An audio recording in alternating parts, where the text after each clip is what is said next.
Greetings, good afternoon, good morning, good evening, wherever you are, wherever your time zone is. I just want to give a little brief introduction of what you're about to see here, because this will be a little compilation just of past videos, nothing new, just more of the replays. So this will be a special replay going over all of the latest documents and photos and videos, which I feel like we haven't really spent too much time on the new photos and videos, so hopefully we'll have more time to get back to those. But you will see it's about a 13-minute video of the crime scene video from the BCA, labeled by the BCA, and the autopsy photos as related to this case as well. All the stuff that we originally saw on Tony's website, which we still have not received yet. As far as I know, I have not received it yet. So we're still waiting, and as far as I know, everything is still in progress, and the documents are promised. Some things are promised. They're saying, according to the lawyer, the Apple Valley City lawyer. So we'll see where that goes. And we want to make sure, obviously, everybody's getting the same documents. Things aren't being withheld, or they're not picking and choosing. So that's what we'll be looking for. We expect to pretty much get at least everything that Tony got. And that should be it, except for the fake document, obviously. But you'll see all that. So, yeah, this will be a little long replay here, but I figured I'd jump in and give you a little brief of what you are about to see. So it starts with some of the first records that we got, David Crowley's electronic records, then goes into Tony Floyd posting on the group, posting in the group, and pretty much doing a little data dump and kind of explaining everything from his point of view of why he is even sharing this stuff that we did not have, that we didn't know about. But it sounds like he may have gotten it in June, and we got ours in August, late August, I believe. So anyways, you'll see all of that kind of real time. And then obviously at some point we will have to come back and do some more videos on it and kind of go over that once we get all of the data, and once the Apple Valley lawyer says, okay, this is all we're giving you, then we'll go from there and see what the next step is. So we're kind of in that waiting moment here now, so I figured I just would do a little live stream, a little compilation to kind of show everybody everything that we have so far, in case you just want to get caught up and just want to quickly watch everything in order. And yeah, that's about it. Hope you all enjoy, and of course don't forget to check out every month there's a new podcast that comes out on the first of every month. So this will be for November 1st.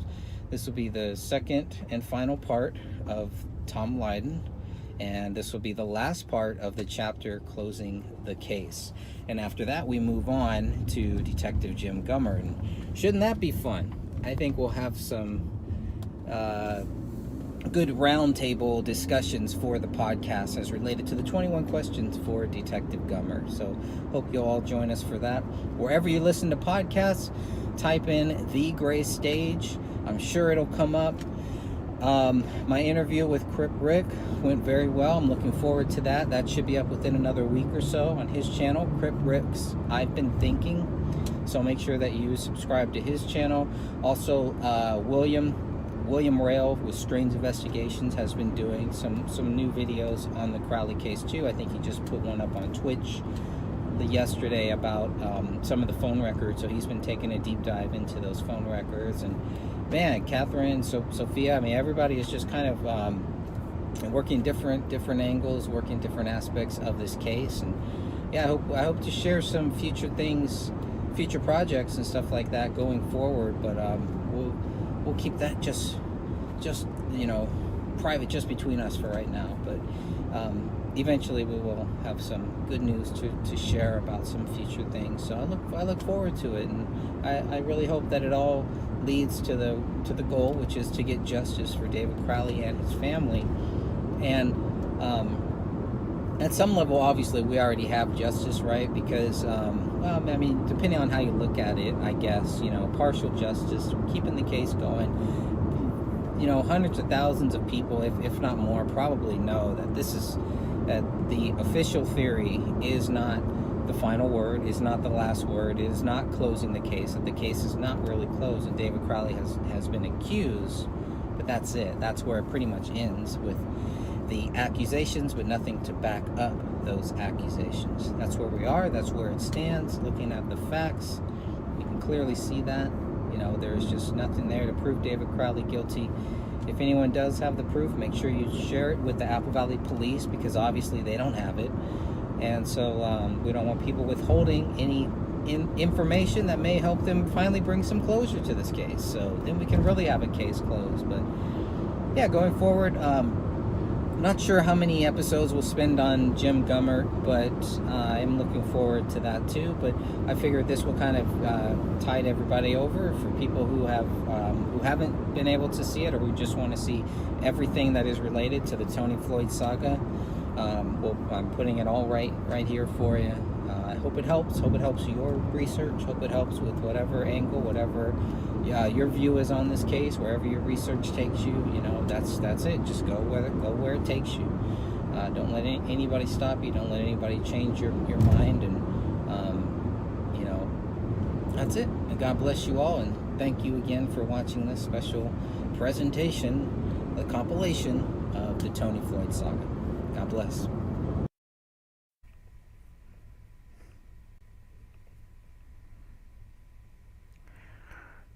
Testing 1 2, testing 1 2. All right, greetings. Well, here is some new and brand new document that we have here regarding David Crowley's MacBook Pro search. So this is related to the MacBook Pro that was found in David Crowley's kitchen. And I'm just going to make sure everybody can hear me okay on YouTube. Why not, right? Just bear with me 1 second.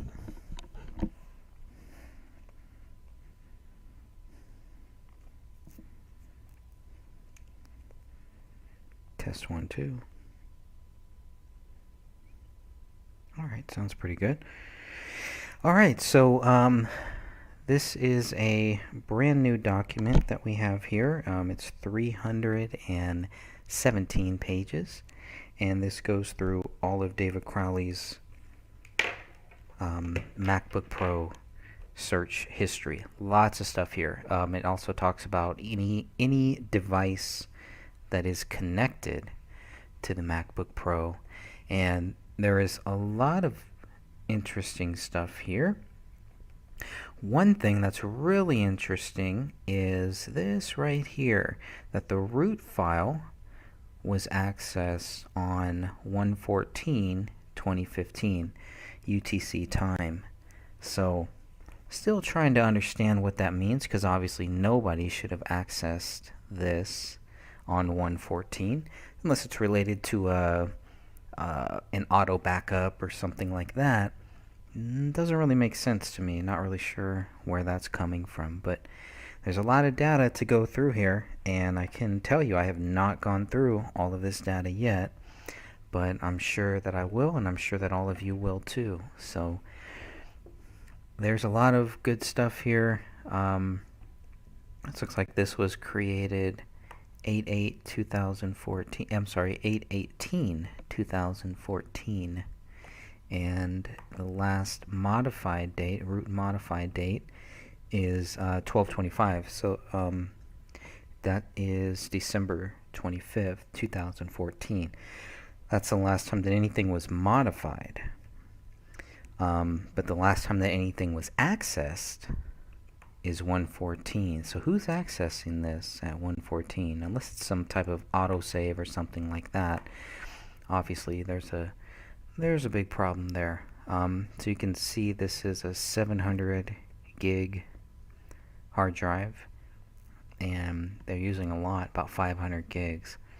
And a lot of it is movies, more of it is graphics, emails, a lot of emails on here too, and a lot of documents. The disk images is also interesting because there are 7 of those disk images. Let me just try to make this just a little bit bigger for people to see, but For anyone who is a hacker or knows about computer software, all of that good stuff, let me know what you think about this root file access date. I think that's going to be a big one that we're going to go over in the future. I've already talked to a couple people, so I'm hoping to hear some more views on that. But if you look at the application artifacts, you get a pretty good idea of some of this stuff, and the archives too. And when the iPhone was last connected, and of course we need to cross-reference to make sure that this is they're talking about David's iPhone and not Kamel's. But you can also see when that was last connected was in October. There you go. So a lot of good data here. I've skimmed through a lot of this. There are some very interesting searches. You finally will see David Crowley's last searches, what he's searching, what he's looking at. Obviously, one of the things that stuck out to me was the paranormal psychology. I found that pretty interesting. He's looking at things about how to delete a Facebook page, how to edit it, who can see it, who can administer it. And he's looking at Kamel's page at the same time, so I'm not really sure if some of his searches are related to looking at the access for Kamel's page, which it seems like only he and only David and Kamel would have access to. But he is really looking at the Gray State pages and looking at who has access and what they're doing. So he's looking at a lot of that stuff, and I'm just curious if he's wondering about the admins for the Gray State pages and how to get rid of some people. Can only really speculate on that one, but let's look at the most recent documents. So the most recent document is Crowley Memory, and then the myth. Now the myth one, and again, this is for David Crowley's laptop on the kitchen island that was found in his house that said, "I have loved you with all of my heart." It was open, etc., etc. So it was open to this Word doc, not really a Word document, but the equivalent of a Word document on a Mac. And the title of that document was called Myth, and inside of Myth is where he writes, "I have loved you all with all of my heart." Now, I have still not seen a clear picture of that text document, but it's definitely there. It's definitely here. So you all have access to it now. If you want to get access, I'm going to add this to the Justice for David Crowley and Family Facebook group as soon as I can. You can also go to my website, thegraystage.wordpress.com. Scroll down, it'll be the first document that you see there. And you can access that document at any time. Again, just go to thegraystage.wordpress.com, scroll down, and you'll see it. I've now added it. It's the very first one here, David's MacBook Pro search history. So please feel free to go through that. Let me know what you think about that, what you think about these documents. But looking at the most recent documents here can also tell different, you can get a lot of interesting data from that too. And of course, we have the 725, the Gray State Deal Memo. That's another big one right here. The Gray State The Rise Co-Production Agreement. Wonder what that one is more about. I'm not too familiar with that one. Final Clean GS FMF Change Contract. So another change contract. And then BGS, not really sure what that is, another change contract. Hothead Gray State Danny Mason Agreement, so that's pretty interesting. Then there's this one called Mythos, which is pretty similar to Myth, but it's Mythos. So I wonder if Mythos is like an earlier version of Myth. I'd be curious to see what's inside of there. So again, this is the search history, not the actual documents of it, but just looking at this, I'm pretty sure you'll be able to dig a lot deeper, and hopefully you can find some things. And please share those in the group. Please feel free to share those in the comments too. I just thought that I would break in here live for a couple minutes. I know there's some people in the chat room, so thank you all for joining me. If you have any questions or anything like that, we'll be doing a few more live shows just like this. But again, I just wanted to just kind of break in here for a couple minutes and just let people know. If you don't know, if you haven't had time to check the Facebook group, Justice for David Crowley and Family Facebook group, you will be able to find those documents in there as well. So that's what's coming out next. The Crowley memory is pretty interesting. This one here too, MS Word doc with listing link. So I'm curious what the listing link kind of makes me think of, like a real estate listing. So I'm curious to hear people's thoughts on that one as well, because I don't know. Now the application artifacts, you can see lots of documents, lots of things. So we'll see what comes out of that. But lots of good stuff in here, and I know the more people that are looking into it, the more we'll be able to really go through this stuff and find anything, find a lot of stuff. I believe we'll find a lot of stuff that will help prove David Crowley is not guilty, simply by the fact that you're not going to find anything in here that shows that he is. I mean, that's clear. The police have made that clear. They went through all of this through his MacBook Pro, didn't find anything that would help them understand why David Crowley was guilty. So the last running apps is also pretty interesting. The preferences, the Apple preferences to be one of the last things, Apple Mobile Mail, and then the Apple Camera as well. That's pretty interesting stuff. So lots of stuff related to the mobile phone, the Dropbox as well. Those are the last things that were running. The top 10 contacts, you can see it's all blacked out, but you can see there's a lot of messages there. So, and again, if this is only from the last couple months, there's a lot of messages and then a lot of calls that are there too. So it would be interesting to find out who those people are, what all of that is. But please feel free to go ahead and check all of this out. You can find this on my website, and I will be adding this to the group. Now the last searched item is pretty interesting too, that we see here. This is from that song Up Up. This was a guy that David Crowley actually recorded. Looks like he recorded the music video from this guy, and this was a guy who had cancer. I think he died. They've made a film. You can find it on Disney Plus. So that was very curious that was the last searched items, the last searched items pretty much. So the map search is redacted, so we don't know what's in that map search, but searching for something. It's on some type of map search. So the internet history here is from 1218 to 1225, as you can see. And again, there's just a lot of data to go through, and a lot of stuff may not make sense to some people, and to other people they will be a very good cue. So just going from here, starting at, if you start at page 7, then you can kind of go through the internet history from 1218 to 1225. And yes, there's some very, very interesting, creepy stuff here,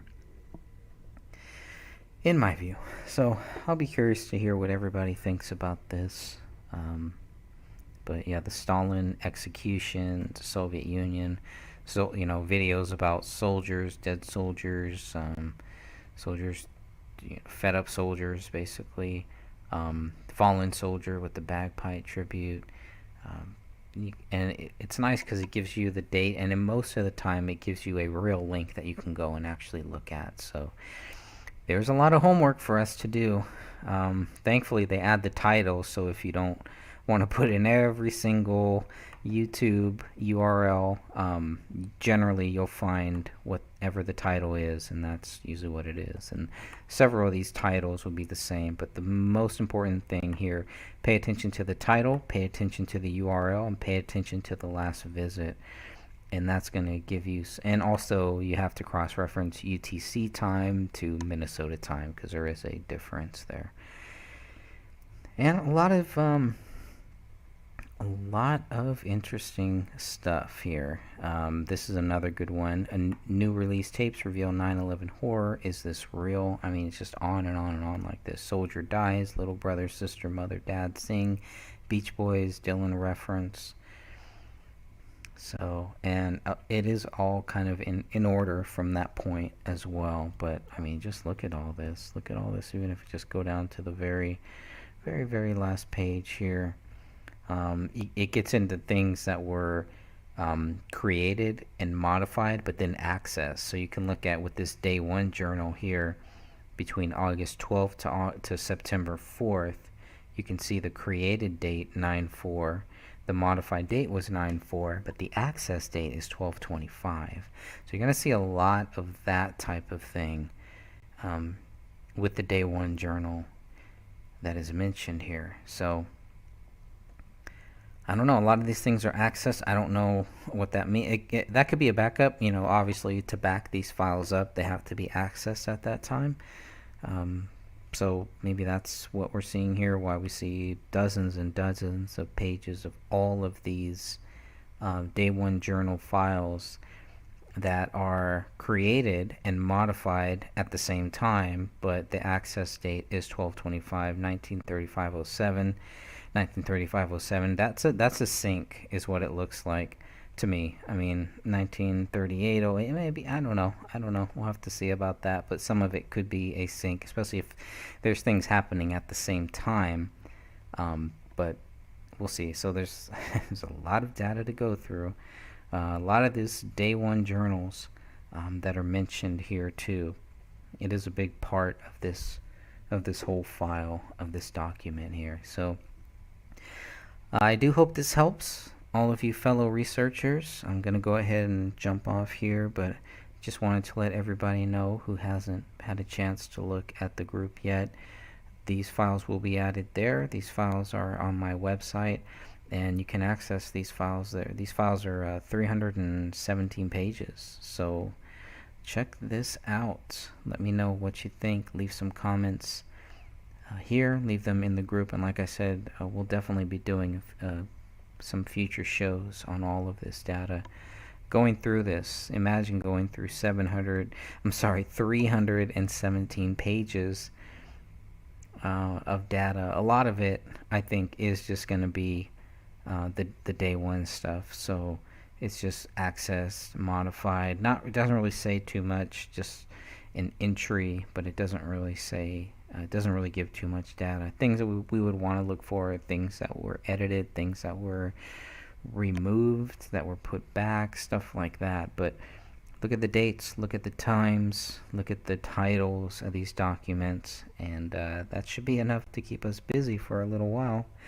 All right, good peeps. God bless you all, and thank you again for joining me live here. Again, you can access these documents on my website, thegraystage.wordpress.com. Hopefully we can get this up at Dan Hennon's site as well, uglytruth.info, and we will definitely add those to the Justice for David Crowley and Family Facebook group. I'm almost certain that probably Dan, Catherine, William Rail, Sophia, I'm pretty sure they're all going to want to do their own videos on this stuff too, because there is a lot to go through. So that's it for now.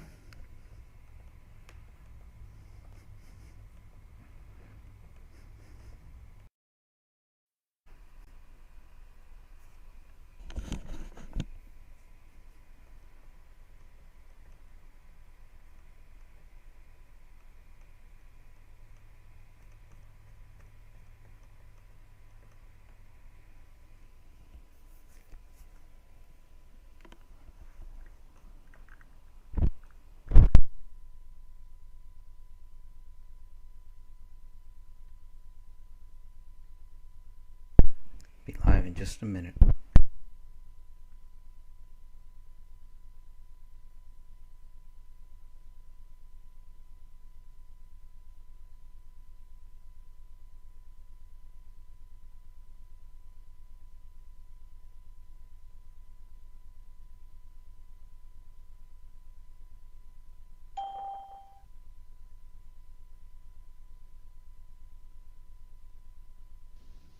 Testing 1, 2.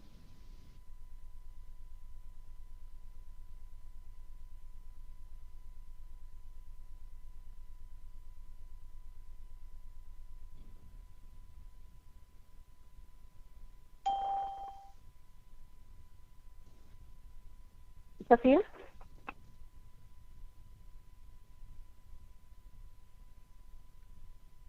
It'd probably help if I unmuted myself. How are you? Hey, how are you? Not bad.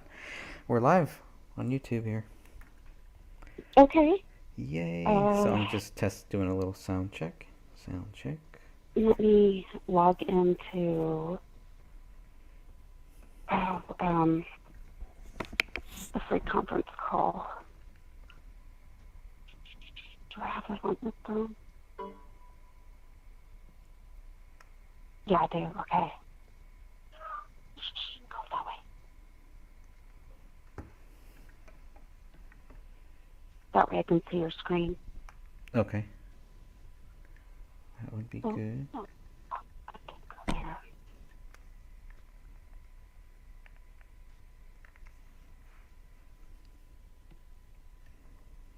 I mean, it's on. Oh, yeah, I should probably do a screen share. I don't even think I have the screen share on, actually.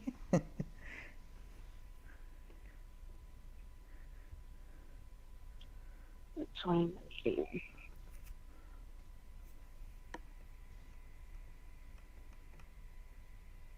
Let me turn down my volume.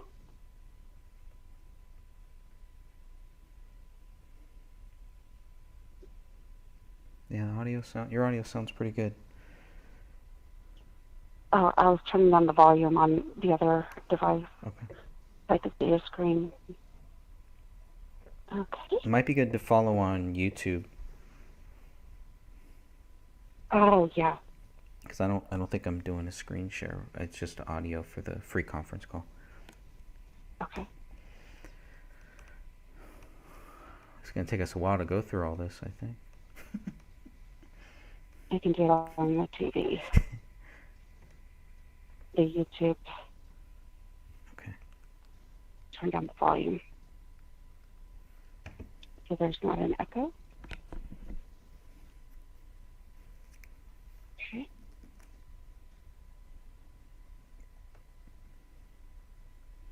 Yeah, I didn't receive a notification this time either.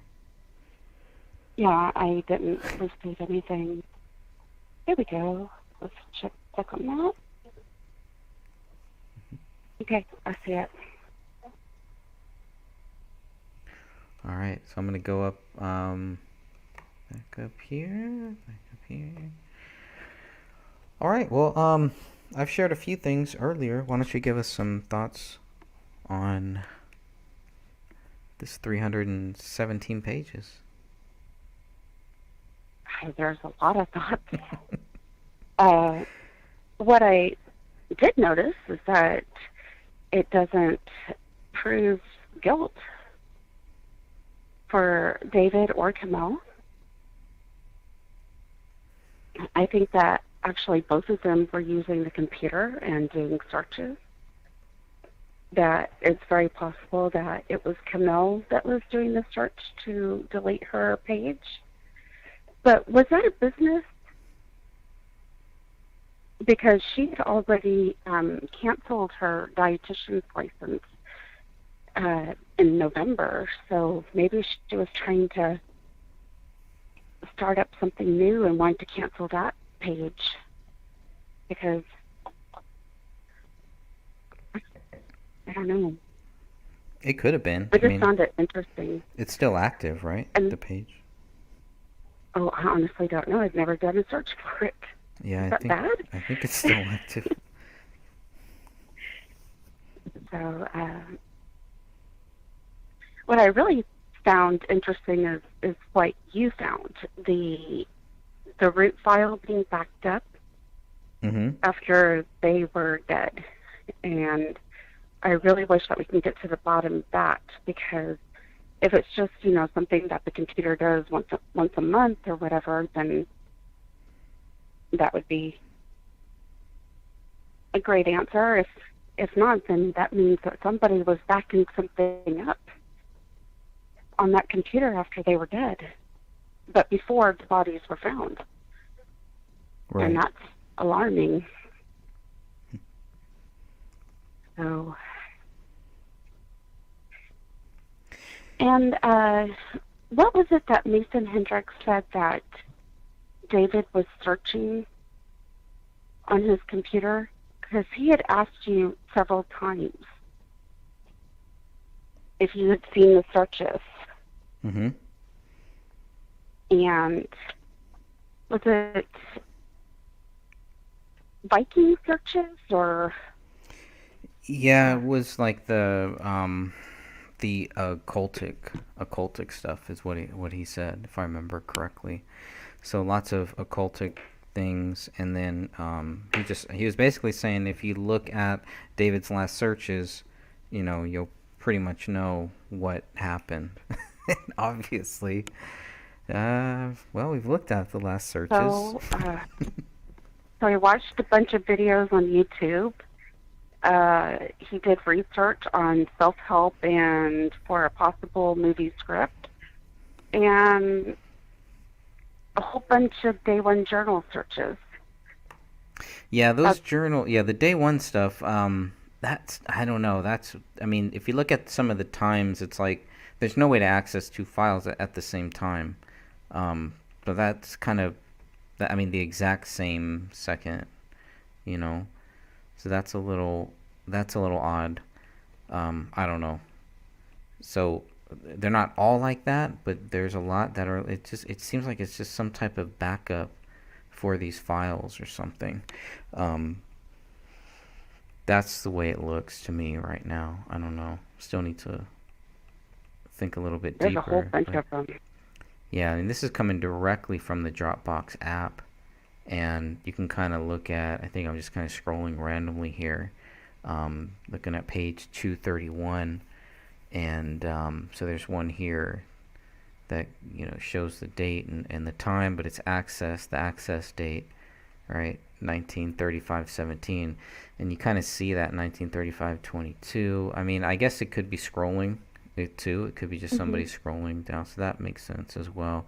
There was a few that I found that looked like it was at the exact same time, but maybe I was reading it wrong.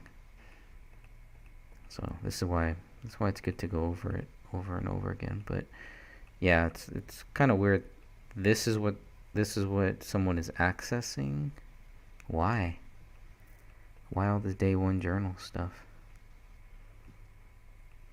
That's a good question. I guess we'll find out. Well, I don't know if we'll find out why, but yeah, and I want to understand the conflicted copy. So if you look at the path, like I'm looking here at page 233, and there's this path, and it's ends with David Crowley's conflicted copy.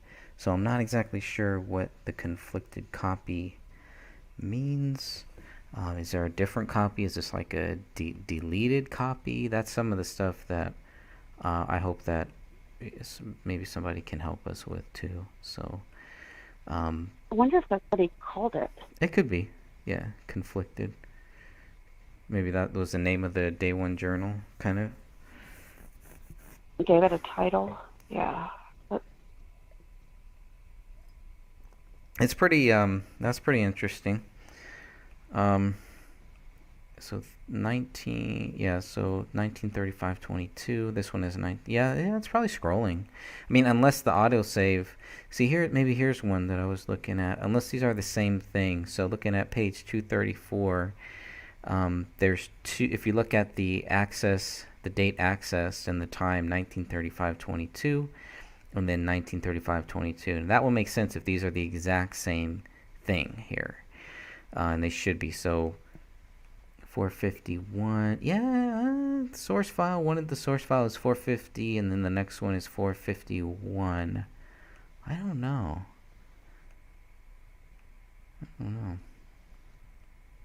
Stuff like that is what kind of makes me wonder about the whole backing up thing. But it's really interesting stuff here. But for Mason Hendricks, I think some of the stuff he was talking about, what he was really talking about, is the searches like I think the first 30 or 40 pages really have the searches. It seems like the rest is just like the day one journal. Mm-hmm. So, but he was talking about David, looking at, let's say, Satanic Verses, the Dark Lord, or something like that, right? I'm gonna go to some of that stuff. Yeah, the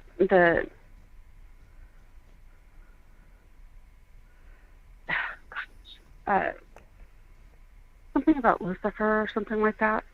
And it was funny because it came like right after searching for Danny August Mason's Facebook page. So maybe he was referencing that. But he also did a search for, gosh, what was that? 1 second, let me go to my messenger because I downloaded it.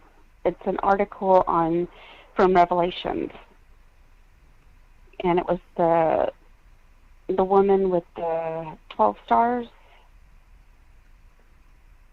Really? From Revelations?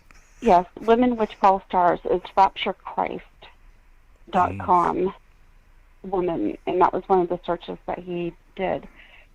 And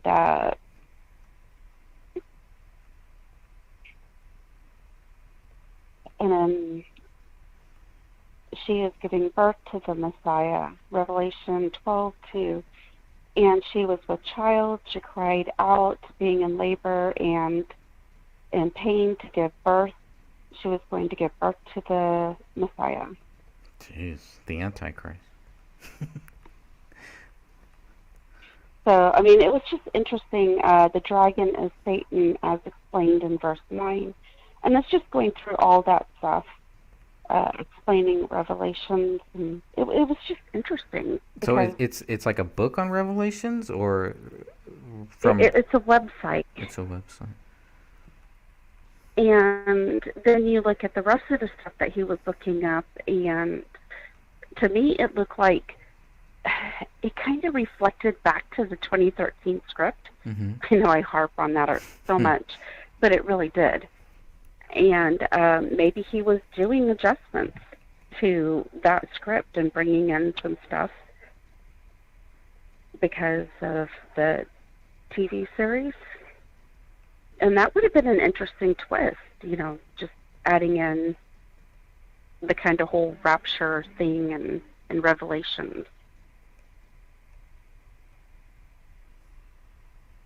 But yeah, he had several searches for Danny August Mason. Yeah, I see one of those here from his Facebook, it looks like. He's looking at his profile. The profile. The Mind Unleashed. I looked at some of that. Go ahead. And that post, there were several of them that Danny August Mason made in December. So I don't know exactly which post he was looking at. Oh, on the 21st? Let me go back, and I can tell you. I mean, it gives a time. See, the thing is, it's UTC time, so I always have to remember that. You still have to adjust for that. So he made a post. He didn't make one on December 21st, unless it's not public, or unless he took it down. Well, I mean, this also just shows this is when David visited his Facebook. Mm-hmm. So there is one that says irrefutable proof that Santa is Odin. And that was December 3rd, 2014. And then he has like another Odin picture for December 3rd. And then December 10th, he has something about 16 reasons Lawrence, Kansas is the best college town in America. December 12th, he has nothing like going to an audition and sounding like Kermit the Frog because I had cold. December 10th is this house is a prison on planet bullshit in the galaxy of the sex camel dick. And it's a quote, so I honestly don't know what the quote is to. Be from a movie or something, maybe. He's known Probably for like that vacation, Christmas vacation one or something. Also, December 17th, he has Michael Keaton puts all other Batman actors in their places with 2 words. And then the quote is, "No, do you know why? Because I'm Batman, and I'm very secure in that." It's true. Then December 16th, 2 commercial shoots, a feature film shoot, and another commercial audition. My kind of week. He could have possibly been looking at that. Then December 17th, he puts a post up, and it's about the director of Bad Mother Upper. I'm not saying the whole word out loud. So, and it's a pretty bloody film. That's all Danny Mason stuff. Danny Mason's posting in December. Yikes. Yes, and then there is a December 23rd post too, but there's nothing between December 17th and December 23rd. Yeah, I think if I remember right, December 16th is when they had one of the email exchanges. So, I mean, if he was going to the messenger, it would probably it may show that, it may not, but I guess no, that wouldn't have anything to do with the profile. No, he's going to Danny Mason's profile for something, obviously. But it's just the timing is weird because this is right during the whole, the whole not lawsuit, but the whole trying to get Danny Mason to sign those forms. So. And it's very possible that he saw that Danny was working and did commercial shoots and a feature film shoot and was actually working. So I don't know exactly what that means. But I was looking at this one on page 28 here from David Searches, and this one is pretty interesting. Cracking Code, Fooling Nature, Oscar winner approach screenwriting. Cracking the Code and Fooling Nature, and Oscar winner's approach to screenwriting, which I thought was pretty interesting. I mean, again, this all just kind of shows, David Moore planning for the future, planning for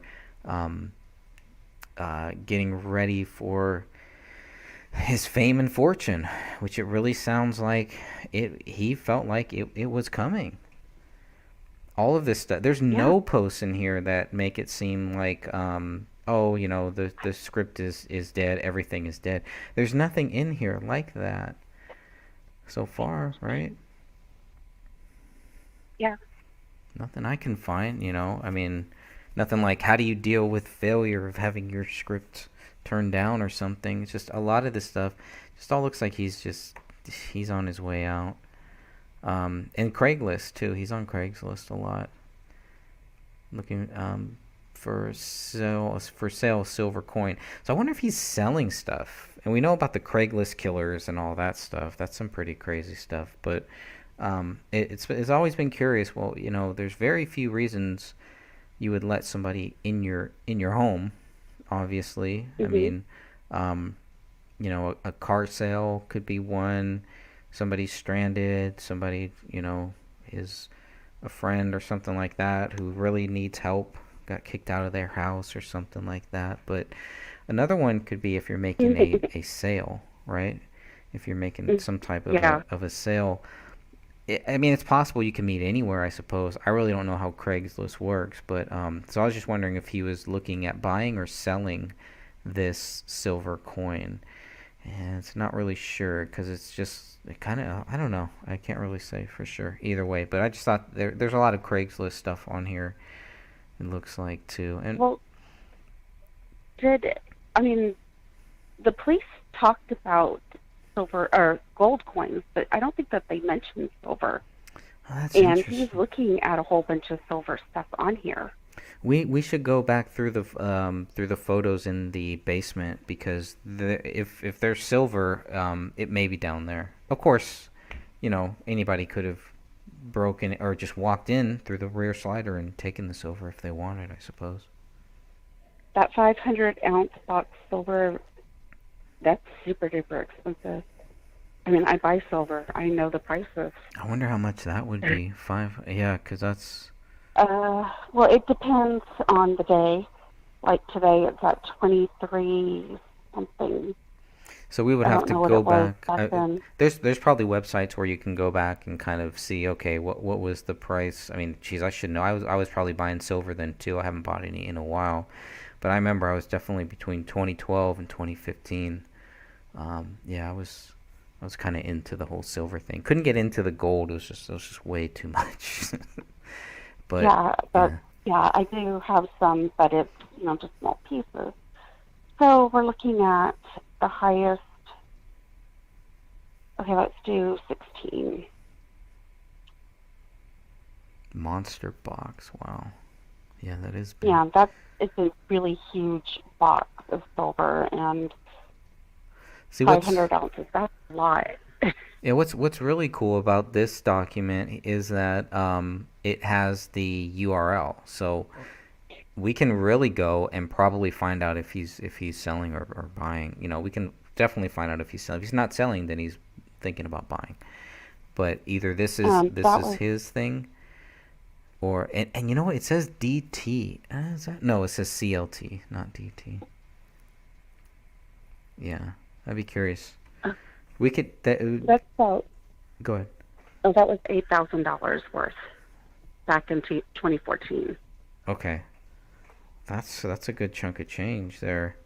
So I wonder if he's thinking about buying, there would be some withdrawals or some transactions, something like that you'd see, right?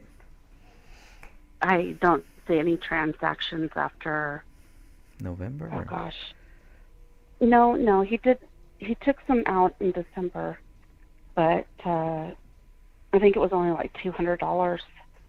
And I think it was the 19th or the 18th, something like that, when he took money out. Oh, interesting. I have the bank statements. Wonder what he's taking that out for. But he took it out at it was an ATM withdrawal on the 19th. Wow. For $200. I mean, that could have been groceries or a Christmas present or something. True. Could be anything. True. That's pretty. And what else? He did some self-improvement searches too. Either he did or Kamal did. One did too. But a lot of these things, it's pre-planning for the future. Yeah. The Gadsden flag. That's a pretty interesting one. Logging into his Gmail, 12/21 on 12/21 into the inbox. I was probably hoping to hear from either Jason Allen or Danny. Keeps logging in to probably look. And I was looking at cartoons. Realistic cartoon character. I'm scrolling down. Yeah, that will change your childhood. Answers.com. What's that one? Oh, okay. Realistic cartoon characters that will change your childhood. The Mind Unleashed. There's a few of the Mind Unleashed. And it's nice that they have the title because they have a blog. It makes it a little difficult. But if you put in the title at the end after the blog date, it makes it a little easier to find. That's 12/21. Yeah, I mean, this is why they would have to say that David Crowley snapped, right? I mean, there could be no other thing here. Here on page 31, this is the one where somebody's logging into the Mind Body RD, which is Kamel's page. All right, they're logging into the man. I mean, that could be David, but that could be Kamel, like you said. I mean, this would be some proof where you would think, yeah, maybe it was Kamel using this. She has her own Surface Pro, but I don't know. I mean, who knows? So they're going into the messengers, into the messages in that Facebook page. And going into the settings, then on page 31, setting it public or something, looking at the public options maybe, and then go into the help. How do I see what role is on a page? And that's kind of weird because I don't know. I mean, there's no way for us to tell how many admins are on a different page or whatever, but if that's Kamel's page, if it's her dietitian page, this would make me think that this is more related to one of David Crowley's pages, but maybe not, because a few seconds later they're back on the Mind Body RD, Mind Body Registered Dietitian. So that would, and it's, yeah. I'm on that page right now.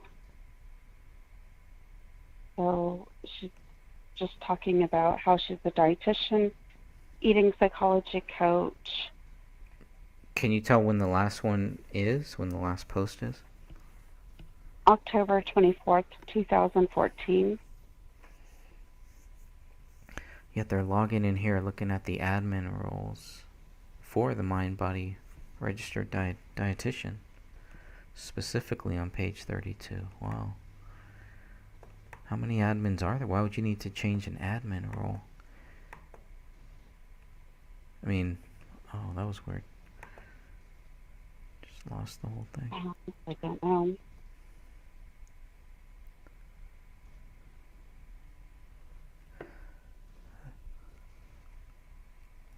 Alright, going back to page 32. That was really weird.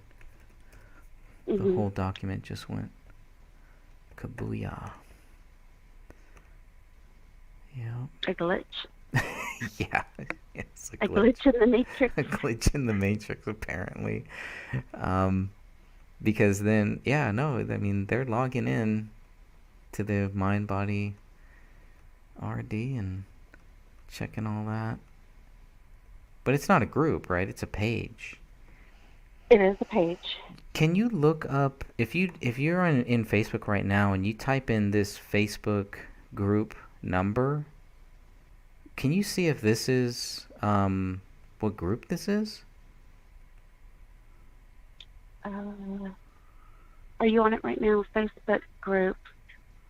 Yeah, 6777 444. I tried. Mm-hmm. Yeah, I tried doing that before, and Facebook just glitches out on me because I did it for something else. And Let me see if this will let what me is do this? it. Gray state devised. There should be a way to tell what the name. Every group has its own number, and I do believe when you go to the page, it at the URL shows it. So if it's the Mind Body RD, if you're on her page, it should show this number. But that's a page. Maybe that is a group. No, that would have to be a group. Yeah. There is the Rise group. Is the Mind Body Although RD? Is the Mind Body RD a group? I'm starting to think it's a group now. There is a Mind Body Soul group. There should be one called Mind Body RD. Of course, it could have been changed, but that's what it should be.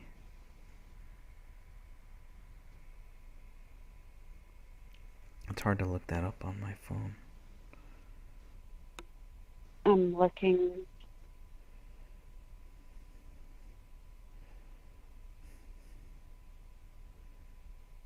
There's mind.body and or bony. I don't know. Mind body exercise.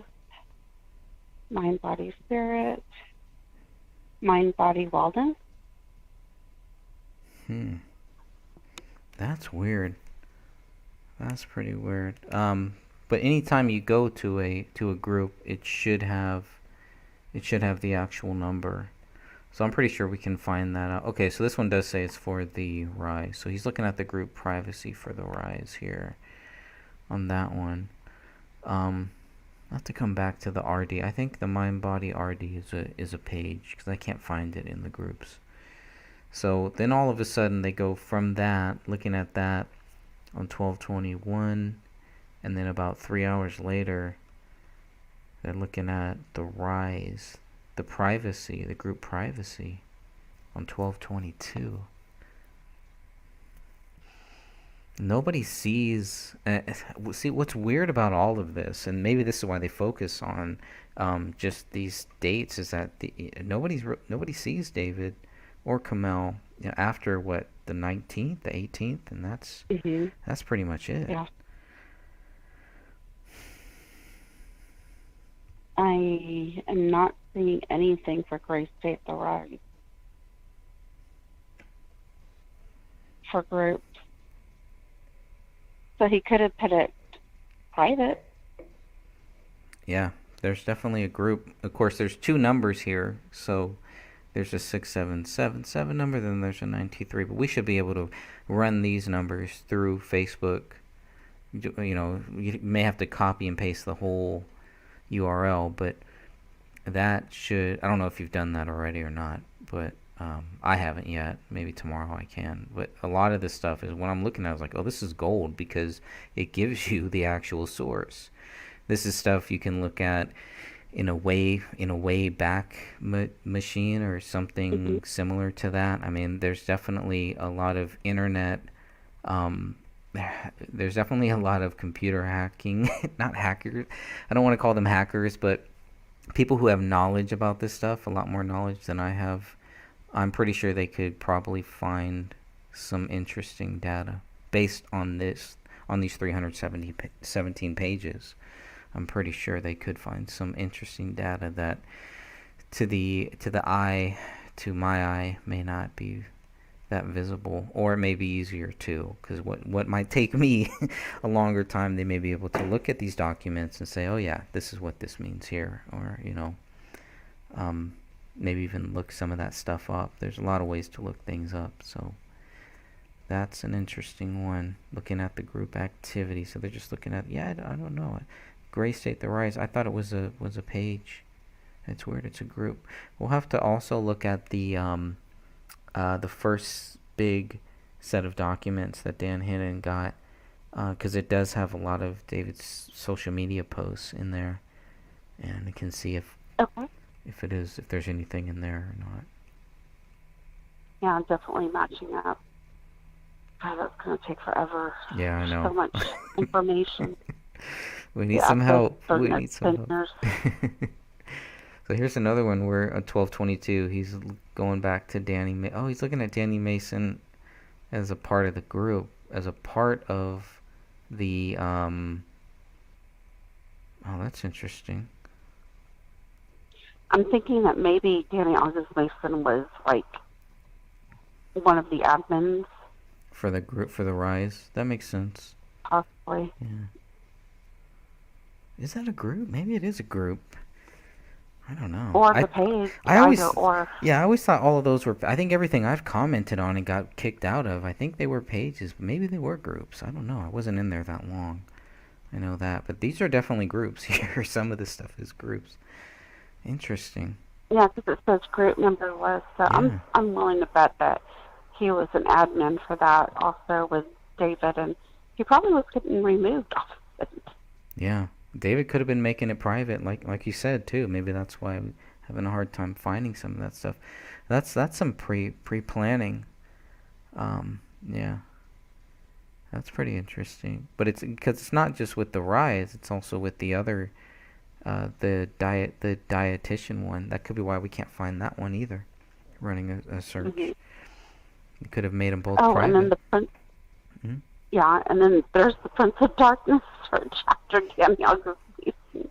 Yeah, it's like maybe 20 minutes, maybe like an hour, right? About a little over an hour later, there's this search on here, Web HP, Chrome. Okay. Prince of Darkness. That's kind of a weird thing to just, hey, I'm just gonna search for Prince of Darkness. Okay, let's Google search it. Please, I'm afraid what'll come up here. That's pretty creepy. I don't know. Like, totally. And you have to do it on Chrome. Make sure you're on Chrome. Yeah. On Chrome? Yeah, make sure you're on Chrome, because he's on Chrome. And then first start at google.com and then put in Prince of Darkness and see what comes up. Obama. No, just kidding. 1222. Wow. That's weird. It's so odd. So he's probably searching, scrolling, looking, different things. I mean, this isn't just a few. This is extensive. Let's see, 2057, 35. That's the same time. 39, 58. Yeah, these are all different searches. It's crazy stuff. Oh, it's a movie. It's actually a movie, a horror movie. Prince of Darkness?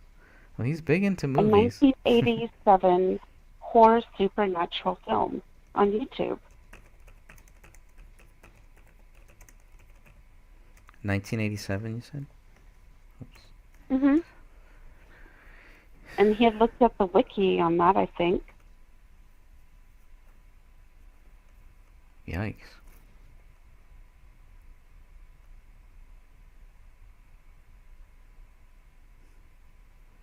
I would play... Oh, it's a John Carpenter. Interesting. And it's not the first John Carpenter thing he's mentioned. Donald Pleasance, wow. Well, that's pretty interesting, for sure. I've never seen that one. I mean, based on the title, you can pretty much figure out what it is. Right? Alice Cooper is in that. Wow. Okay.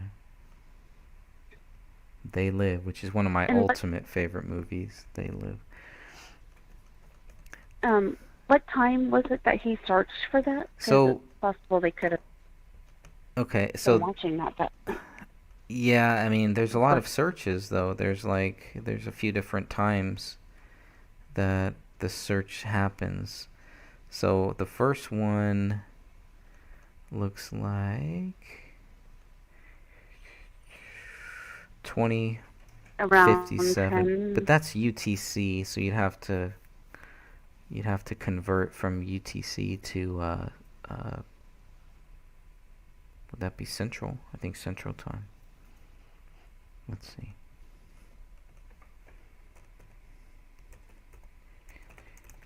Central Time.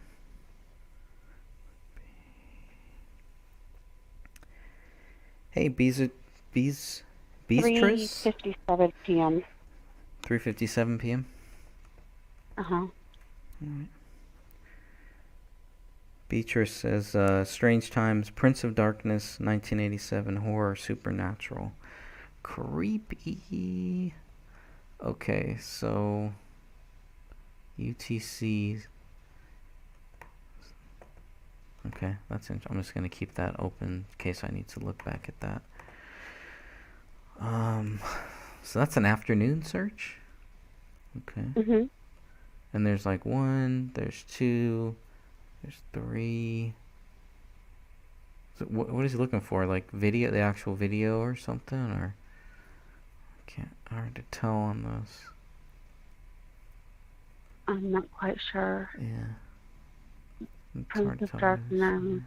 It's a lot of coding. Maybe he was playing on some of the videos or looking deeper to see what the movie was about, the cast. Yeah. It's hard to tell. Parapsychology, WordPress, Prince of Darkness. Right there. Right where your mouse is. Oh, a little bit further down. Right here. Paranormal Psychology. Paranormalpsychology.files.wordpress.com. And then the Prince of Darkness there. Interesting.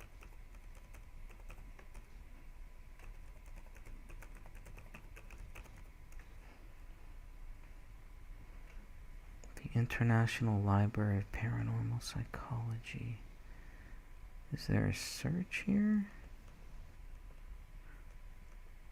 Special report. Okay, so I'll keep that open for a second. Prince of Darkness. Search this dictionary. And I think just type in Prince of Darkness in that one. If you go back to the other screen. Okay. So let me try that. See if that works. Prince. See if that reveals anything. Prince of Darkness, title, the devil.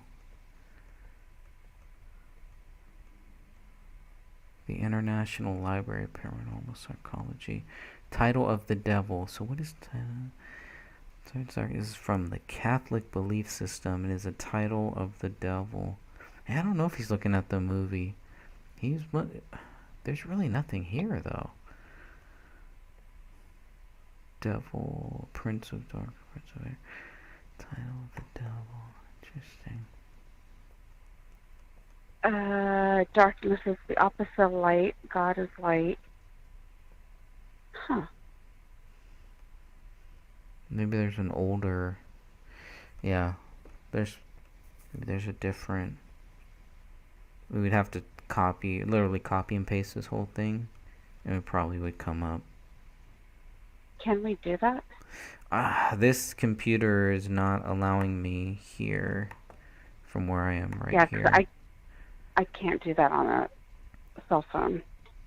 I would have to get on a computer and try. I don't know if I can or not. And that's a lot of typing. Yeah. I think I can.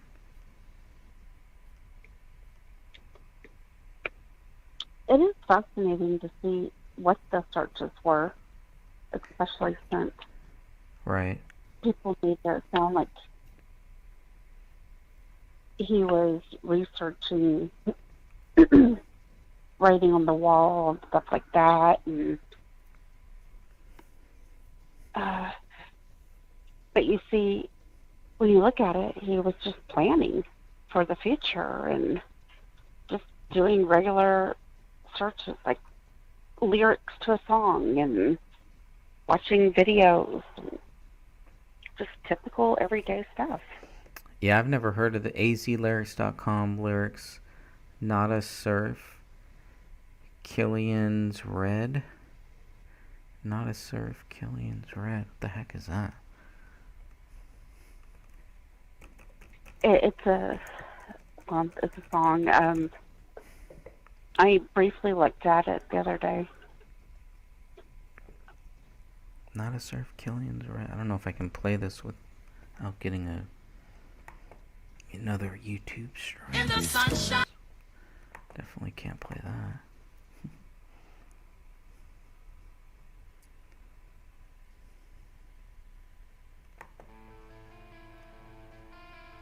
Kind of has David Crowley feel.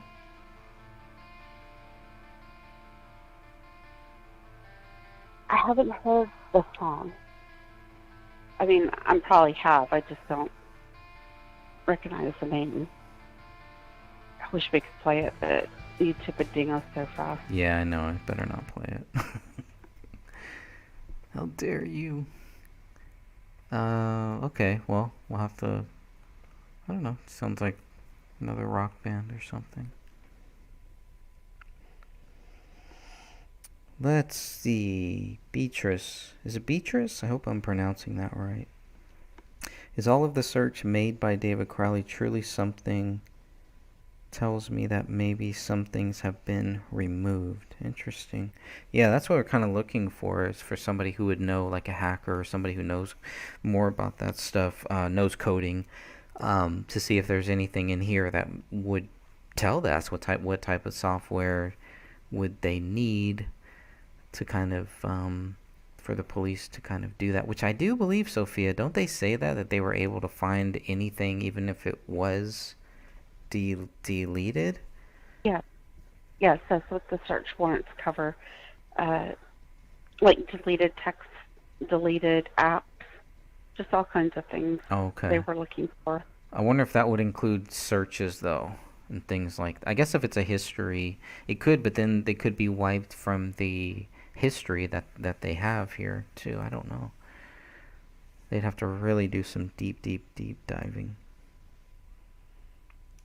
I'm not even sure how to do all of that to completely erase a search. That's pretty easy. You can. I can do it right now. I can go these three dots and clear it out, but I don't know if whatever software they're using, if that will take it out. You know what I mean? The blacklight software? Yeah. Let me Google what it does. Because it's coming from their computer, but it's not coming from the internet. I don't know. I don't know. That's beyond my knowledge, but it's something to think about, and hopefully somebody out there kind of knows and can help us with that. So Satanic Verses. He's looking up here's another Google search. So you were talking about Satanic Verses on Wikipedia. What is that? Satanic. I thought that was that one from that one book. Satanic Verses. What are we looking at now? The Satanic yeah. So he has this book in his house, the Satanic Verses, which people tell me it's not really about Satan. It's really about Muslims, right? Yes, that's actually right. Catherine and I were looking at that the other day. Interesting.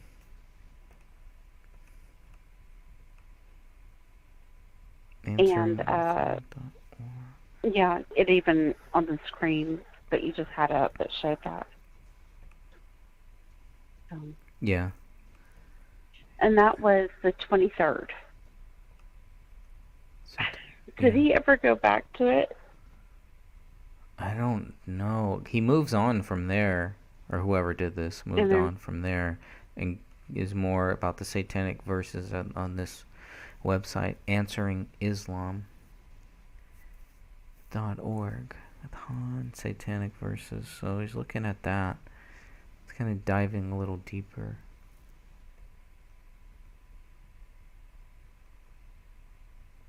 And then CNN. Why?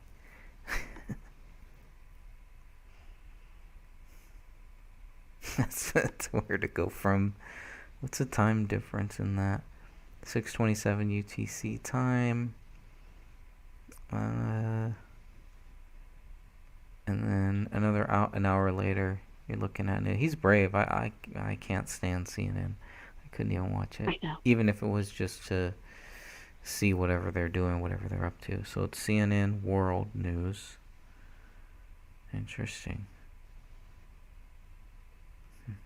Trying to keep up with the news, the mainstream news, which, I mean, in his line of work, he definitely should.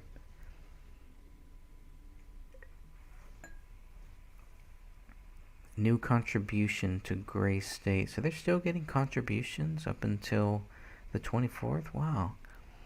Well, that should clear in his new contract. Well, I guess that. Yeah, if it's money. I mean, I guess that could just be somebody contributing, not necessarily financially, but if it's a financial contribution,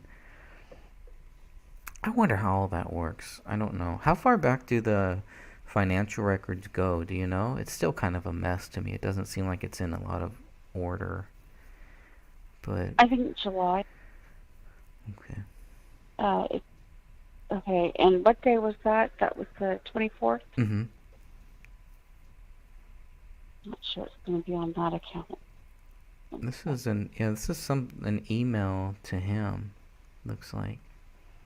It doesn't really say who it's from or anything. Oh, well, here we go. Ego. Let's see. That's 12:55.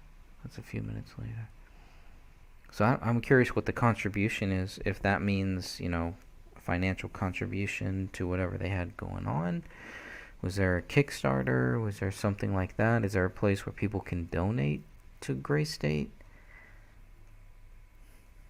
That's pretty interesting. Egokick.com. Realistic cartoon characters that will change your childhood. Looking at that again on the 24th.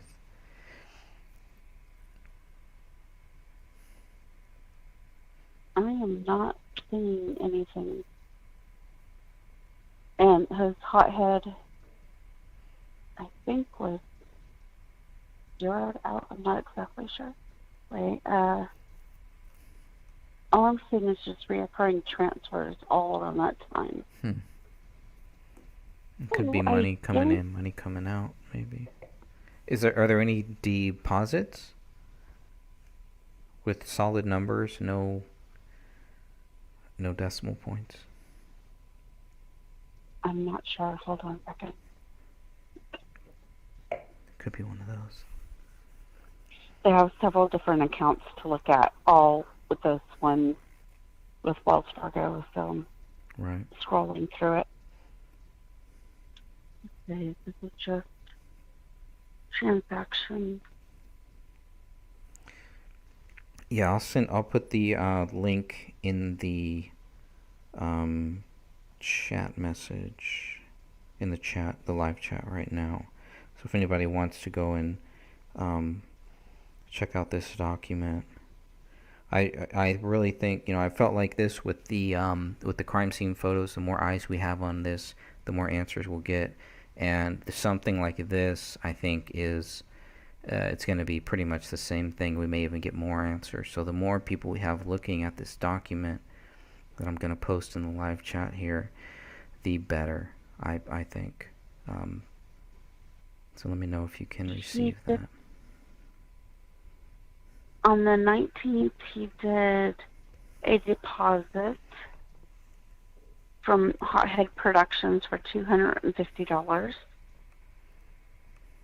And then he deposited $200 online transfer from David Crowley Savings. That was deposited into their account. There's like 5 different pages I'm looking at, so give me a second. Yeah, if there's nothing for the 24th, I mean, it should either be the 23rd, 24th, or 25th. And that's if it's going directly to his bank account or something too. The donations could be going to a shared account. I'm not sure. I don't know if we tried if we tried to donate to the Gray State today, if they had that option, where would that go, But I do believe that their channel is actually a monetized channel, so that's why I don't really encourage people to go there, to their YouTube channel. Because I know who's running those channels, and it's the same people who think David Crowley is guilty. I wouldn't want to give them my clicks, my views, so give them my money, pretty much. No thanks. I'm just not seeing anything for that time frame. Okay.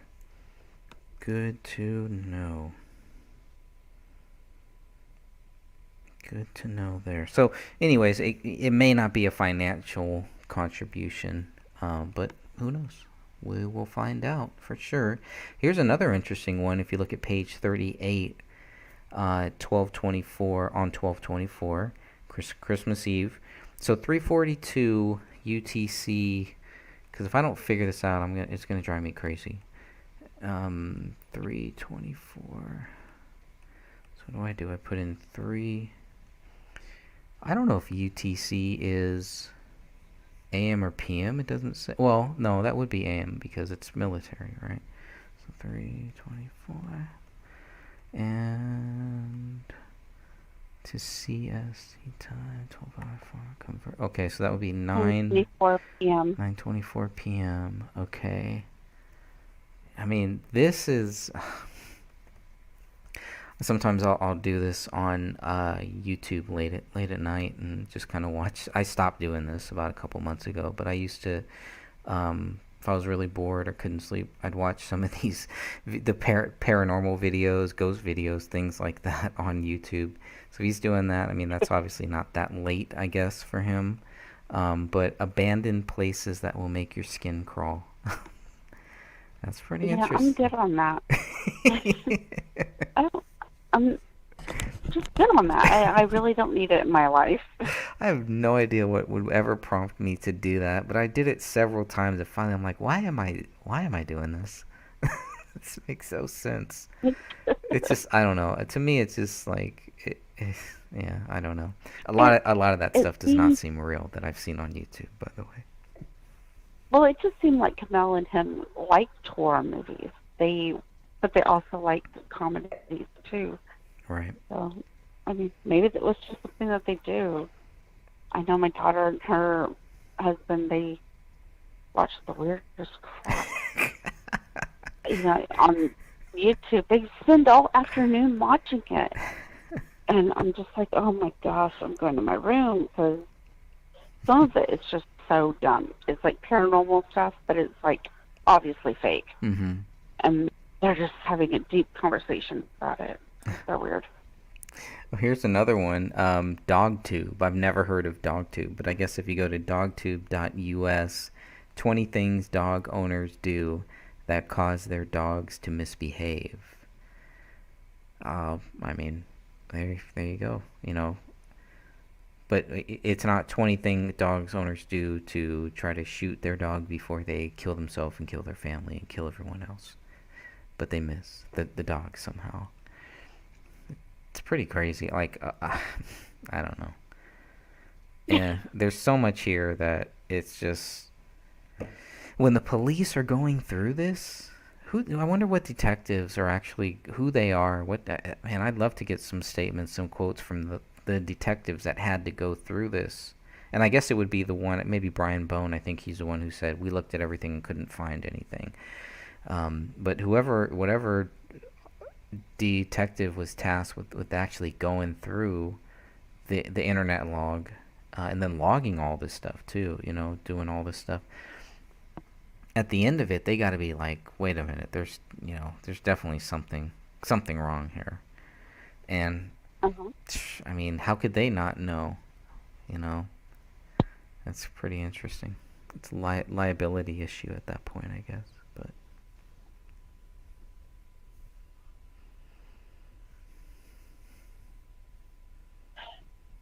And so, as everybody can see, there's just this normal search history, and it goes all the way up to the 25th, late on the 25th.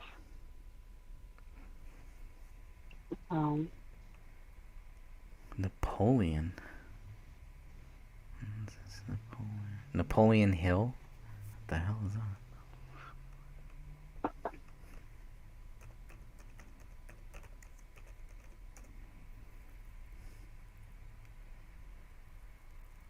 Self-help author. He's a writer. He's known for books Think and Grow Rich, 10 best-selling books. Interesting. Improving One's Life. Interesting. Wow. Good stuff there.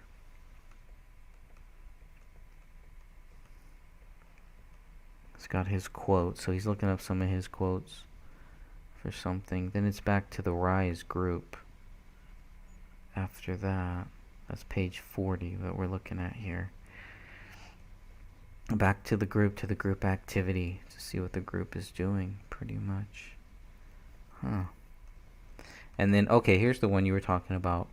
rapturechrist.com/woman.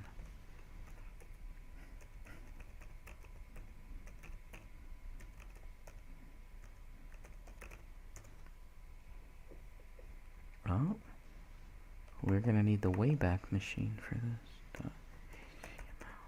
What that? Is that secure? Okay, that's okay. Huh. Yeah, we need the Wayback for that one. Unless it's... Which one is that? Because I might have been able to find it for you.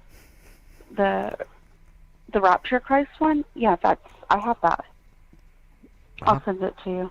Okay. Just curious why it's not coming up unless I'm not doing it right. That's the one with the woman with the 12 stars and... That's weird. I can't get that. That we were talking. Yeah, I can't get it to come up. HTTP. Did you look at that recently?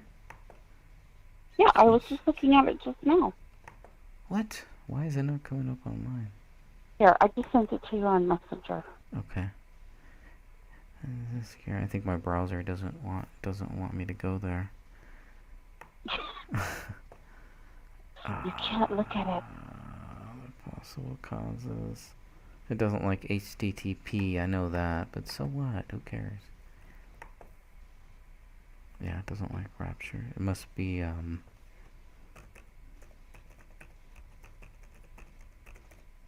something else. Okay, I have to go here because it's a non-secure site. Which is stupid. The Rapture? Is that what it is? Or just Rapture?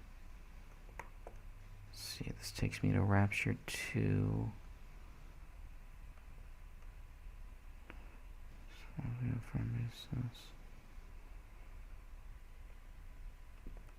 I guess my question is this like a Christian site?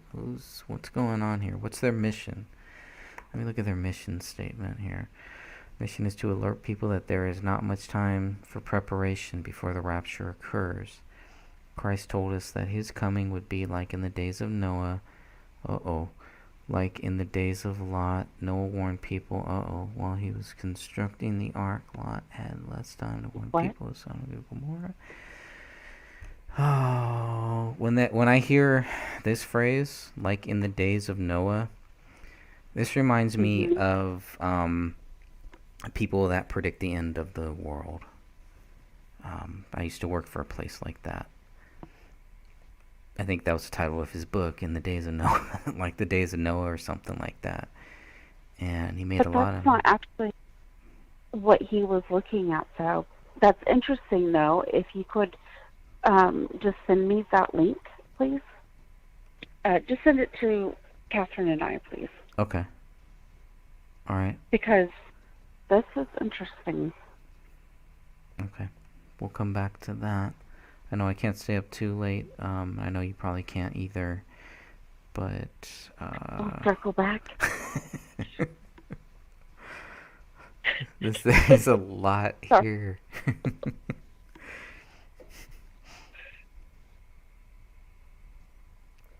Where is Spartan Fidelity? Okay, and that's 1224. Yeah, to me, like those last days, because Mason Hendricks kind of set up the anticipation. You know, if you read the last searches, look at his last Google searches, and of course he was acting like I had already done that, or like I would be able to. It only took me 7 years, I guess, to look at it for somebody to, you know, and show me this, but I don't know. It just sounds like another rabbit hole, another dead end from him. You know, not really a dead end. I guess a misdirection, maybe. Can't think of the right word. It's too late. Justin Kinsey. I have no idea who that is, but that's interesting.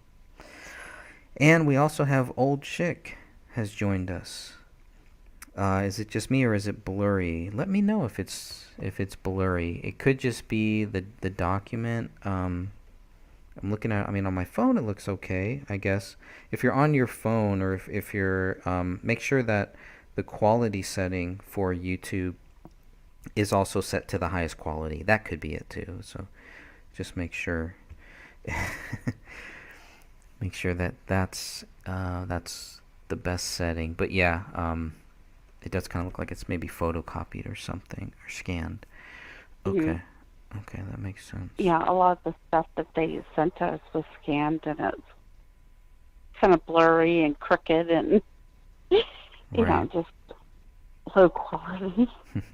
I am grateful for it, though. I mean, so I won't go and be too harsh. Justin Clancy, he was looking at a Facebook page for that, and I tried to put the address in, and it did nothing on my Facebook. Okay, you put the whole thing in? Mhm. Yeah, I wonder. And it just And nothing happened, huh? yeah. No. Interesting. And then I tried looking him up, and there's a lot of people with that name. So I honestly don't know who he was trying to find. Yeah, or why? Because that could be a key there. This is another good one to put in when you're logged into Facebook, obviously, you know. But this photo one here too. What do we see? There's a few photos. I was looking at some photos at that time, 1920. So let's see. What was this 24 hours? So 1920, and that would be 13. Okay, so 1:20 p.m. daytime. Lots of daytime stuff here on Christmas Eve, and nobody's seeing them. And it's weird because the police said that he was staying up late and on his computer late. But these were a lot of daytime searches. Yeah.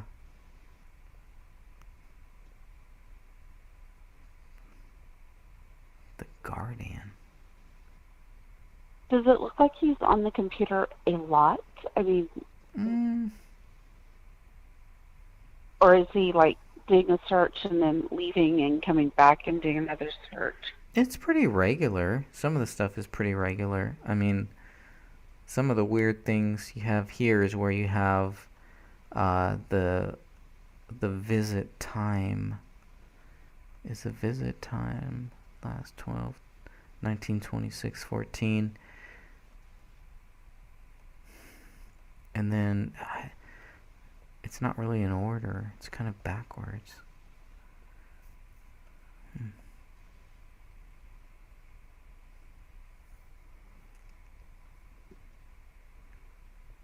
Bader. That is familiar. I think I'd look that one up.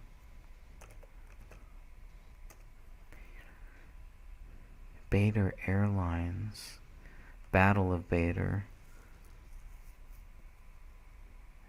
More Muslim ties, Muslim searches, things like that.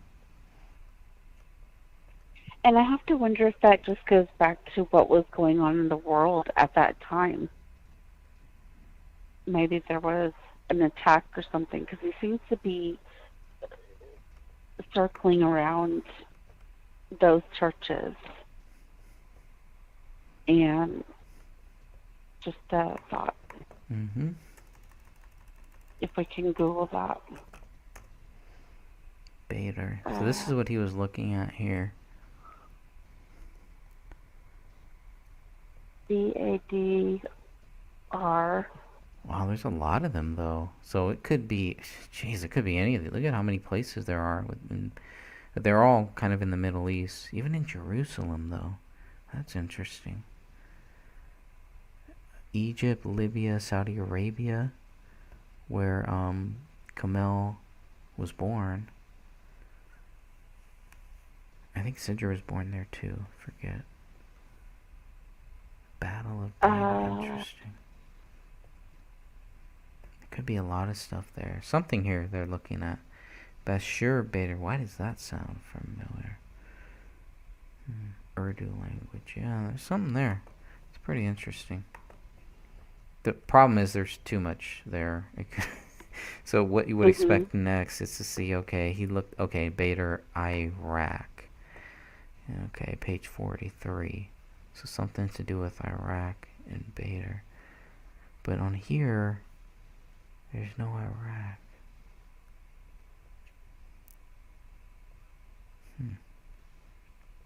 Bader organization, a political party in Iraq. Iraq divisions will delay counteroffensive on Islamic State. That was December 1st, 2014.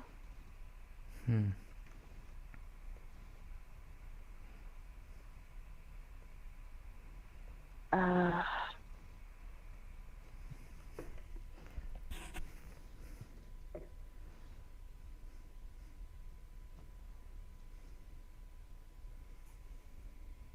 I'm looking still. There's one for December 26th. Are the U.S. and Iraq on the same side in Iraq? Middle East. Yeah, so it's probably related to that. Here's something on the Drudge Report, too. He's just looking at the... Yeah, because you can go to the main Drudge Report page and just... He didn't find anything, whatever he was looking for. Then the next day, 1225, okay. Spirit, science, and metaphysics. Top 5 things you didn't know about Christmas and probably should. Oh, great. I can imagine what that is. I tried to find that article and could not. Top 5 things so we you didn't need to do know that about on the Wayback Machine. Okay. We're going to need the Wayback Machine for a lot, it looks like. Mm-hmm.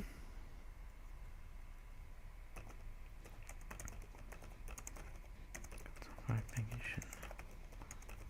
Christmas. 10 things you should know about Christmas. No top 5 things. Yeah, it's way back. Way back. Alright. Aleister Crowley. I mean, there you go. We've been, he's even commented on that too. How people try to connect him to Aleister Crowley because of his name, and maybe he finally started looking deeper into it. But I think that's a pretty weird one. And the witchcraft here too. And this is let's see, 2317. 2317. Alright, so that's 5:17 p.m. A lot of this stuff is all daytime stuff.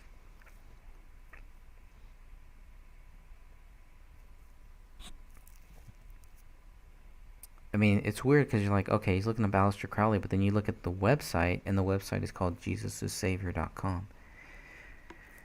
So,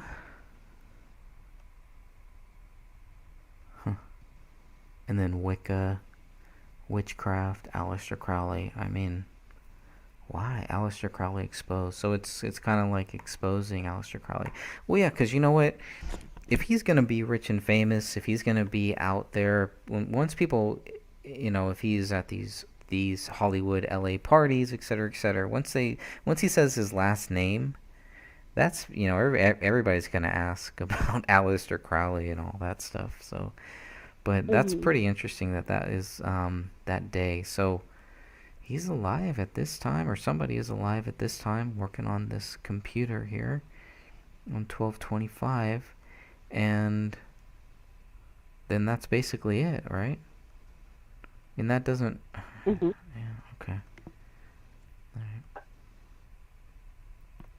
So he's looking to expose the truth about Aleister Crowley, basically. That is the last search. And then he does the myth doc. And, well, if he did it. And then that's basically all the activity. The other stuff was going through the journal, but like you said, it could have been backed up or somebody just scrolling through it. Yeah, here was another good one about the myth, where he wrote, "I have loved you all with all of my heart." This is part of a project. It's not a suicide note. It's not something that he just write. This is in new projects. It's in Dropbox. It's backed up. Boy, that size, 361 kilobytes. That's small. I don't know if that would be... I wish I had a word count. The word count should just be a few. I'll have to look that up. That's bytes, though. That's big. That's a little bigger. 361 bytes. He was working on the script. It's in one of the photos. next to the computer on a clipboard stand. There's the Hera thing, right? I So think so. yeah, so it's like, okay, so what was written on his laptop, I have loved you all with all of my heart, could be, like you said, it could be part of the script, be part of the story here. Mhm. Nothing more. Curious that they don't really mention that. But whatever. It's not their job to point out every little detail that helps prove David Crowley innocent, apparently, just to point out any speculation that would lead people to falsely believe that he's guilty. So that would be that would be a great document to have. It was created on 12/15. I mean, that's a long...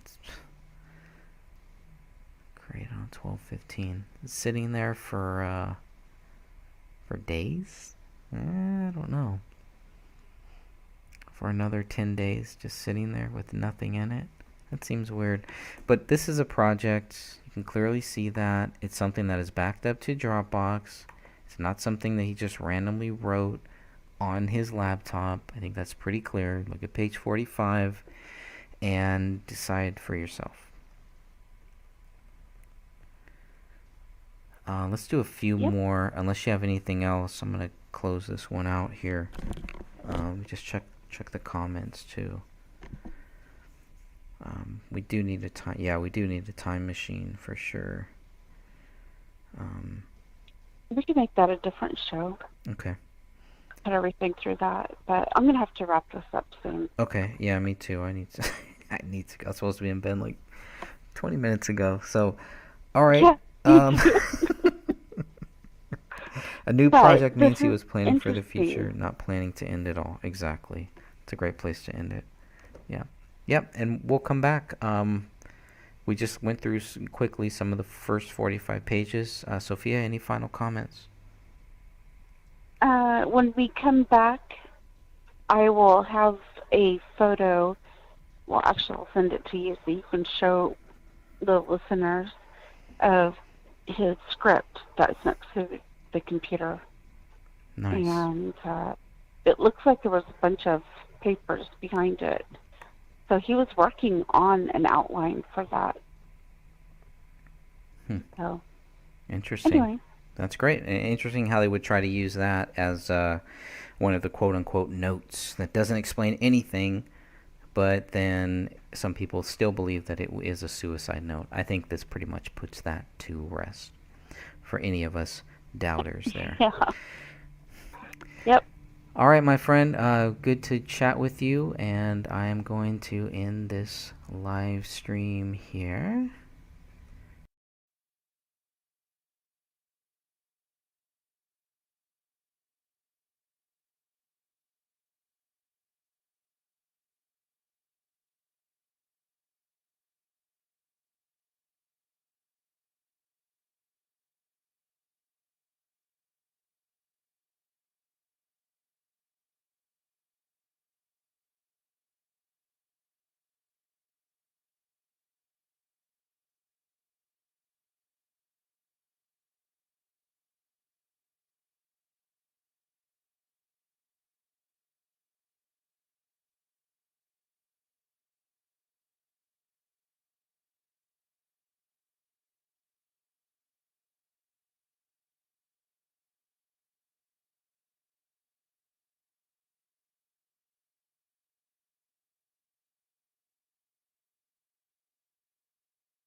are you not sorry? There we go.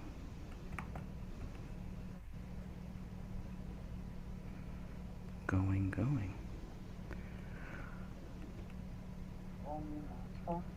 Let's see. Believe we are live. It says waiting for... Yeah, I see you. Okay.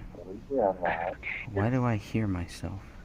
It says waiting for... Okay, there we go. Autoplay. Wait. I see you. Okay. Why do I hear myself? How's it sound on YouTube? Okay, there we go. Sounds like Charlie Brown. Does it? Yeah, why do I hear myself? Damn it. Okay. Let's see what to do this here. Yeah, I mean, I could hear you before on YouTube, of course, with the delay, you know. Okay. It was just weird I could hear myself. Yeah, I mean, I could hear you before. Mary says that she can hear all of us just fine. Just fine. Okay.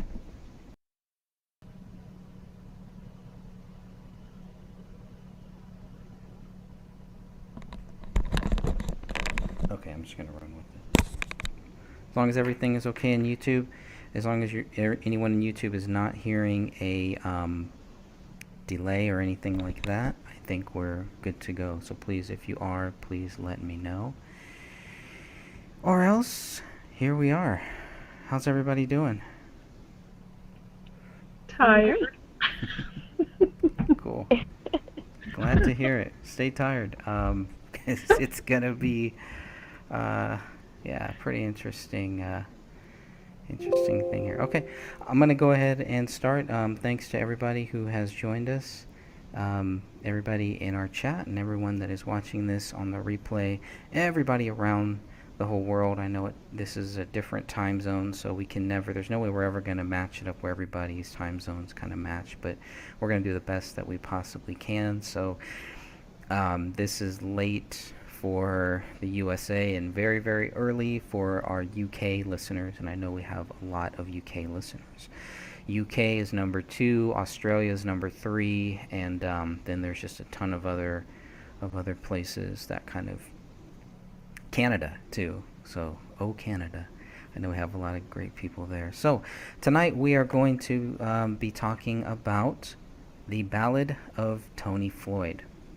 Now, if you don't know who Tony Floyd is, that's exactly what we're going to talk about. And how does Tony Floyd relate to the David Crowley case and the accusations against David Crowley? And if you want to go directly to the website that we're going to reference, just go to crowleyfamilydeaths.neocities.org. Lots of documents, lots of things that we found there. A couple days ago, Tony posted into the Justice for David Crowley and Family Facebook group, and that's what we're going to be talking about tonight.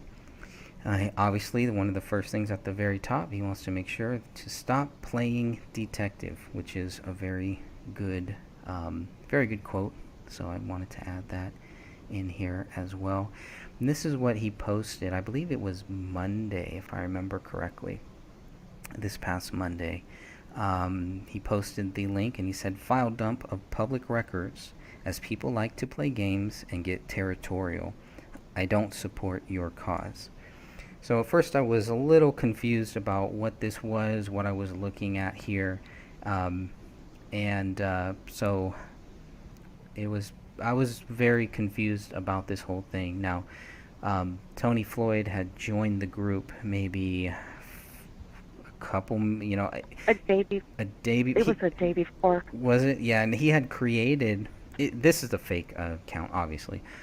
This was created like about maybe 8 minutes before he tried to join the group. So usually I don't do that. Usually I'll kind of, I'm a little skeptical, but I figured, no, let's see where this goes. And I'm glad I did. Because this is what we got here. So this is also, go ahead. I'd like to say something. Yeah. For the record. I'd like to thank Tony for this website. It's eye-opening, to say the least.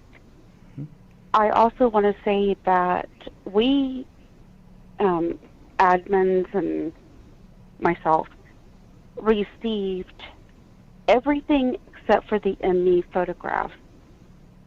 We received it all a couple weeks ago, and we were releasing it a little bit at a time. And I know that we were redacting some things from the journal that Apple Valley had overlooked. And that's the only reason why we hadn't released it yet to the group. But we already had most of this stuff, and we're still waiting for even more records, like over 7,000 pages worth. Wow. So, and when that comes in, that will be available to the group once we go through it and make sure sensitive material like addresses and certain phone numbers are redacted, and sensitive in the nature of personal. Is that the right word to use for this? Intimate. Intimate stuff is redacted. There we go, intimate. And I know you and Catherine have a different view on that than I do. Catherine, any thoughts on that? Yeah, I mean, I am probably the farthest thing you will find from a prude, but what was in there, because it was so personal, and I mean, what goes on between a husband and wife is nobody's damn business, and not even my own. And so that stuff, it added nothing to the real context of what David was saying and the parts that mattered. So what they did, how they did it, all that, it's none of our business, and that really, it should remain private. And again, because how many of us want prying eyes, in your bedrooms? And that's pretty much what's going on. You might as well just open up, your entire house and do whatever it is you do with windows wide open and everybody can stare in. And I don't think anybody wants that. So yeah, I would never be okay with releasing those intimate details. I just never will. And I know that we had debated within ourselves about releasing the journal itself because it is so highly personable. But we knew that real researchers who care about this case would want to know certain information in regards to what David wrote. I can tell you right now, it doesn't show him spiraling into darkness like the documentary says or all the news articles says. He's writing about deeply personal things. And if I ever kept a diary, I wouldn't want it plastered everywhere. So I feel very conflicted about having this put out. It does help, but I feel very conflicted about it. Yes, yeah. Derek, we received these by FOIA request.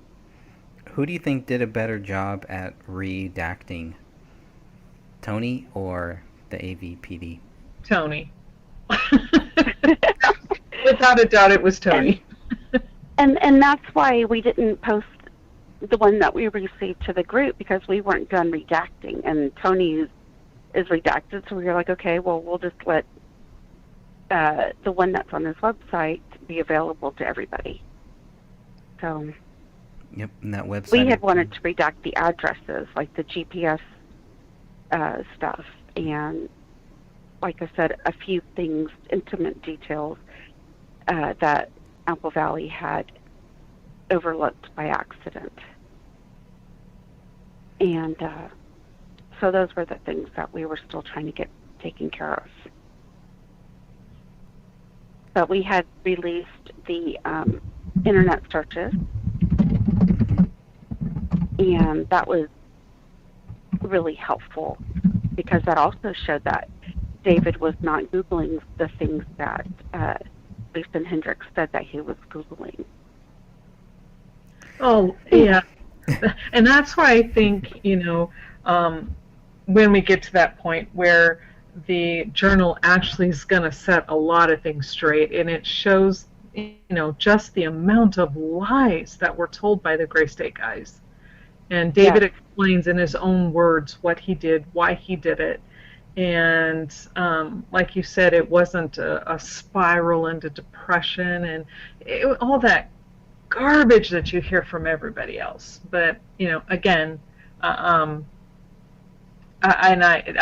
can't stress this enough. I think anybody who puts the personal stuff online needs to have their personal issues and their intimate details and everything photographed, videotaped, recorded, and then stuck online. Because then how would, that, yeah. I feel strongly about it. I guess that's enough to be said. That's great. I mean, he was conflicted in a lot of ways, and he struggled. But what person doesn't? Exactly. And what person isn't conflicted about certain things? Yep. But this is being used against him in the worst way. I mean, they have totally flipped this around and said, okay, this is what proves his guilt. No, it doesn't. It just proves he's human. Yep. So, okay. That website. Shall we get on with the website? Yeah, that website. Anybody can go there. Go to crowleyfamilydeaths.neocities.org. So I got the link up here, and that's what we're going to go over here. But everybody can go there and check it out for themselves. I don't think there's any malware or anything like that on this website. So we were able to download all of this stuff. So if you're not comfortable downloading it there, we will have it to where you can download it in other places. But because Tony put this out, please think about downloading it there. Hey Defro, I want to say hey to Derek, and I want to say hey to Mary as well, and everybody else in the chat. Defro says, Tony Floyd, my hero. Shout out Tony Floyd. Yeah, yep, I was thinking that too. Defro, I was thinking the exact same thing. I was like, okay, first it was Red Ron. He was my hero. Then it was a soldier who served with David named Mac. He was my second hero. And then we have Tony Floyd here. So all different, all talking about different things, different data and stuff. But it really shows how deep that this goes, regardless of your view on David Crowley. And we're going to see how different Tony's view is from the Justice for David Crowley and Family Facebook group. This guy is a class act. Whoever this person is a class act. And I don't know. Go ahead. I'm sorry, I didn't mean to cut you off, but I wanted to echo what Sophia was saying and what you just said. Even though Tony is on the opposite end of the spectrum of this from us, it takes someone of class and someone with some ethics to be able to say, you know what, I don't agree with your stance, and in fact, I will vehemently disagree. However, everyone should have the same information. So that truly is a rarity these days. So thank you so much, Tony. Yeah, and I mean, why hide information? Right. If these people actually believe that this information proved David guilty, why not put it out there to shut us up? But instead, they greedily held on to it. Yep. Like even to the point where they watermarked information and said that they owned the rights to these. Yeah, which you can't even legally do. That is against the law, what they did. Wow. And that they're they are treading a fine line. You can't take a photograph from someone else's work. Especially the BCA, right? This is their work, and then put your watermark on it. That is actually illegal. So, I mean, anyway, Yeah. If they had really wanted to prove David's guilt, and they thought for 100% that this proved his guilt, they would have shown it to everybody to shut us up. But instead, no, they wanted the drama. It's the secret Anyway, knowledge, huh? the information's here now, and we're going to go over it with you guys. So, Greg? Yeah, I'm not a big fan of the secret knowledge, or we have the data but you can't have it. I've never really been a fan of that.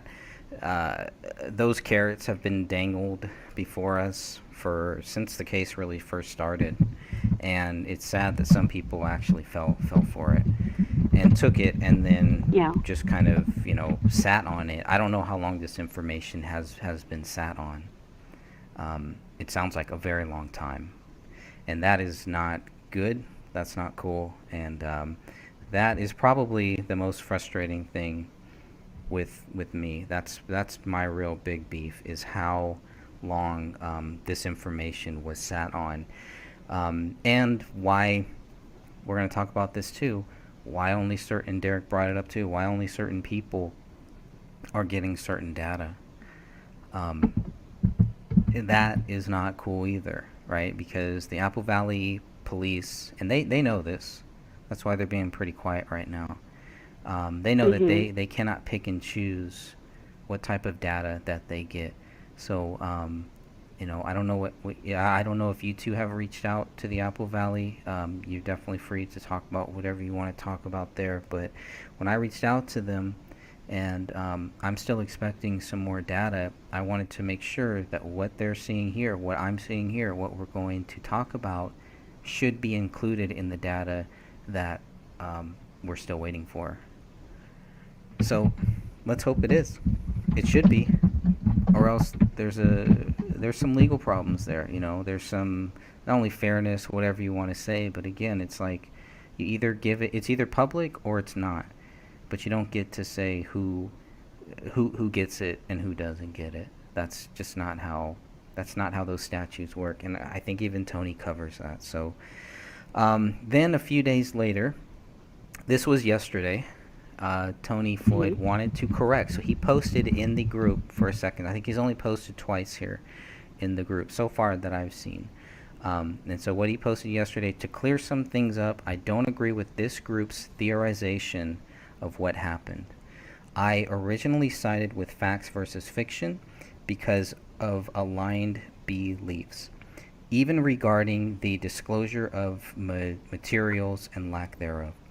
After dealing with their lies, he's talking about the facts versus fiction. After dealing with their lies, exclusion, and patronizing tones, I eventually got sick of them and have published these materials as I disagree with their hypocritical attempt at a virtue signaling, especially, I lost my train of thought. Virtue signaling monopoly, Virtue especially after signaling receiving threats and attempts at slander. Okay, thank you. Mm-hmm. Attempts at slander. Okay, here we go. This is a gross oversimplification, but I doubt anyone cares much. If the blame is to fall on anyone, it was their responsibility to not start a game of chicken with the release of materials under quote-unquote my name. Lots of stuff to cover here. What do you guys think about all of this? He's very frustrated, and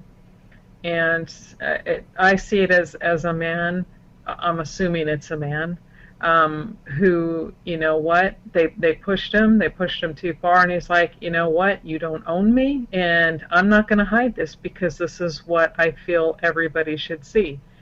And so he just said, up yours, I'm doing it. And then, he did it.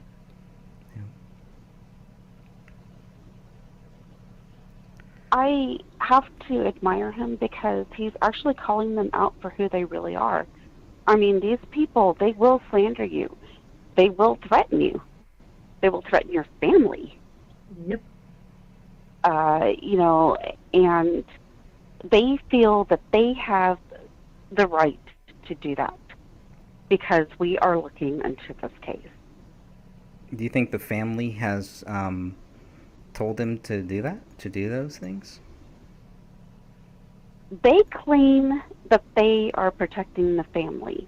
By I don't slandering know us, if the family has asked them to do it or not. And honestly, they're liars. And even Tony will say that they are liars. Hmm. And the fact that they claim that you and Dan hide evidence of David's guilt, but in reality, they're the ones who are hiding evidence from other people. I mean, how hypocritical is that?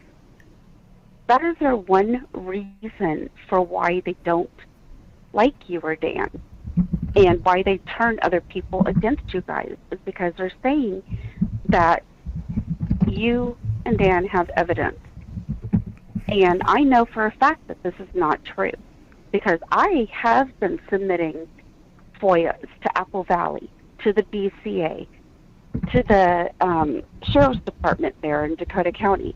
And everything that I have received back does not show guilt for David. And there is nothing that we have hidden from the group. We have posted everything once we've gone through and removed sensitive information. So it's complete and utter BS, and it's a tactic that they're using to turn people against the justice group. It's a very shady tactic. And it's not working. Let's be honest. It's not working. It's only helping us.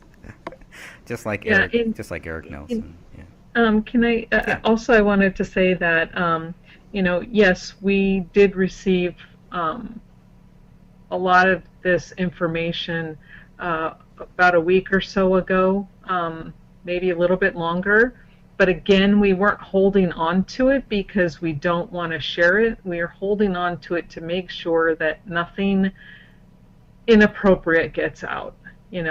Anything and everything that is absolutely pertinent to the case needs to stay in, but we're not trying to hide information. We're just trying to redact the stuff that didn't quite get redacted very well from the police department. Now, if they're redacting it, that means they don't want anybody to see it. Unfortunately, we could still see some of it, so and there's the difference. We don't, as far as I know, our group is not about hiding information. It's ridiculous. Yeah, I'll be honest with you. This data, I just received the documents here personally. I just received them a couple days ago. Yeah, maybe yesterday, Wednesday, whenever Wednesday. I don't know what day it is, but I'll be honest with you. If I would have received it first, I probably would have just put it out the way it is,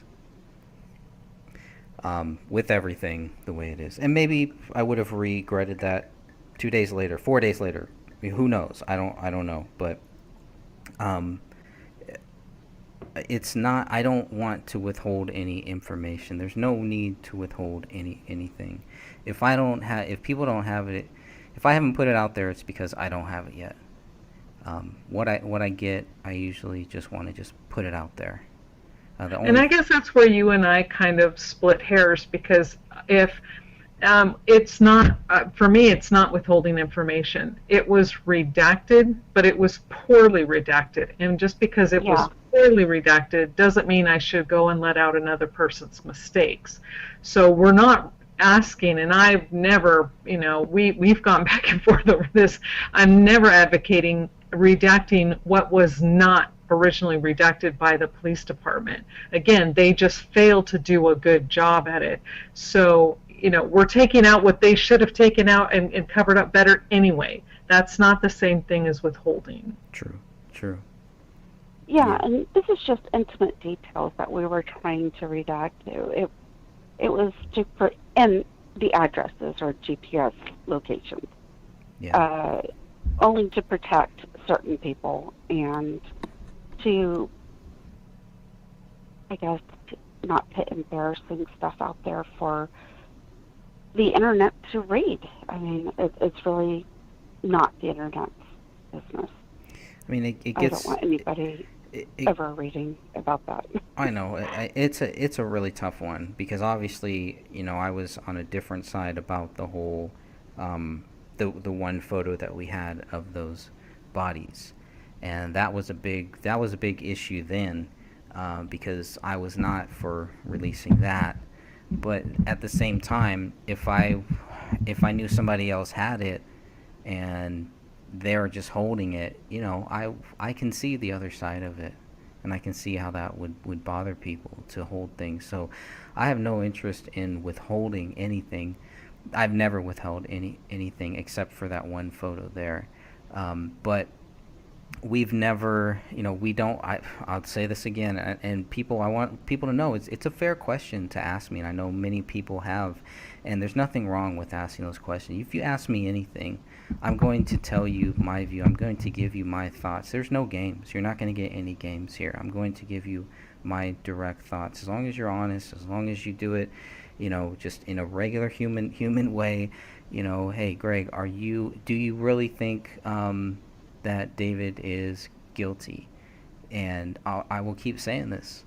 I do not believe that he's guilty. 100%. I believe there is no evidence to back up the theory that David Crowley is guilty. I know Dan Hennon feels the exact same way.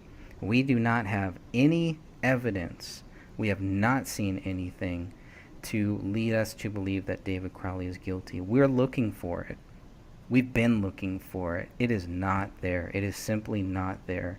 The Apple Valley Police, the BCA, they've told us we've given you everything. Obviously, here we have another case where that is not true. Okay, so unless they're withholding something from us, the smoking gun that will show us David Crowley is guilty, it does not exist. So I just want to say that one more time. 100% I believe David Crowley is not guilty based on the evidence, based on the facts, not based on the fiction. The stuff that has been told about us is fiction. If someone was using David's Day One journal to say that this proves he's guilty, that is 100% fiction. Anyone that believes David Crowley is guilty and says that they have the evidence, that is 100% fiction.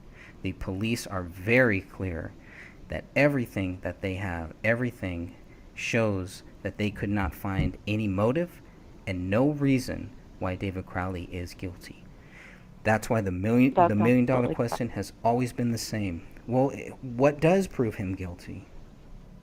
Fiction. So yeah, they came up with their answer because they couldn't come up with a different answer. I mean, with what we've been presented, there's not even circumstantial evidence that he did it. They have nothing. Right. So it would never stand up in a court of law. They couldn't even, get him arrested.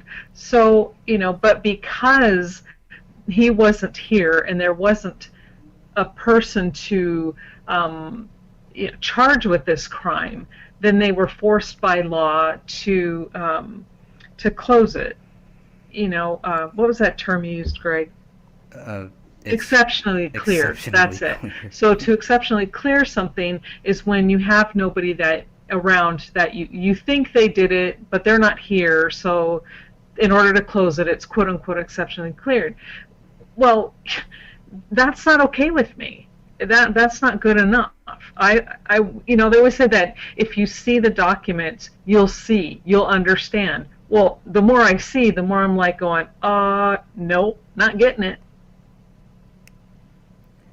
I know that each of us read the journal individually, and each of us all commented that it did not prove guilt. No.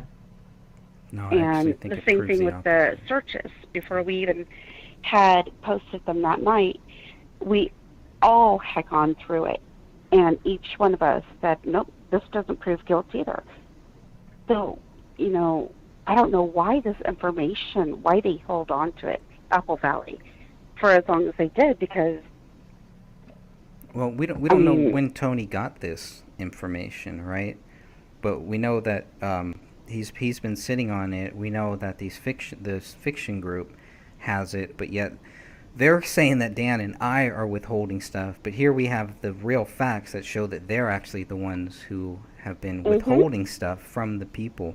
You don't withhold stuff if it, like you said, you don't withhold stuff if it will help your case, because all that we want to do, hey, is either say, look, if there's something that proves David Crowley guilty, show us so that we can, like Dan said, close down the whole group, move on to other things.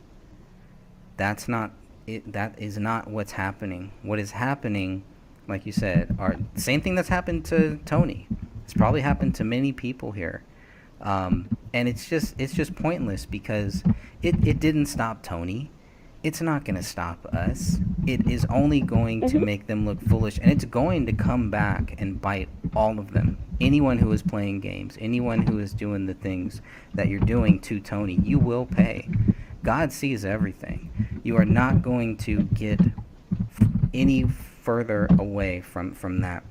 Justice will come to you too. There's no reason to play games. There's no reason to slander. There's no reason to do all of these things that you're going to see that happen to Tony here. And it's just dumb. So, it's whatever. The thing. Go ahead. I was just wondering if you had wanted to move on to the next slide, slide, because I think that explains a little bit more about what Tony is trying to prove. Okay, so this was added to Tony's website. So if you go to the website, he has added some things there, and he makes it clear that he does not support our group. He does not support a gray stage, which is me, apparently. He does, or any other representatives who claim David Crowley was not the perpetrator of this crime. He has viewed many of their videos, read the Gray State, read my book, looked at all of the documents, and has viewed everything, and he still believes David Crowley is guilty. Okay?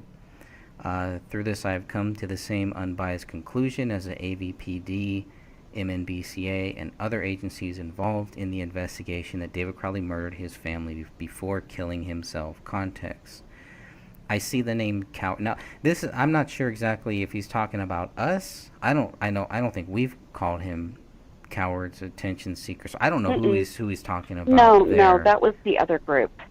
I believe it was either Louise or Joe that called him a coward. I think it was Louise. He's a coward for releasing the data to the public, data that the public should have had 6 years ago. He's like what Defro says. He is a hero. He's not a coward. Definitely not a coward. No. And attention seeker. If he wanted to seek attention, he could have done this at any time. And he could also say whoever he was to get the attention to him. And evil for being thrown around. Okay, so that's not directed towards us or anything. It's just. I mean, I was just baffled by that, by some of the allegations that were tossed to him. Yeah. These 3 points, he is discussing the other group. He is calling them out for what they have been posting about him since you posted the website and the group. Okay. That's when they found out about it, is when you posted it in the group. And they got livid, threw a temper tantrum, and this is his comeback to them. Or, excuse me, his clap back to them. Who's clap back? Hey, William. Hey, William. Tony. Hello. Hello. Oh, okay. Hello. We're just talking about what's happening between Tony Floyd and the fiction group. Those jokes.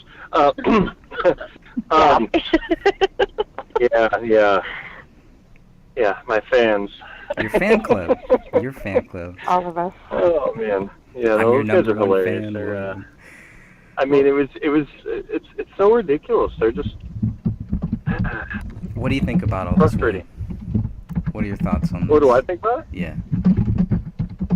Well, I mean, the fact that they're claiming they own the image, that right there is a huge red flag. I don't like that. I mean, I don't think they can claim ownership, for one, but no. But for two, the fact like they want to go and prove us wrong, right? Well, then why would they withhold anything? You know, I mean, the thing is, I think they withheld this because, from what I can see, this proves our point even further. So, I mean, from the clothes, then you've also got the photo of the gun. I mean, all this has already proven our point a little bit further. So, I mean, the fact, like I said, they withheld that, I think that's just mainly because they knew they're wrong. And they're trying to go and keep everybody in basically in the dark and just let everybody think that we're wrong. But when they come over and they see what we have to go and offer, you know, what we explain, and then on top of that, then they get to see this now. It's just, everybody can see it for what it is. And AVPD obviously they made a terrible, terrible call here. And the fact that also that photo, as you guys probably already seen, well, I think, of course you guys already seen it, you know, obviously it's, somebody took it with a cell phone.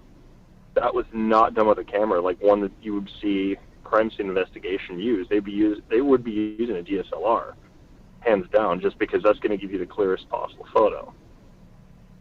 You know, but with, I mean, you can definitely see there's graininess there, which, I mean, I like I said, I can't blame anybody for thinking it's Photoshopped to some degree, but once again, you know, I enhanced it to show it's not. It's absolutely not Photoshopped.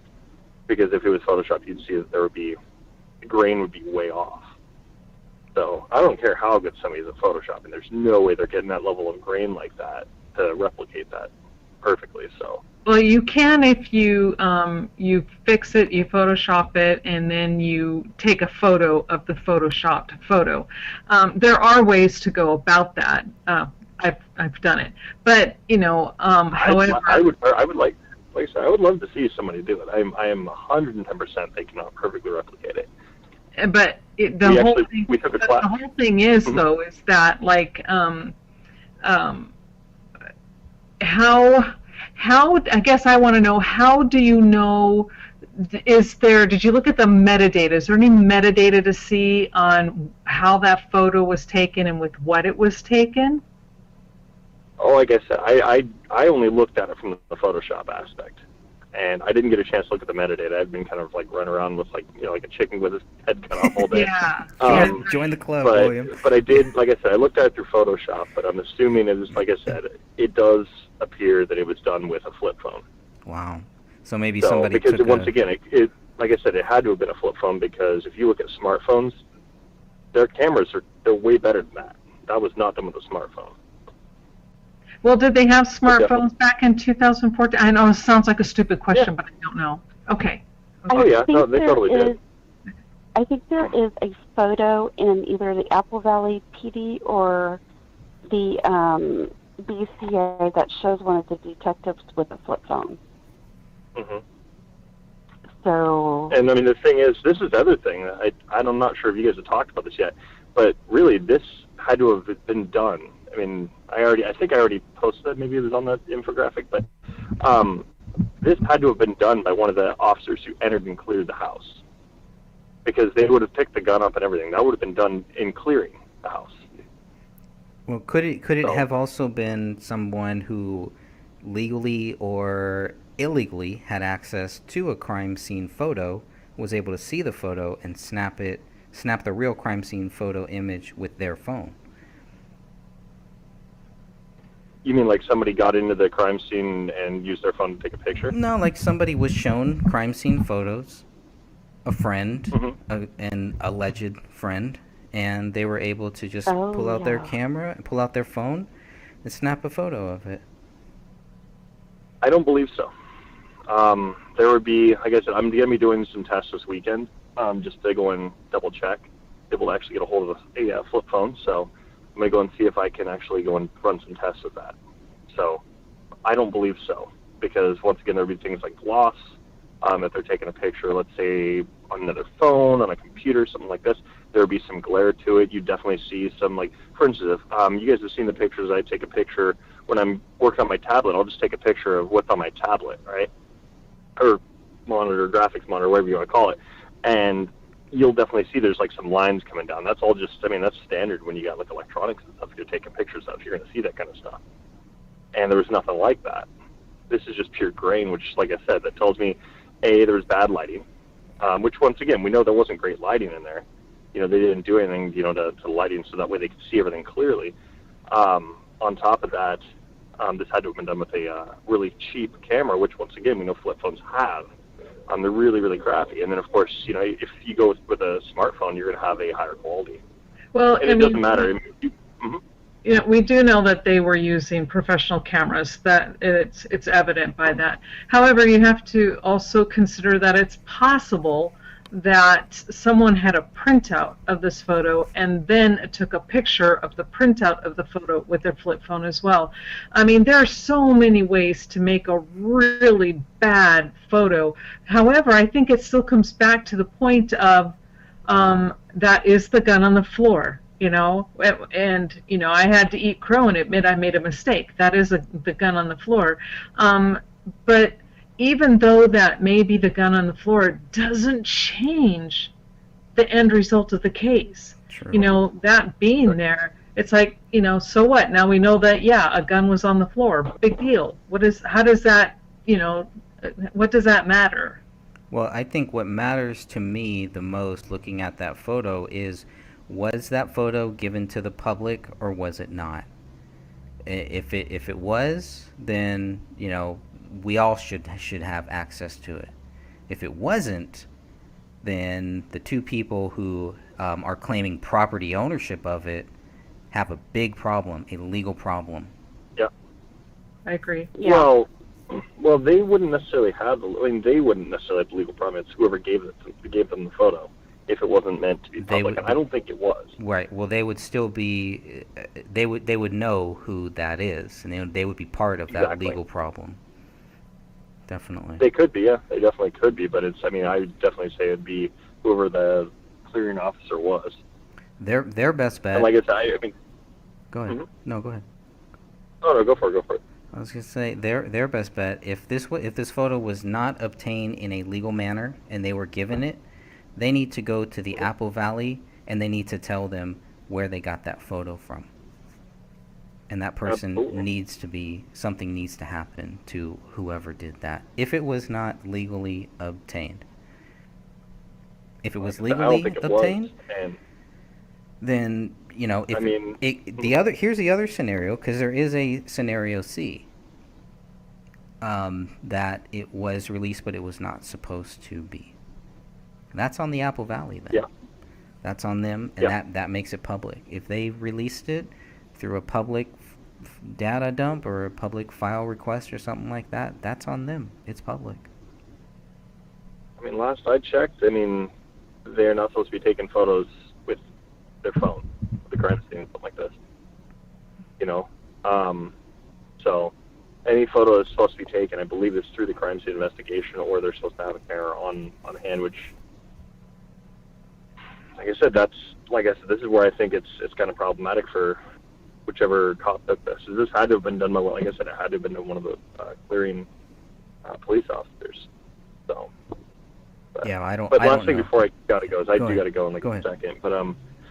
the other thing I really wanted to go and mention that's actually really relevant about this is we also get to see the positioning of the gun, which Yes. once again, I mean, I feel like that's really, really relevant when it comes to, you know, trying to say David's guilty or not. You know, and I think the way where it's at and everything, I do think that it does show a little more innocence here than it does guilt. I see no guilt here. Yep. So. Yeah. So, I got to bounce. So, thanks for having me, guys, and I will talk to you guys later. Thank you, Thanks for brother. dropping in. We'll talk to you soon. Of course. Have a good night. You guys too. You too, man. That is Mr. William Rail. He is. You can catch him on Twitch. He does a lot of Twitch videos covering this case. Whether you agree with him or whether you disagree with him, he and I disagree on a lot of things. Where you can see we're still able to have a cordial chat here and just talk about this stuff. And that's what this really is. You know, a lot of the stuff that happens in the Justice for David Crowley and Family Facebook group is a think tank. We're trying to figure out what is happening. We're not acting like we know what really happened or we have it all figured out, but we're just gonna play games with other people, ha ha ha, all this stuff. Like, that's not the way that you get to the truth, and that's not how you help people, including helping this family. If you're playing games, you are not helping this family at all. Right. If you're withholding things, if you're making threatening comments to other people, if you're attacking other people, that is not helping David's family or Kamel's family at all. And you should be It's counterproductive. ashamed. It's very counterproductive, and it also, you know, does not help them. It doesn't help their cause. unfortunately, it does help us because it helps us show why these people are liars and frauds and just fiction writers. That's it. So, and that's time that obviously we don't want to be spending on this, on talking about them. And maybe that's what they really want. And that also is not helping the family, you know? So nothing that they do is helping the family. If you want to help the family, let's find out what the truth is. Let's get some solid facts of what will prove David innocent or guilty. We have thousands of solid facts of why he is not guilty. We have not seen one fact to show that he is guilty. Okay. Go for Next it. slide or Next slide. Let's see. Did we miss anything? So he had 3 points here, right? He says, yes, I am. And I think he's being facetious a little bit here. yeah, Possibly. sarcastic. I Yeah. guess, you know, smartass kind of way, which is okay, you know, because it's the only way to deal with these people. Yeah. So. You're right. He does seem frustrated, and he does seem like he's just, you know, fed up. I mean, he does not support our cause. He does not support what we're doing, but at the same time, he also makes it clear that, I mean, he posts in the group and gives us all of this data. So there must be something there. There must be some common ground that we've been able to find, and we found that with, I mean, I've spoken with many people who believe that David Crowley is guilty, and we've gone back and forth on private chats and things like that, and that's fine, you know. So He just believes that everybody should have access to information in regards to the state. yeah, And a decent human being would believe that. So. Yeah, I think the only thing that I didn't like about what he posted yesterday was he said, I don't agree with this group's theorization of what happened. And I think that's a very general and broad statement because obviously, you know, we all, and I think, Catherine, I think you commented on that too. You know, we all have kind of our own views, our own things. You know, I've made it very clear that I do not have a theory.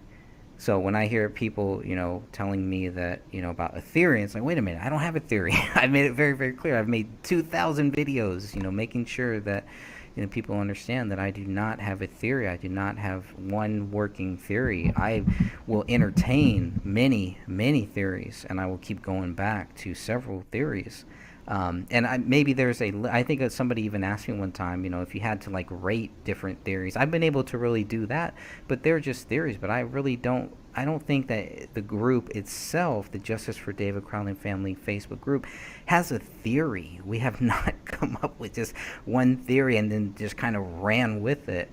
Whereas this fiction group has a theory that David Crowley is guilty, and they just kind of run with it and just, you know, have the blinders on to anything else, to thousands of pages of documents, thousands of photos. And that's the frustrating thing is they spend their time slandering anybody who says David is innocent, and they, you know, they go through all this effort to rip and tear them apart on social media in their videos and all this other stuff, but present not one thing to back their position. But we are trying to back our position with evidence, stuff that is given to us by the police themselves. Right.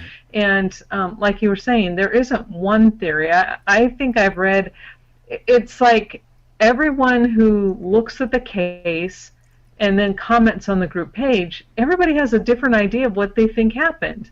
You know, so it's people, they're, you know, you're throwing out ideas and talking things over. Well, what if this could happen, and what if that happened? And I mean, that's a good thing. I think, you know, to throw and toss ideas out is how you can get and whittle things down. Right. What else? Okay, so we're gonna look at some of the files that are included in this quote-unquote data dump. The image of the gun found at the crime scene, which this for me, like I said, this is the big one, because I've been asking for this. I know I'm not the only one, but we've been asking for this for six years, And I believe in the 21 questions for Detective Gummer, this is one of the questions that I asked. I said, hey, give me a censored photo.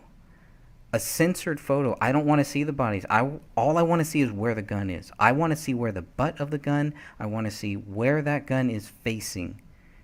That's all that I wanted for 6 years. And it took our hero, Tony Floyd, and his data dump to get that. And again, people have been withholding this photo, have been withholding this thing, and I do hope that this was legally obtained. And if it was, then Detective Gummert and I are going to have hopefully we're going to have a chat here in the very near future to figure out why I was not given this photo when I specifically asked for this. Now, Detective Gummert has been nothing but professional. The Apple Valley Police, same thing. The BCA has been more than that, as far as my personal dealings with them. But it's kind of weird. The BCA has given us so much stuff, and the Apple Valley Police, I did 2 or 3 requests, and I got 464 photos and 94 pages of police reports. That's it. That's all I've ever gotten from them until a couple days ago, until Wednesday. All of a sudden, there's all of this other data. Whatever, that's fine. Whatever. Just as long as you give it, just give us the public data. This is stuff we could have had 6 years ago, and we could have gone through all of this and a lot of the speculation, a lot of the things, well, maybe he did it because of this. Well, the David's journal, his day one journal shows this. None of that turns out to be true. I mean, Greg, can I interrupt please, for a second, please do. Okay, because some in the chat are asking, when I sent my FOIA request this last time, I was extremely specific about the things that I wanted. I gave item numbers. I gave the name of the files that I wanted. So when you send your FOIA request, you have to be extremely specific. Otherwise, they'll just say that they don't have the information, or you'll just get the regular 93 pages, I believe, or is it 94 pages of the police report that's redacted, and just the photos, just like 400 and something photos. We get that did every that. single time. Well, we did that. Dan Hennon specifically asked for certain things, and they didn't give him. It looks like the video that is on this list is one of those things that we should have been given. Yeah.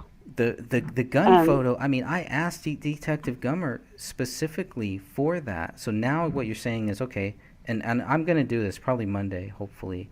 Or maybe we'll see when. I'm going to do this very soon. But just like you're saying, okay, here's what I'm going to do. I'm going to request a photo of the gun as it's found. I'm going to give them the actual freaking photo and say, I want this photo because it's out there. You guys have given it to somebody. And if you have not given it to somebody, please let me know that. Because then maybe I won't put it up there if it wasn't legally obtained. Or maybe we should look into how somebody was able to get this. Maybe there should be an internal investigation or something. But I think the very first step, like you said, I have to be very specific. I'll give you the model number. I'll give you everything that I know about this gun. But it's just very frustrating. Go ahead. Yeah, and you have to say that as it was found in situ, not when it was being taken as evidence. Right. Because I guarantee if you're not specific, they will send you the evidence photos. Yeah, so, on the living room floor. How about that? I have the coordinates. It's because it's in Joe Cooksley's notes of how the gun is found. These coordinates, this day, this time. What do you guys need? You know what I'm asking for. They know what I'm asking for. But okay, fine, whatever. But that's all that I want.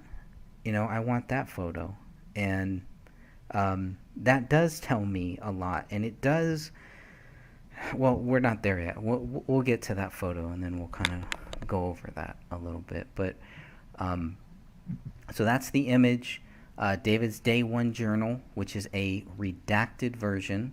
This is not the same version that we have. Tony did the redactions, a very classy person, because he redacted more than I would have. He it sounds like he redacted what you and Catherine were kind of having to do, and that was going to take a while. And then it's like, well, he's already got it, and it looks like his version is actually a clearer quality version, which does make me think that this was an older version. On his website, he also talks about things that he took out that was given to him. So there are things that he has that he is not even sharing on his website. That is technically public data, whatever they have given him. But then there's some electronic reports. I believe that's the 360 or 317 pages of David's searches and what is in the Day One Journal. The medical examiner photos, which again we do not have. We only have 464 photos. Thanks to the BCA, we have over 700 photos that at least give us some, it gives us a lot more than what the Apple Valley did. Where did these photos come from? If these were requested, if these were given through a FOIA from the Apple Valley, then why? It doesn't make sense why some of the photos are given to some people and some aren't. Are they given photos to? If I were to say that I believe David Crowley is guilty, would I have received thousands of more photos if I would have lied? So, and then we have this crime scene photo here too. That, like I said, Dan Hinnon requested. I know he requested audio. He requested other things too. We wanted photos. I mean, and so, like you said, maybe we didn't fill it out right. Maybe we weren't specific, and this person was. Whatever the case, the main thing is that the public has this data. That's what matters. Not my feelings about this. Not because, I didn't get this or that or whatever, which does frustrate me, but it's not about me. As long as this stuff is out there, we're going to make sure that the public will have access to it. This is public data. This is not my public data. This is not public data that some people get and other people don't. That's what Sean Wright, that's what people like that were telling us. They had things that proved David Crowley guilty, but they couldn't share it with us right now, back in 2015. But if we just kept our mouths shut, if we didn't act like David Crowley was guilty, then at some point they were going to share it with us. That's total BS, man. I mean, that is just total BS. That is not something... And those were red flags, huge red flags. And when I posted the text messages between me and Sean, people could clearly see that. I didn't have to leave any comments on it. A person like that, you just let them talk. And this is a known felon. This is someone who has a criminal record. And this person, who David in his Day One Journal talks about, and not in a good light, this person is acting like he's David's savior and David's friend, and then you have this fiction group that has this criminal in their group, and people are supposed to take them seriously, and you really think the family really is going to side with them? With known criminals? Oh, yeah, he's not the only one in there that's got a record. That's crazy. Anyway. It's crazy. Any thoughts on that before I move on? I know there's probably some great comments that I'm totally missing in the chat room. I do apologize for that.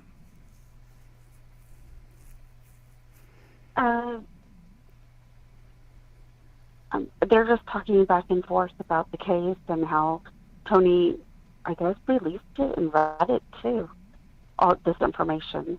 Oh, great. So That's he's great. making sure it gets out everywhere. Get it out there, they Tony. must have really pissed him off. They woken the beast. Go get him, Tony. And I'll upload the electronics crimes report and Detective Vaughn's report Basically, it's just saying what types of tests that they ran, forensic tests ran on all electronics. Mm-hmm. And Greg has already released the blacklight report to, I think it was item 5, Item which was 5 the and then searches. item 8. Okay. The other one really didn't show anything, so it's not of use at all. And I think that's the only reason why we never posted it. Okay. But that would be the laptop that was on the island. Okay. And so we'll make sure that everything is in the group for people. And do you have it all on your website too? Currently I just have the journal and the 317-page electronic report that we covered. But if you could get any of the stuff that you have, if you could add that to the group files, that would be very, very helpful. I'll add everything except the journal, only because we have not redacted those sensitive. Can you But they could get it off of Tony's website. So. Yeah, that's the one that I have on my website too. Maybe you can download it from my website and add it to the group files. Is that possible? Yeah. Okay. I can do that. Okay. And shall we move on to the next slide? Or? I think so. If I have another slide, is that it? Oh, I was like, wait a minute. I thought I had more. Okay. Oh, maybe is that all I have? I thought I had one more. Maybe not. Okay, I guess that's all of the slides that I have, but we do have the actual website here. And I'm not sure what this video is here. I don't want to get a copyright strike or anything. I have no copyright strikes on this channel, which is really weird. Could we great. Go ahead. move past the photo? Because I don't want you to get any strikes on your YouTube channel. I'm not worried about that. Actually, I actually do want to talk about that. Well, I guess I did already talk about it. So I don't know. I mean, this is all I wanted right here.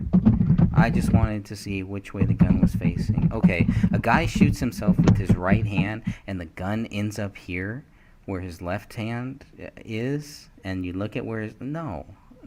This is exactly the whole thing. Now, that is just really weird, because we were kind of told the gun was kind of down here where this lemur was. And then are you going to show the photo? I'm not seeing it. Are you not seeing it? It's there. I see it. Oh, okay. There it goes. I'm sorry. Yeah, for some reason Greg, my laptop was slowed down. Okay, now I see it. Thank you. Okay.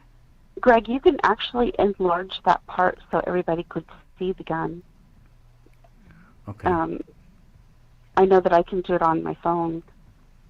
Yeah, it is kind of blurry right there. So I don't know if that, but yeah, it's just such a bad image right there. There you go. Unfortunately.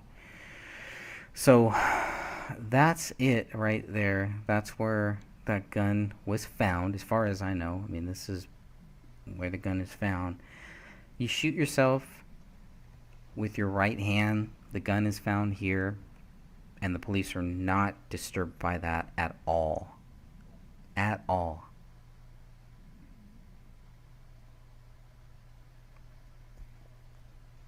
I mean, it speaks for itself. If I wanted to hide something, and if I was a part of some fictional group, I'd probably hide this too. Because words, the images speak for themselves. That's why we weren't, we just wanted the photos. We wanted, all of this stuff that would show whatever that they're saying. What did you guys see when you walk into this house? Because we asked Detective Gummer, I asked him, when did you realize David Crowley was guilty? He said, as soon as he assessed this scene. So based on what he's saying, he walks into this house, and this looks like a double murder-suicide to him. No.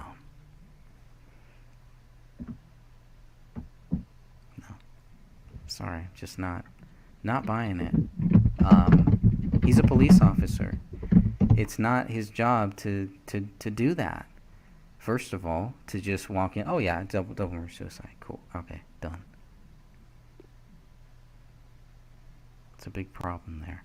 Anything on that photo, or else I'll just keep moving on here. I'm a little frustrated. They were asking if the gun could have been moved by the dog. I don't think so. I mean, anything's possible, sure. I mean, I guess, yeah, it's possible. It's possible. I mean, anything's possible. Yeah. He did things at the crime scene. We know that he did chew on bones. We're not denying it. We can see the proof of it in the photos. No, he destroyed things. I do think that's a question. I don't want to act like I'm belittling that question, because it is a very valid question. It's a question that we all ask. We all will ask at some point. But then, you have to just kind of, okay, that's a great question. Let's look at the pros. Let's look at the cons, and you kind of just go from there. Have you ever seen a dog move a gun with this much weight? If the dog did move the gun, would there be, other blood, or would there be other dog saliva or something like that? How would that affect that whole thing too? So I guess you would have to look at so many different things. I would kind of assume that if he shot himself with his right hand, which David was right-handed, the gun should be closer to his right hand. So for the dog to have moved it from where his right hand was over to where his left hand was is also another, it's like you said, it's possible. Joe, sorry. Joe Howard would like you to zoom in on the gun again, please. I'll zoom in on the gun. Garrett, I know it's not very good here, so let me know if you want me to zoom in a little more, and I can do that. I know there's a lag on the YouTube site. And Derek says, even not fully loaded, it's not impossible, but the dog has been blamed for everything. Come on. Yeah. And he's so right. The dog has been blamed for everything. I mean, not like it's not impossible. I mean, but he does have a point. Yeah. And even when you look at the gun, when they put it on the table next to the Christmas tree, next to that front window, it has hair on it. It has blood on it. We know that there's blood on the magazine too. If I remember correctly, it's David's blood on the magazine, Camel's blood on the actual gun. I mean, and then hair. Why would there be hair there? It's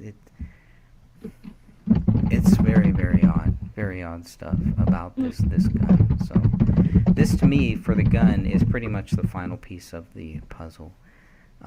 This is just more proof to me.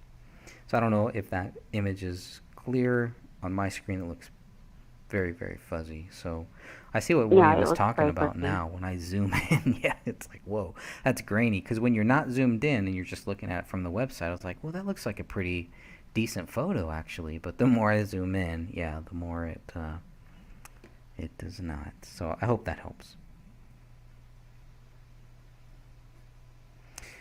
Greg, please go to the red on David's leg. Okay. Let's I guess it's right across from where the gun was. Okay. On his leg. Yeah, so there's a big red spot, flesh. Yeah, and this is interesting because there is no wound on David's leg, as the ME states.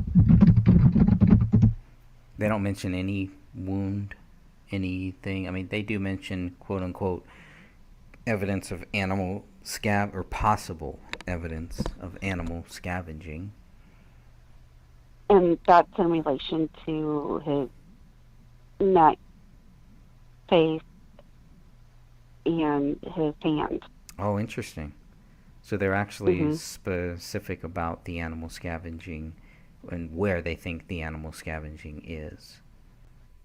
Well, because the rest of his body was intact, so they don't mention any other injuries to his body. So I'm saying, I mean, people are more than welcome to read the autopsies that are either on your website or in the group, and they'll say for themselves.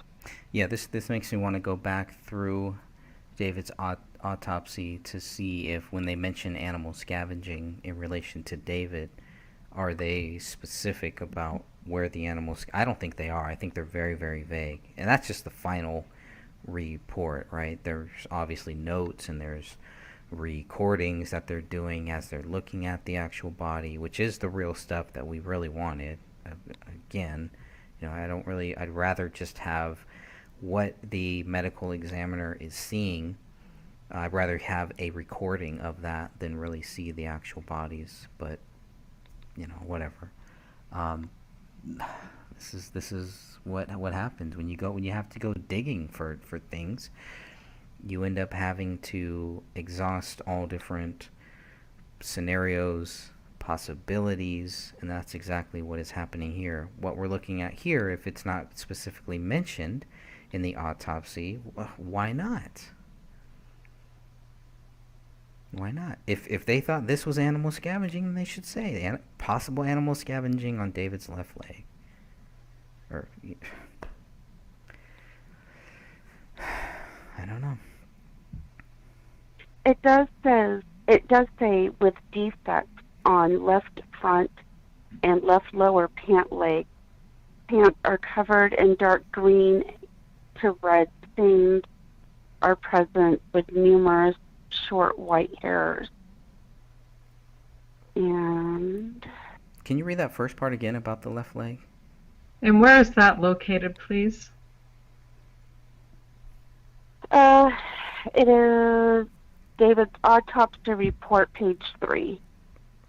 David's autopsy report. Thank you. Clothing and personal effects. And I believe it's bullet point 4. One pair of Nautica jeans company brand black and white and blue striped sweatpants size medium with defects on the left front and left lower pant leg. The pants are covered with dark green to red stains are present and numerous short white hairs. The staining is also on... Yeah. The staining is also on his boxer shorts. Yeah. And the staining is also on his black sleeve. On his shirt. On the left, on the collar in the left side of his shirt. The black shirt, they said. And then, I'm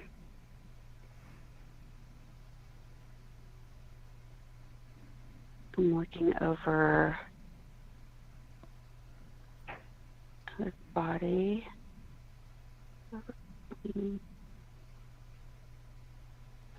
Yeah, there's no mention of the wound on the leg. I can't find it. Mm-mm. Interesting. No.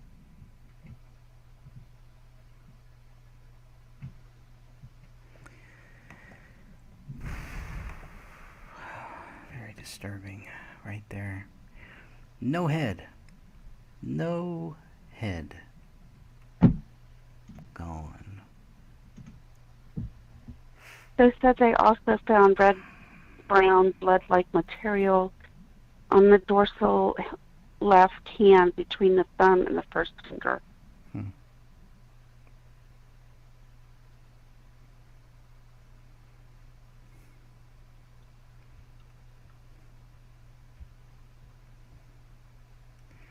Anything else on that image?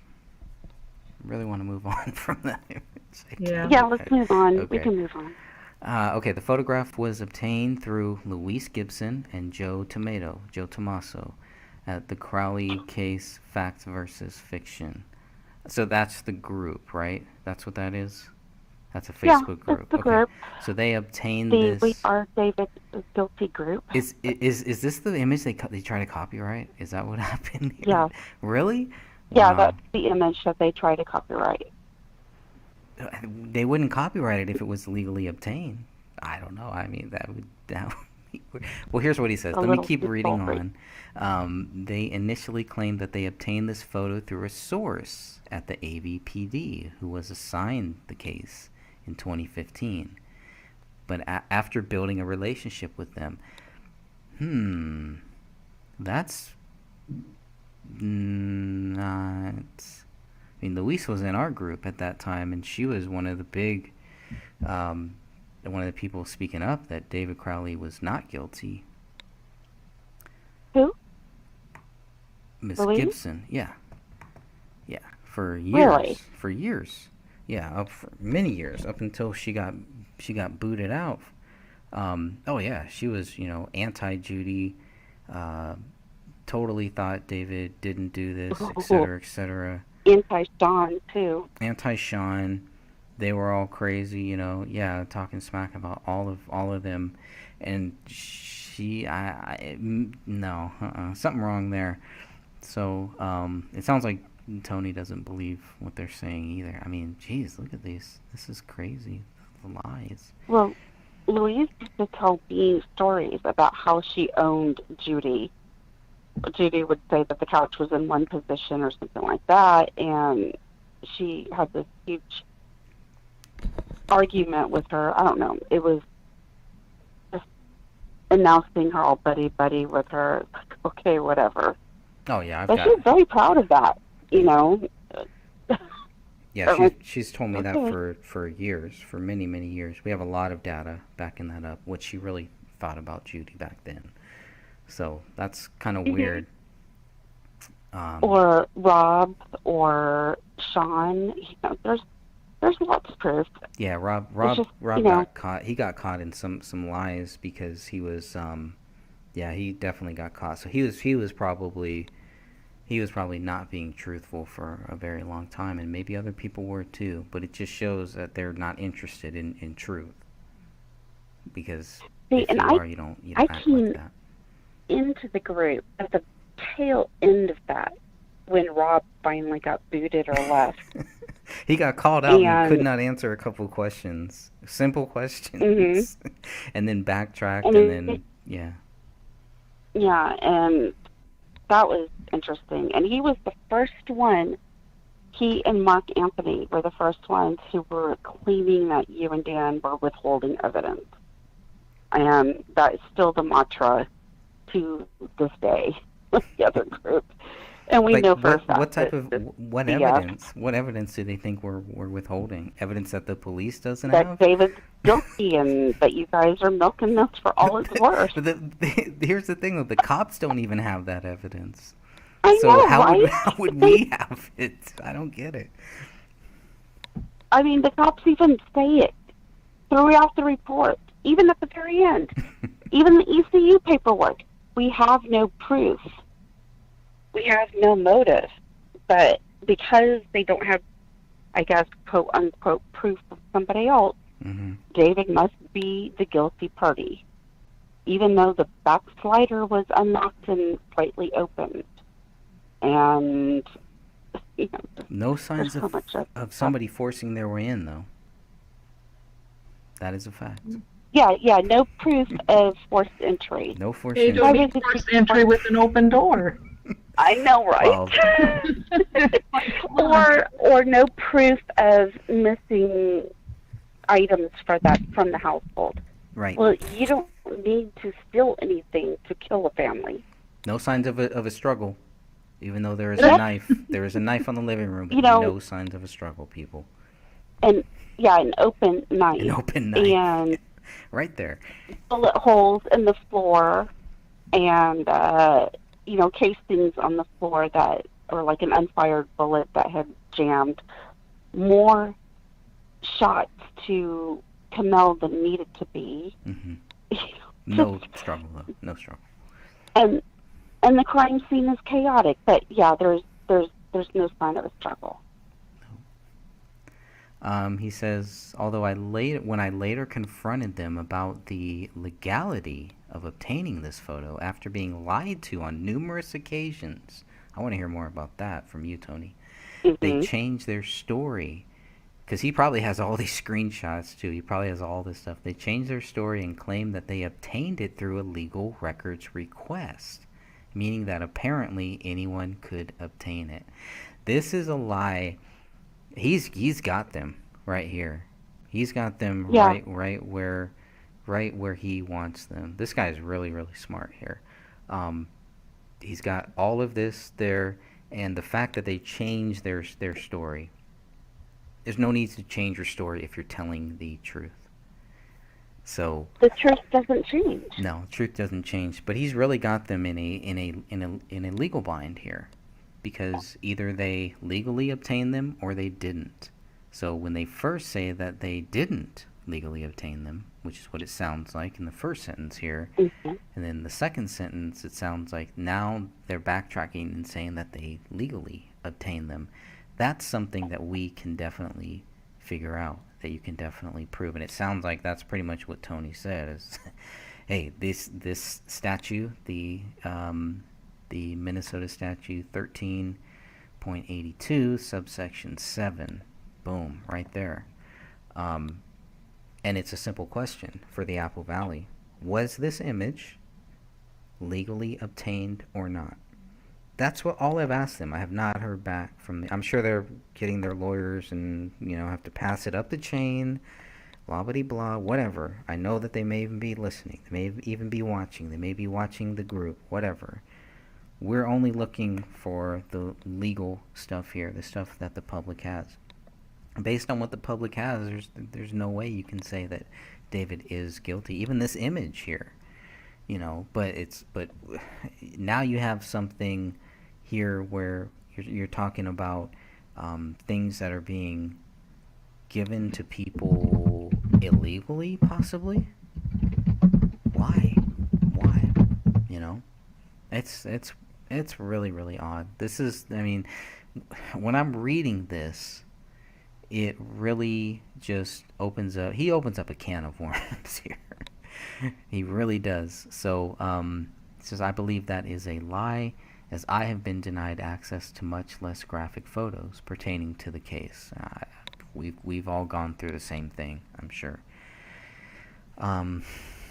Images, so here's the statute. Images and recordings, including photographs, video, audio recordings, which are part of inactive investigative files and which are clearly offensive to common sensibilities, are classified as private or non-public data.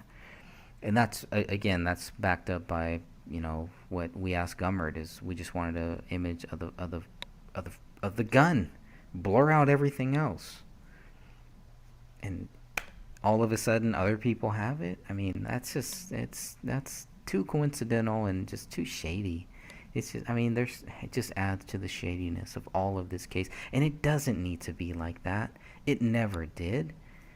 Just give the public the data, and you guys, obviously the Apple Valley, the police think that they have it solved. Well, fine. Think whatever you guys want. But give us the public data. Don't withhold the stuff. So I hope that they haven't been. But if they haven't been, then that means that that photo, and maybe other stuff too, was not obtained in a legal way. I'm going to put this out there. Yes. I'm not saying this happened. I'm just saying Sean, Wright, and Judy are in that group.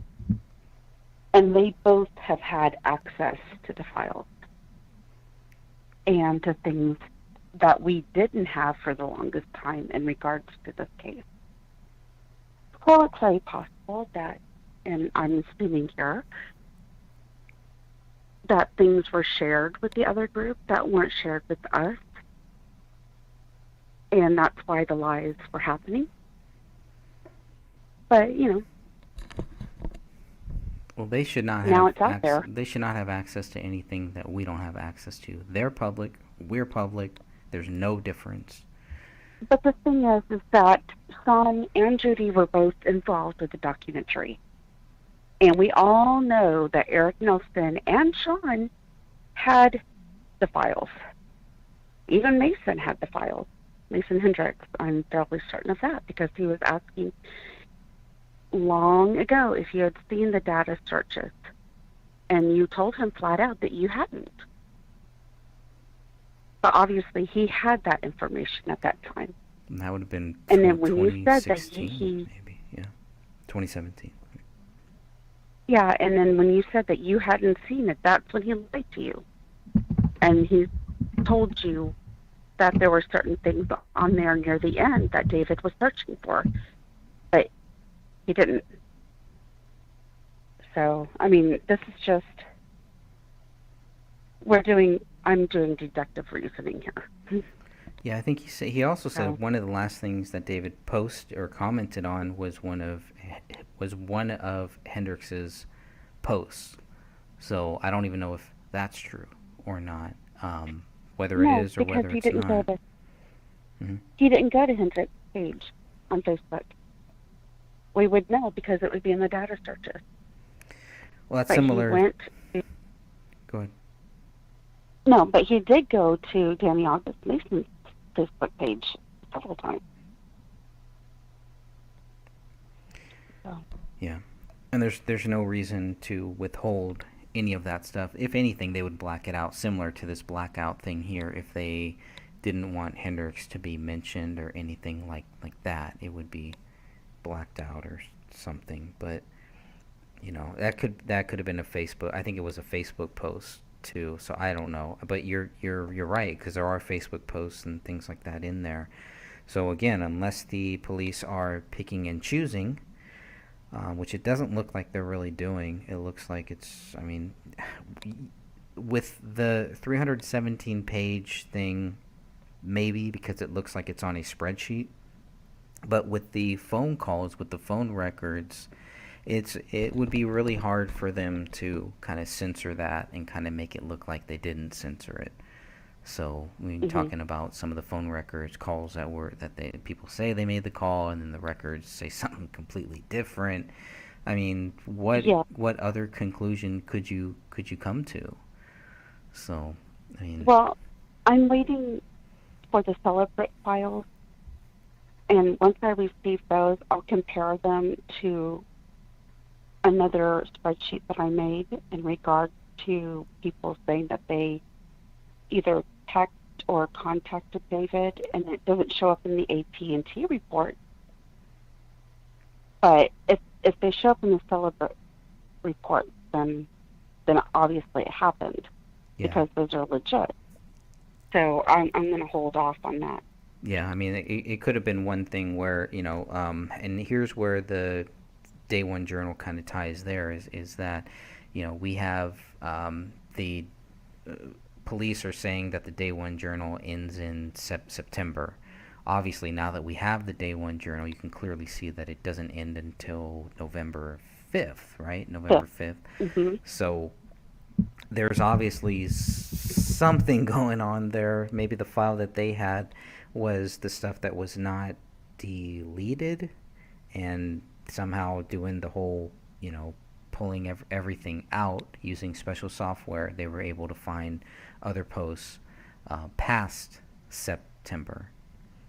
And so maybe they'll do something, maybe with these records that you're talking about, maybe we'll see something with those phone records too, whatever it is.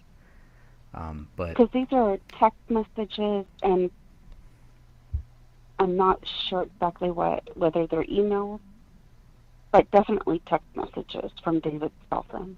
Right. So we'll definitely be seeing if he was actually contacting. But they should have shown up on the AT&T record. So I'm a little confused about that. Yeah, only if they were taken off. Only if what we're seeing on the AT&T records for the text messages is. I don't know how that works. You know, I'm just trying to think of scenarios, I guess. If it was a deleted message, would it still show up there? I have AT&T. I will look at we just had our phone bill come in, so I'll take a look at it and see. Yeah, try to have somebody send a text, try to delete it and see if that still comes up there. It should still come up because it got pinged. So it should come up. You sent it through the service, it would come up. Even if it was deleted off of your phone. Yeah. It still went through AT&T service, that satellite, and got pinged. So yes, it would show up. I'm not a techie, but common sense would say that it would. Sure. Well, and he But, does. He has the day one journal, 162 pages there. He says, "I obtained this via records request a while ago, and we just got this a couple days ago." I received it on August 4th. Okay, I just received mine on Wednesday, so. Mm-hmm. I mean. Well, I mean, I gave it to you to read. But yeah. You just received your copy. Yeah, I received my copy. I've been asking for this for years, but whatever. For 6 years? For 6 years, but all of a sudden, it's. I guess I just got to keep asking for it and keep asking, which I don't want to do. I know they have other things that they have going on. We wouldn't even be in this spot now, going back and forth.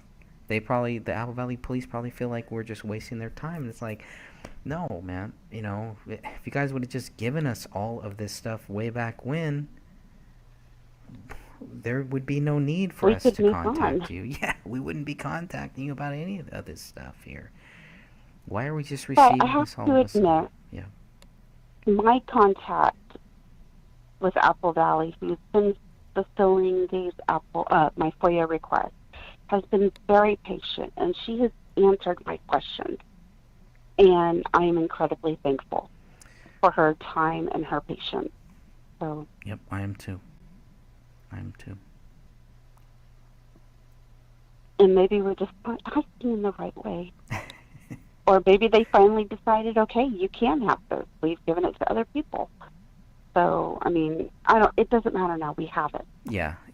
I'm not trying to go back and, woulda, shoulda, coulda, whatever, I think you're right. It's on me to just take that responsibility. Maybe I just wasn't filling it out right. Okay, whatever. We have it. So there's going to be a lot more requests that I'm going to try then. And I'm going to try to fill it out right. Okay? Maybe I'll wait another 5 years before we get more. I don't know. We'll see what happens. So he says I obtained this via a records request a while ago and gave a redacted and compressed copy. So he redacted this, a redacted and compressed copy to the clowns at the Crowley case, fact versus fiction. So yeah, he's not really too happy with them. He's never called us clowns, and he doesn't agree with us. So like you were saying, there's definitely some other issue going on there. Their claims of obtaining it months prior are yet more lies, visible by how compressed their photographs from it are. So he's saying something similar to what William is talking about, how the photo is very compressed. And I think that's why William thinks it's coming from a... What does that mean, compressed? You save it... Mine was. It just looks to me like they're saving it at a much lower resolution. Which is... You can compress it too, which will shrink it down as well, but it's not a very good resolution file. Yeah. Okay, because when they sent it to me, it wasn't compressed. That's why I was asking. Yeah, as far as I know, it wasn't. I mean, I think the one that you got looks... the quality is a lot reduced than the one that Tony has. So yours could be a compressed. I don't know. I can't prove that. Okay. Once again, I'm not a techie. Well, here's what he says. He says theirs is 100. His is 107, and theirs is 4. So all you have to do, and we can do this later. We can look at it and see how big is that file that you have. If it's 107, it's not compressed. If it's 4, it probably is. I won't do it here because we're live. But if you want to go, if you want to look at that, go to the file, do a right click, and go to the properties, and you can see that. Oh, I don't have it on the computer. That's okay. I have it on my cell phone. Okay. Yeah, but we can definitely do that. I mean, could they have removed information from their journal? Yes. That they're showing people? Yes, but if they're showing it to him, and they're saying, obviously he's seen theirs, so they've compared files at some point, he would also know if they've removed anything from it. If it's the exact same file, there's many reasons why they could have reduced it to 4. One could be because if you're going to share it with people, most like Gmail and things like that, there's a maximum thing. It's like 25 or something like that. So obviously they would have to lower it in order to share it to many people. So there could be many reasons why. Yeah, I just automatically save it to Dropbox and then share the files that way. Right, and that's the best way to keep the highest. I know. But if you did try to share, like if he tried to share this one at 107, he wouldn't be able to unless he went through like a Google Drive or something like that. So, but it's possible. Back then it was still possible too. He says the reason why they're taking so long to publish is because they need to get their own copy and want to because of the following information. So that's pretty interesting too. So they want their own copy. Yeah, so it's like, well, what copy were they using? They may have taken his and lowered the quality, compressed it, shared it with a bunch of people, and then showed him, hey, we have the same copy too, or something, and probably took out things where he had redacted. They probably just said, oh, we're just going to redact that whole thing, and that's all speculation. I really don't know. Really does not matter. What matters is what he's saying here. This is a very articulate person who is making a very strong case to let anybody know why this group is completely fiction, no facts. They are challenging facts because they're fiction. I don't understand why he wrote the original file is 107 MB. I mean, I don't understand the point of that, but obviously he's making a point. Yes, that is a big point, because that shows how big that file is, and that will also help us too. Now I can go look at my file and make sure mine is 107, because it should be. So that is a big point. Right. Yeah. Maybe the email will tell me.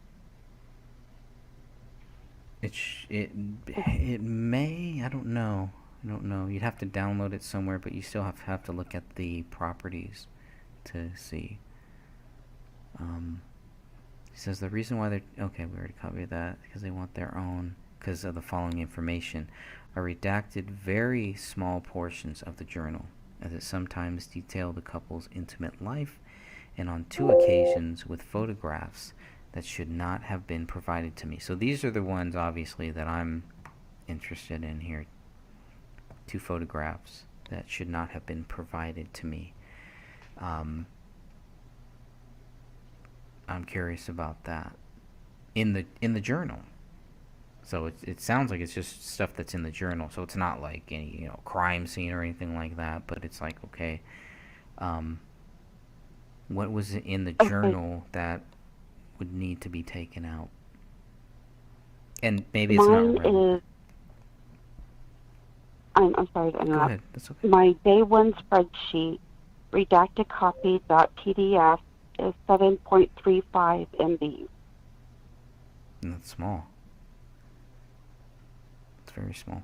So, I guess it was compressed. I apologize, Derek. My mistake. Yeah. So. And later I'll go look at mine. I doubt mine was 117. Mine is probably the same as yours, probably about 7. Okay. Now we can always go back and ask them why. Why did we get a small? Is it because you had to compress it? I don't believe that that's the case, because the way that it was sent to me, at least, was through a secure server, where I know that they could have uploaded it at a much bigger rate. So we'll see. It seems like he says, as such, I notified the AVPD of this and will not be sharing these files, although you can find the aforementioned copy of the journal and original uncompressed copies and images contained within it at the links below. So the only reason I'm curious about what those photographs were, or just because what is the proper context of those photographs? Was it more of the intimate stuff? Was it something else? So that would kind of be the only thing.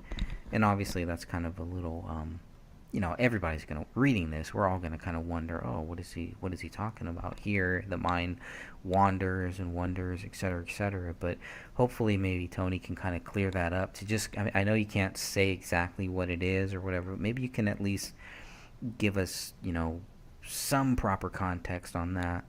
To just let us know kind of what it had to do with, is it personal stuff? It's just stuff between them. I don't know. I don't need to know too much. I don't need TMI or whatever, but it would be nice to have just a little more information about some of the proper context of that. So anyways, if not, that's cool.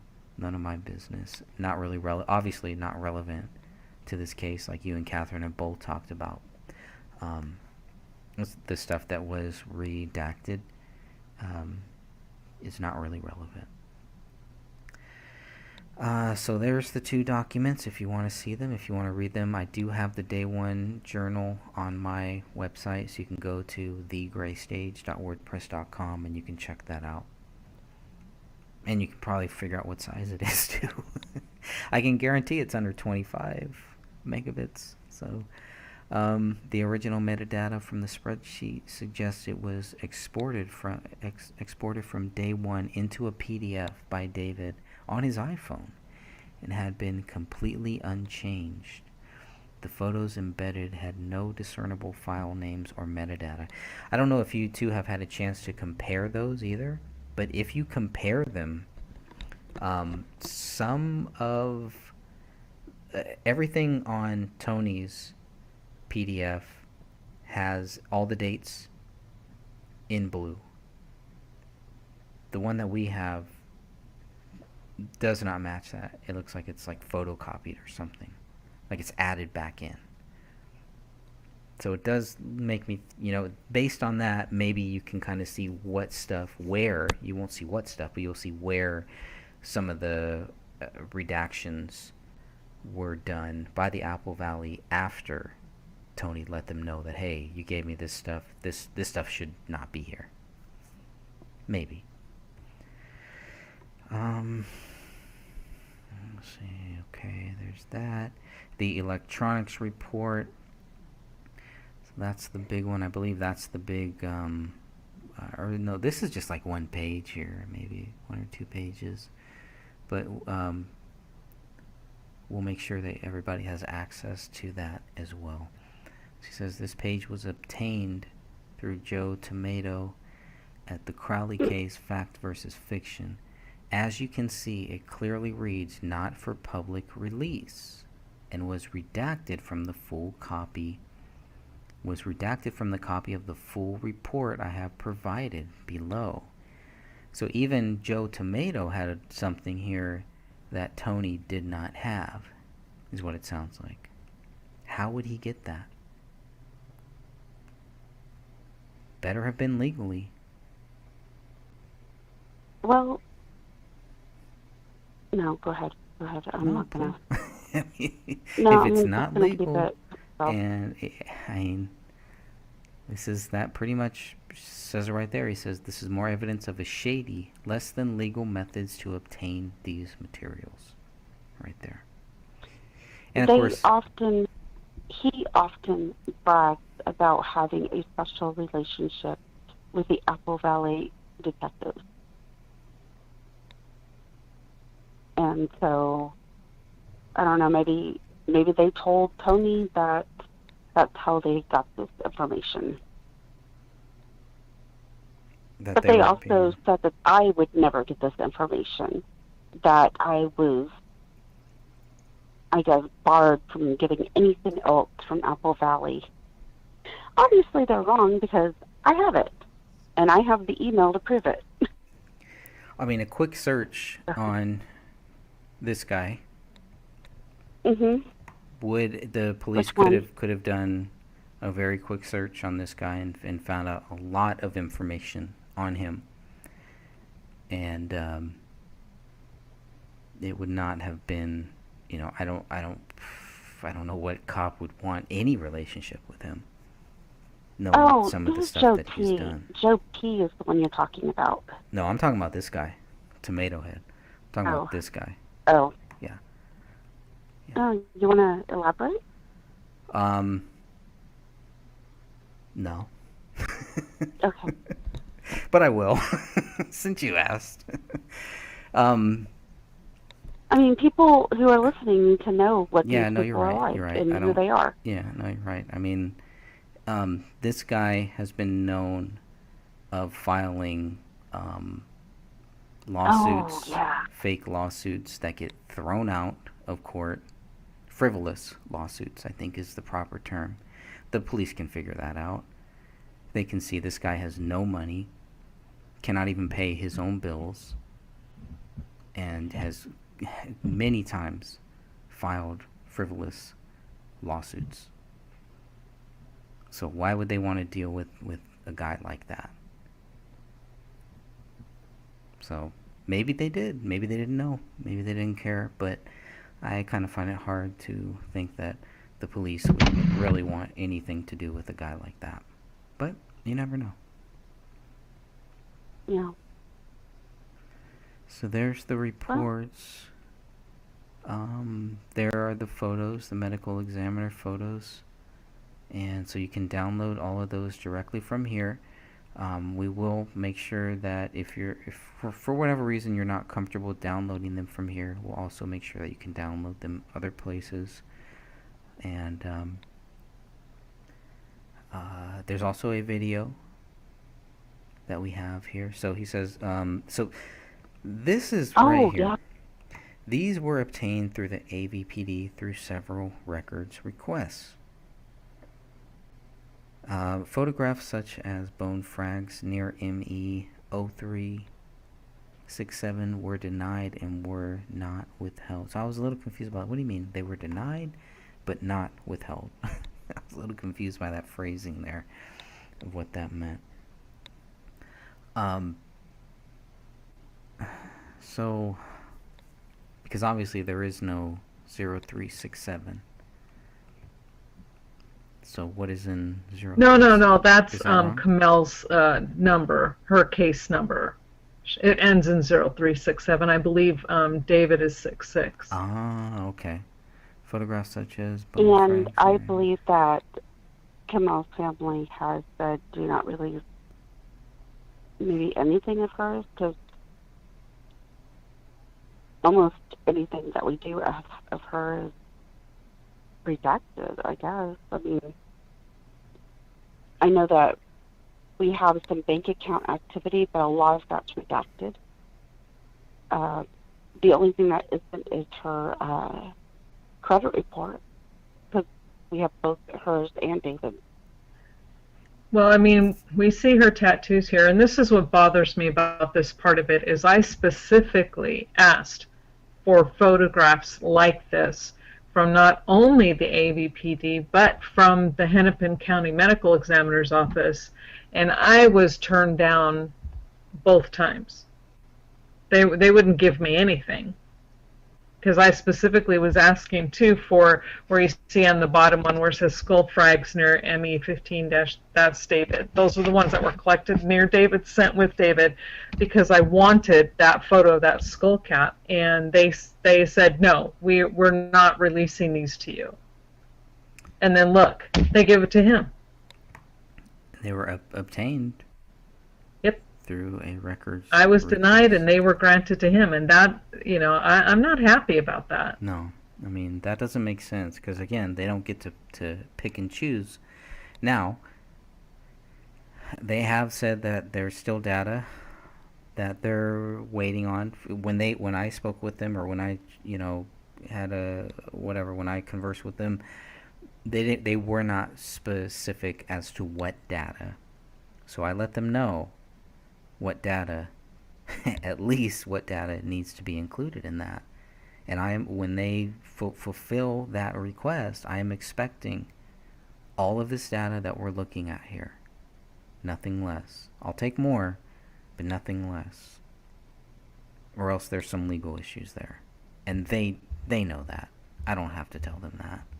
They already know that. So they know that they have a problem here. Unless they're going to say, no, this was not legally obtained. Which, if they say that, okay, then, I understand why you're not giving it to me. But it has to be one or the other. And then the photo here, then the video, which is about, 9 minutes long? Well, it's about 13 minutes long, I believe. So that was the other thing. I was like, we've been asking for a video, and you guys gave it to this person. Yeah, why? I got flat out denied twice for that one. And I was very specific in both times. So, okay. Yeah, I'm glad to have it now. Yeah, I did create a video that has this video and these photos. So if you do want to just go and watch that, obviously you can download everything directly from here too. But again, if you're not comfortable with it, we'll make sure that there's other places that you can download it. But if you just want to view it as a video and a slideshow, you can go to my website or to my YouTube channel, and you can look at that now. And it's public data, so anyone can take it and also, do whatever they want with it too. I'm not copywriting it. It's nothing for me to copyright. Okay, so all I did was... That's a control freak issue for me, and I know I shouldn't laugh. I shouldn't laugh at it, but it's just so ridiculous. As how anal can you get over that crap? You either trust your people or you don't. But well, and I want there was full evidence. I'm sorry. What? Go ahead. Those who are listening right now, I wanted you guys to know that on my YouTube channel tomorrow night, I will be premiering a video I just did covering the bloody clothes from the new data dump right there. So I'll be going over that in detail. Only for David and Kamel, I will not be covering Rania. Okay, good. Yeah, I was going to ask you more about that. I'm glad you're using that function, but I was going to ask you more about that. What can we expect to see from that video? So I'm glad you covered that. And I hope everybody here is subscribed to Catherine's channel, because she has a lot of great data there, a great reach, and make sure that you are subscribed to that channel. She posts all of her videos in our group too, but if you want to see it first, if you want to see it quick, if you want to make sure that you don't miss anything, that is the best way to make sure. So if you just go to YouTube, search for Catherine, Michele, 1L, and you'll definitely find it. I will be watching that too. I may have to sneak away for a few minutes. Can you tell us about how long it is, Catherine? It's about half an hour, almost about 30 minutes, I think. So it's not too long. Okay, and if people go to your YouTube channel right now, will they be able to set their reminder? Yes. Yeah. Okay, great.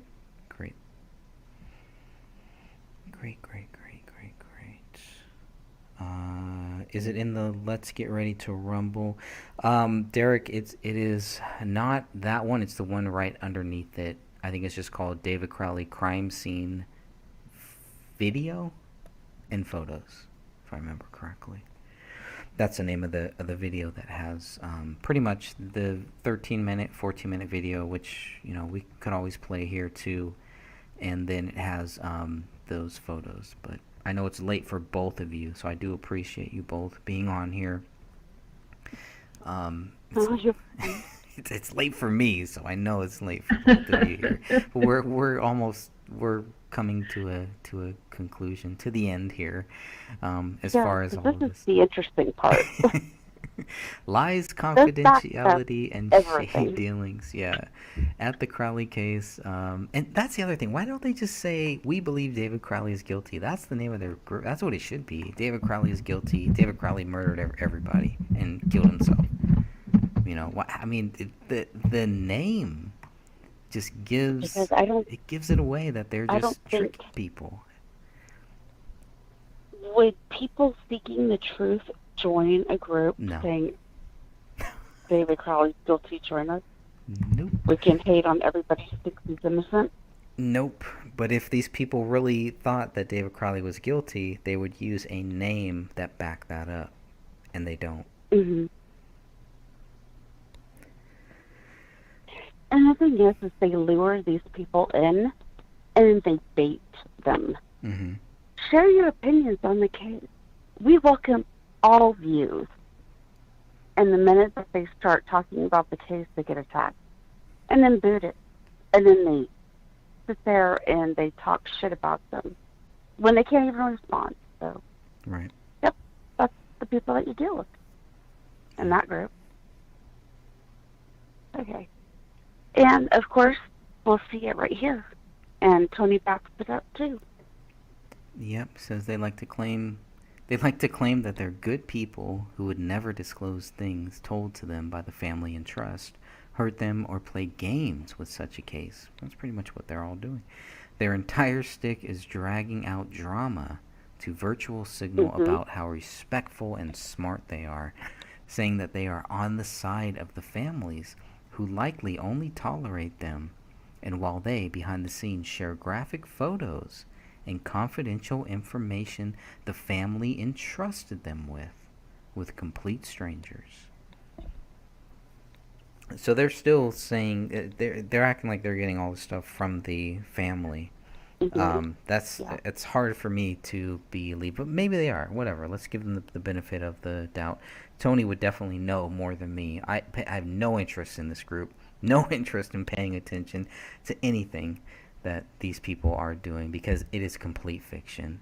You know, if you really want to figure out what's happening here, I wouldn't spend too much time. I wouldn't spend too much time there. Just read what Tony says here. You'll get the kind of the whole bullet points of what it is. So save yourself a lot of time. All they're trying to really do is play games, and so that's really, really sad. But then we get to, so this is from April 25th, 2001, and Louise Gibson, I don't know who she is, but she said David was resentful of Rania, that he never wanted children. I've heard that many times. I've heard Sidra say that.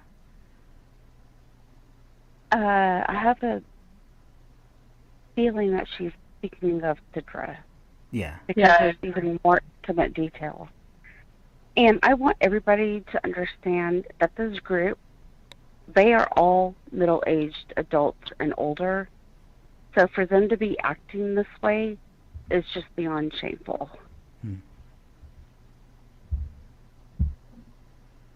But Emmy said no signs of pregnancy or recent pregnancy or anything. So, yeah, and this is backwards, by the way. So, this is, you can see that 1959, so it's kind of backwards. So it would be kind of better if we read it the other way, but just for time's sake here, no signs of pregnancy or anything. I mean, what does that have to do with anything? Keep reading down and it'll go over that. Okay, maybe I should start from the bottom then here? Is that what I should do here? Well, it's where Sidra's telling her that Kamel wore the corset, and that's what I'm saying. Keep reading. It's down there in the corset when she was pregnant. Right there. You see it. Okay, so this is April. I'm going to start right here then. Sidra's friend said that David was being on mushrooms and got mad at But that's in June. Kamel and yeah. And that's never mentioned. Yeah, he did take mushrooms later. Oh no, this is. Does their basement He did take lock? mushrooms like in June or something like that. I don't think the basement locks from that side, but I mean we have the photo of the door, but I don't think it locks that way. I don't know. Ooh, that gave me an idea. Okay.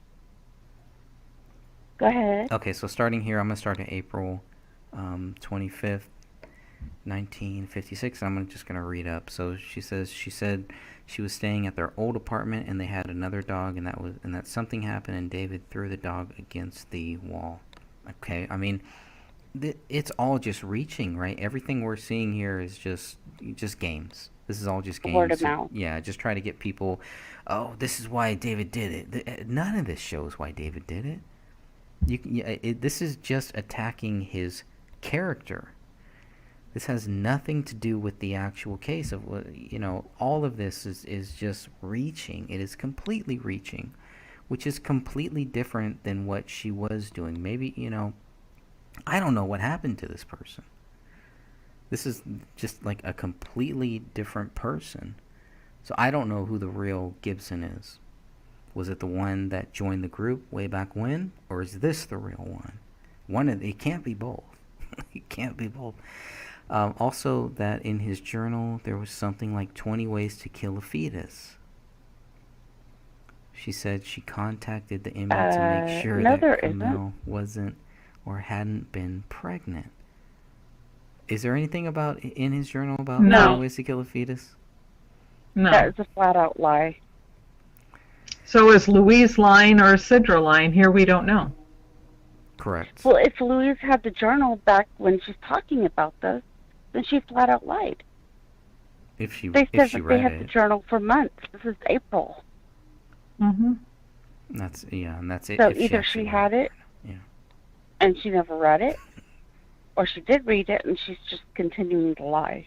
Or she knows that it's not true and still telling lies. And she's trying to pass the buck onto Sidra, which is what Louise has always done. She always passes the buck onto somebody else. And so here she's saying basically the implication, which we are now inferring, is that Sidra told her in David's journal there was something like 20 ways to kill a fetus. And we all know that's a load of crap. There's not even searches like that on the computer. So where the hell did that come from? Oh, God, with her, who knows? Never mind. She also says here a minute later. I mean, she's quick. Like every minute, she's like, boom, boom, boom. And these are all like just talking points, like a CNN talking point thing here. Had all sorts of things through her head that David had forced Kamel to get termination.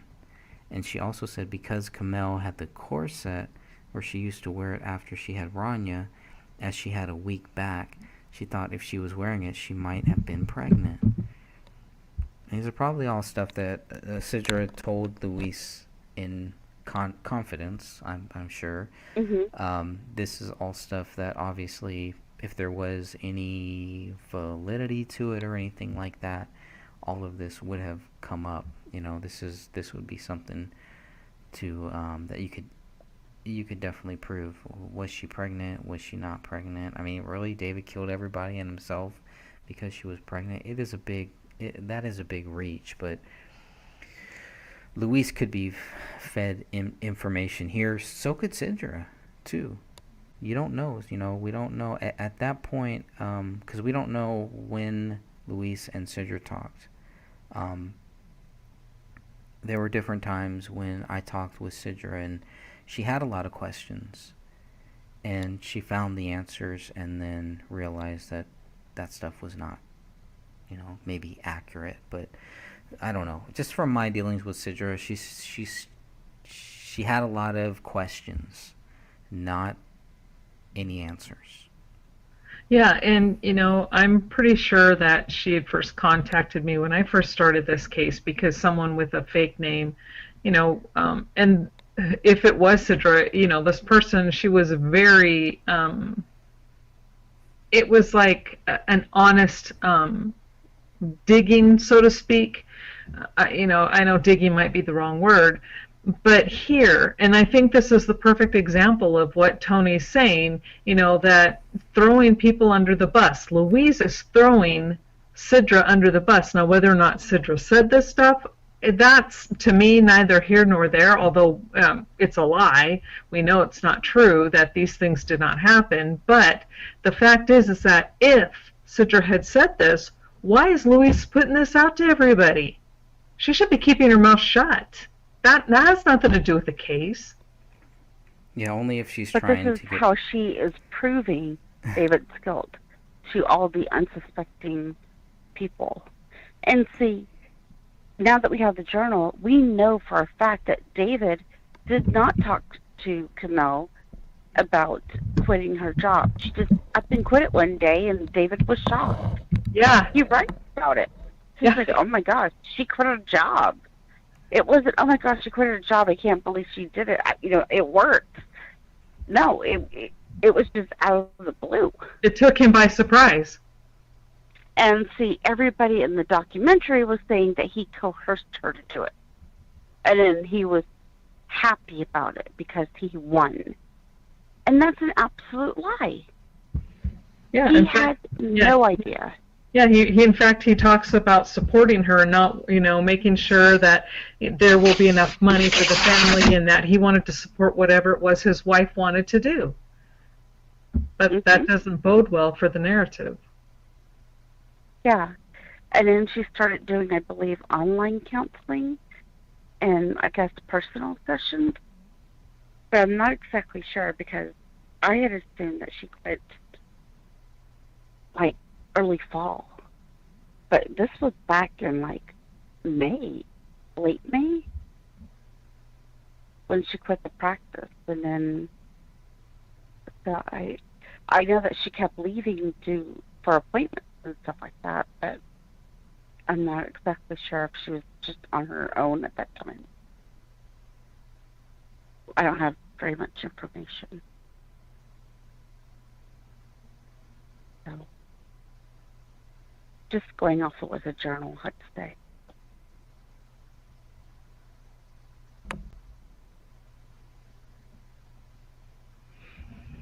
And the corset thing, I've always thought that was weird. So, anyway.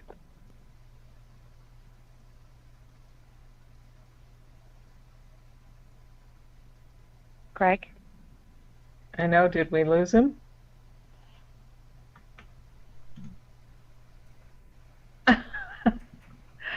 His microphone is muted. He might. No, the other thing is, maybe he's there now. I'm here. Okay. Sorry, I just had to step out. I was listening. Starting to get dead air. No, I was listening there. Yeah, I mean, I don't know. The corset thing, like you said, yeah, I think that is kind of strange too. Have you guys ever heard of something called Spanx? Yeah. So maybe it's like an early version of that. Women just kind of use it to kind of keep their body in shape or something, or you know what I mean? I don't know.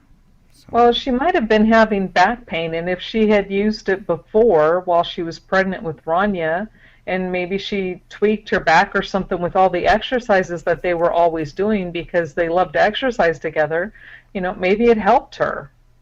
I mean, we're just kind of, grabbing at things here, but, it makes sense. Sure. I mean, that's, and I think that's what this group is really trying to do, is they're trying to plant those seeds. And Tony has proof of that later here, too. They're trying to plant those seeds to get you to go down false trails. Yeah. And I don't, anyone that has happened to, I don't want you to feel, don't feel bad, man. People fall for that stuff. There's nothing wrong with it, but it's about what you do with it once you realize that it's not true, that it's all fake, that people have been lying to you. I said this years ago, people don't like to be lied to. If you lied to them, these are the consequences. You get a guy like Tony and he doesn't agree with us, probably doesn't like us, I don't know. But these are the type of things that happen. This is why you just need to be honest, be truthful. There's nothing wrong with saying, hey man, I think David Crowley is guilty. I can't prove it, but I think it. We get that stuff, I totally get that. I understand that point. I was there. I wanted to believe it, but when I looked, I was like, wait a minute, why? Why do I believe it? Oh, because of the, the FEMA thing, the police, here we go again, the conspiracies, blah, blah, blah. But, take all that stuff out of it. Take all of this stuff out of it and just look at the facts. not the fiction. Look at the documents. Look at what all of these documents say. And I know that it takes time. You know, even have a guy here like Tony, you know, he's read my book. The purpose of my book was so that people would understand why David is not guilty. With Tony, I totally failed.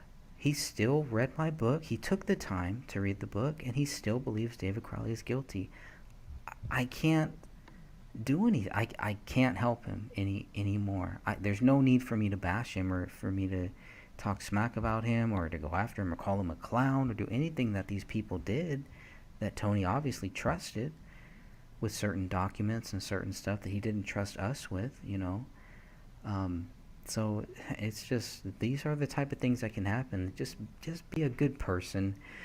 Just tell people what you believe, stand by those beliefs, and don't play any games. Yeah. There's really no need to it. So this old thing where she said David was resentful of Rania, that he never wanted children. Now, those are the type of things that I believe Sidra was fed a lot of false stuff. I don't believe Sidra looked at a lot of things, because when I conversed with her, it didn't sound like she really knew a lot, and she didn't really want to know about certain things. But on other things, she was very curious about. So she was fishing for certain stuff. But you know, I always felt like some of the Gray State goons were kind of feeding her a lot of false stuff, and they were sheltering her and kind of like a gatekeeper, right? Pretty much doing what this group does to these people. Hey man, we're here to help. We're with the family. This is Sean Wright, Mason, Hendricks. You know, these guys, they told us it's the same script. It's the exact same script. You know, hey, we're just trying to help this family, blah, blah, blah. Look at their public posts. If you go back and look at I know this is going to be in a long podcast, way, way in the future. One of my last chapters of my book, you know, covers a lot of that. Hopefully it covers a lot of that stuff. But it's like, they were pretty much trying to tell us, look, the family is grieving. You guys, you know, if you want to be respectful towards this family, you know, don't bring up any of this stuff. Don't talk about this stuff. And I think Sidra kind of fell into that line too. I think a lot of people did. And I think at some point, just like with Tony here, man, everybody is going to realize these people are full of crap. They are not your friends. They do not care about you. They do not care about this family. They are there to play games. They are there to make sure that you don't look at the facts. They are the fiction. And that's it. I would like to add something about the journal. Yes. That I found extremely interesting.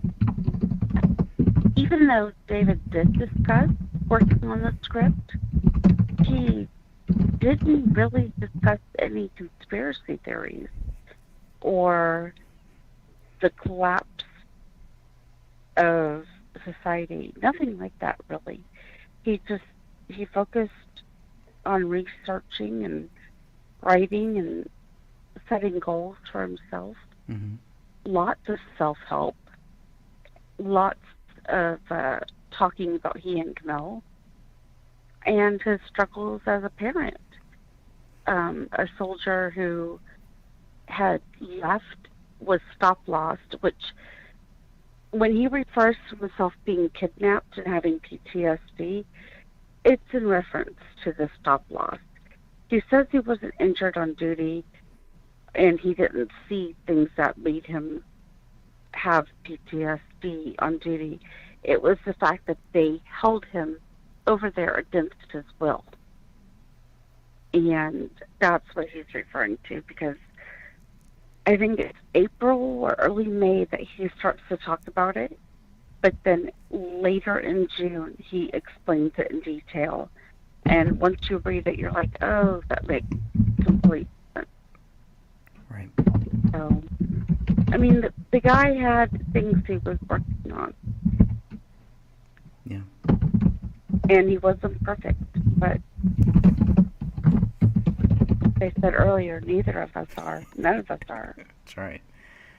That's right. And we're not trying to be. I think that's the whole difference. There's no oh, well, we're just going to, our whole group is going to just be calling people out on, things that they get wrong or things that we don't like or blah, blah, blah. It's like, wait a minute, the purpose here is to either prove David Crowley did it or he didn't. That's what it really should be. Any group or any people that take the focus off of that, it's like, well, you're kind of distracting from what the real goal is here. Why would you do that? If you really care about this family, if you really care about this case, that doesn't make sense, and it's going to raise red flags. There are people out there that are watching this, that are listening to this. Maybe they don't, maybe not live, but they will hear this, that know David, that know Kamel. And the other thing that we keep hearing is that there's some type of pact that not only did David do this, but Kamel did this too. Yeah, and there's no proof of that. But, Greg, let's just finish what he has on the website, because we're all getting excited. Okay, sorry. Okay, so Louise Gibson, so he said Cidra's friend said something about David being on mushrooms once and being mad. We already talked about that. So Louise Gibson thinks Jason Allen leaked the scripts to Dan Hennon. She says Jason Allen is a douchebag. Does she know Jason Allen? Does she know something we don't know? Danny Mason rides off others' talents. David didn't like wing distract. I can't hear you. You can't hear me? All I hear is Catherine typing. Oh, I'm sorry. Yeah, talk a little louder, please, Craig. Or move your mic closer. I would, but there are people here sleeping too, so it's okay. Sorry. That's okay. I will move the mic. Is this any better? I'm gonna move the mic right up here. Okay.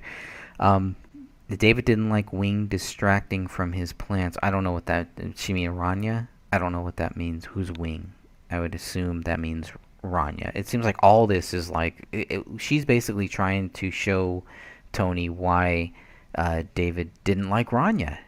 She's pretty much trying to say David did not like his own daughter and killed her. When we have, if you look at the sloppymentary, if you watch only one part of that piece of crap documentary, watch where David and his daughter are on a tire swing and watch their interaction right there, okay? That is a father who loves his daughter. That's and a little girl who loves her dad. That's right. Like, Amen. Daddy. Amen. It's like... Yep. That should have been at the end of the film. That's how I would have closed the film out, right there. Yep. And there's a part in the journal that really melted my heart. Basically, David says he wants to track down his lineage and Kamel's lineage. And I guess do like a tree and write the story of him and Kamel and their families and give it to Ronnie when she graduates. And so, I mean, that's extremely special. And that doesn't sound like a father who doesn't like his child. Yeah, he is being extremely thoughtful, trying to do something for her for the future. Right. I know that this was either June or July, but it doesn't matter. No, that's a he doesn't big. resent. No, that's a big thing where you can see he's not only planning for his future, he's planning for her future too. Mm-hmm. For her 18th birthday, and then you're going to tell us a couple months later he decides to kill her? No. I mean, all of the evidence that you see in this Day One journal proves that David didn't do this. I mean, if there's nothing in here, if you read the Day One journal and you think that David did it, you obviously already have some preconceived stuff that you already want to believe that David Crowley is guilty there. There's nothing in there. The cops also say that too. So anyone who reads the Day One journal and thinks that, that proves David did it, I don't personally understand that. I just don't understand. Everyone is free to believe whatever they want. This is the greatest country ever. We have freedom.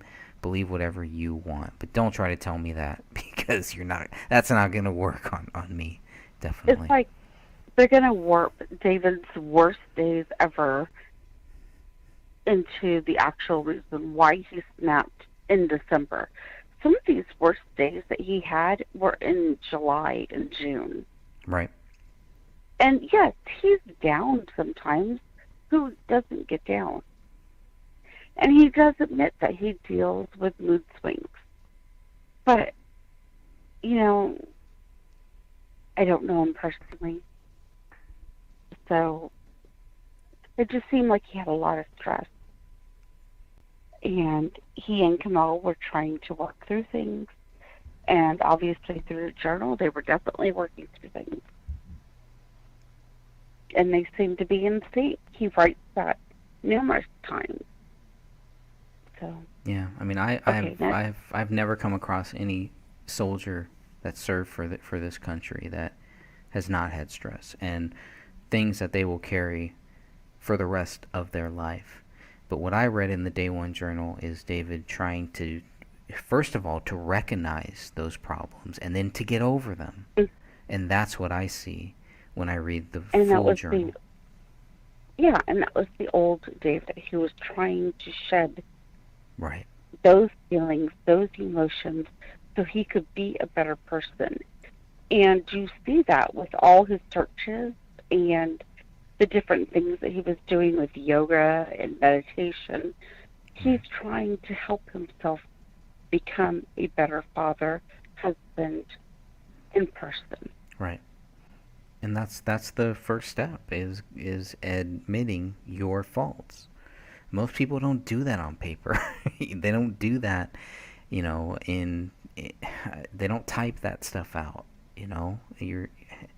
So it takes a really strong person, first of all, to really do that. And you can tell reading the journal, David planned on doing something with this journal too. I think he was, once he made it big and made it famous and got rich and all that stuff, I think he was going to go back and use this journal as a documentary, or maybe have Rania use it. Mm-hmm. I think there was a lot of reason why he was doing this Day One Journal, to document everything. It's more planning for his future. You're not going to do all this stuff and then kill yourself all of a sudden. And if you do, you're going to delete I don't know. I mean, I really don't know. That's all guessing. But Tony also says about Louise Gibson that Louise said that David didn't want any more kids. Rania was a little slow. I don't know where that came from either. I mean, I did not get that from any of the journal stuff. Yeah, I didn't really get that either. Kamel was David's #1 fan. Kamel was more upset with her parents for not listening to her views, getting chemo, the dietary things. Yeah, I think that's definitely evident in the Day One journals. Felt offended that they wouldn't listen to her views. So, I mean, it's like she can speculate on all of this different stuff here, but nobody else can. Oh, there's something wrong. We're disrespecting the families and everything if we even talk about all this stuff. Like, screw you. Whatever. Everybody, you can talk about whatever you want to talk about. Believe whatever you want to, but man, I mean, when it really comes down to, if you're going to try to act like you have facts, you better have them. And if you don't have them, don't be shocked when people call you out, which is exactly what's happening here. She says, he says, this is Tony now, getting back to it. They told Sean at the time, but he didn't think it was odd. If someone isn't prepared to hear you out, why bother with them? Well, consider the source with that. I mean, the fact that they have Sean in the group at all is like the biggest thing that discredits anything that they have, anything that they do. If they don't know who this guy is, they're just not looking. They're not researchers. Research this guy. Run a background check on this guy. Find what you'll find what you need to know about Sean Wright.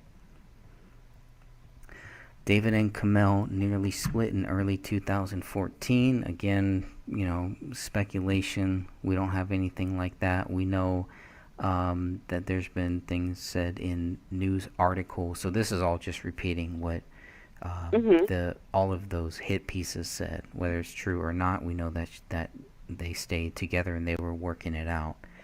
And David talks about that in his day one journal. So it's just really odd, the things that they want to make sure that you understand. It's all a mind fuck. It's just subconsciously just, get you to just, oh, this, that, oh, okay, well, maybe he's guilty. I mean, these are just zombies, and they just want to turn you into a zombie too. Don't fall for it, people. Please don't fall for this crap. Do your own research. Come to your own conclusion. If you come to the same conclusion like Tony did, Tony came to the exact same conclusion that these fiction groups did, but at least he did his own research. He's articulate. He hasn't really expressed why he thinks David Crowley is guilty or anything. He just says that he agrees with him, but at least he's done all of that, and it doesn't sound like he's playing any of the games that this fiction group is playing. So that's something. There's something to be said about that. David makes an effort to be more empathetic and understand. They pull closer. All stuff from the whole journal, everything. I mean, this is all stuff people read it for yourself. Read the journal. Just David's dark places was in June-ish. He thought he was a god. I didn't see anything like that. But here's the main thing. When you're going to tell... Go ahead. There was one part, I think, in July, and I believe that he was euphoric over the whole getting to speak with the producers and everything. And so he kind of mentions at that point that he could do anything, that he's a god. He's a god, okay. And I think, if you just got called out to LA to speak with producers about something you worked extremely hard about, and you had all types of other spin-offs for this idea, and you literally could see it all in front of you, everything laid out of how your future is going to be, you would feel a little invincible too. Mm-hmm. Tom, I mean, anyone who thinks Tom Lydon is a decent person, I definitely gotta question that one, because if you look at just the way Tom Lydon reported on this case, man, I don't know. I'm just not seeing it. Like, we're living in two parallel worlds, if that's the case. I have to do the mommy voice, Greg. Okay. Now we have to ask Tom Lydon's kitty cat how he feels. I think a kitty cat would think he's decent.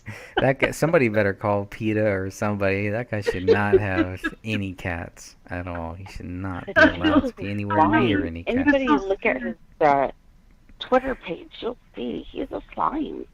Oh, he's so gross. Well, let's just talk about that. Let's talk about what tweet are you guys specifically talking about here?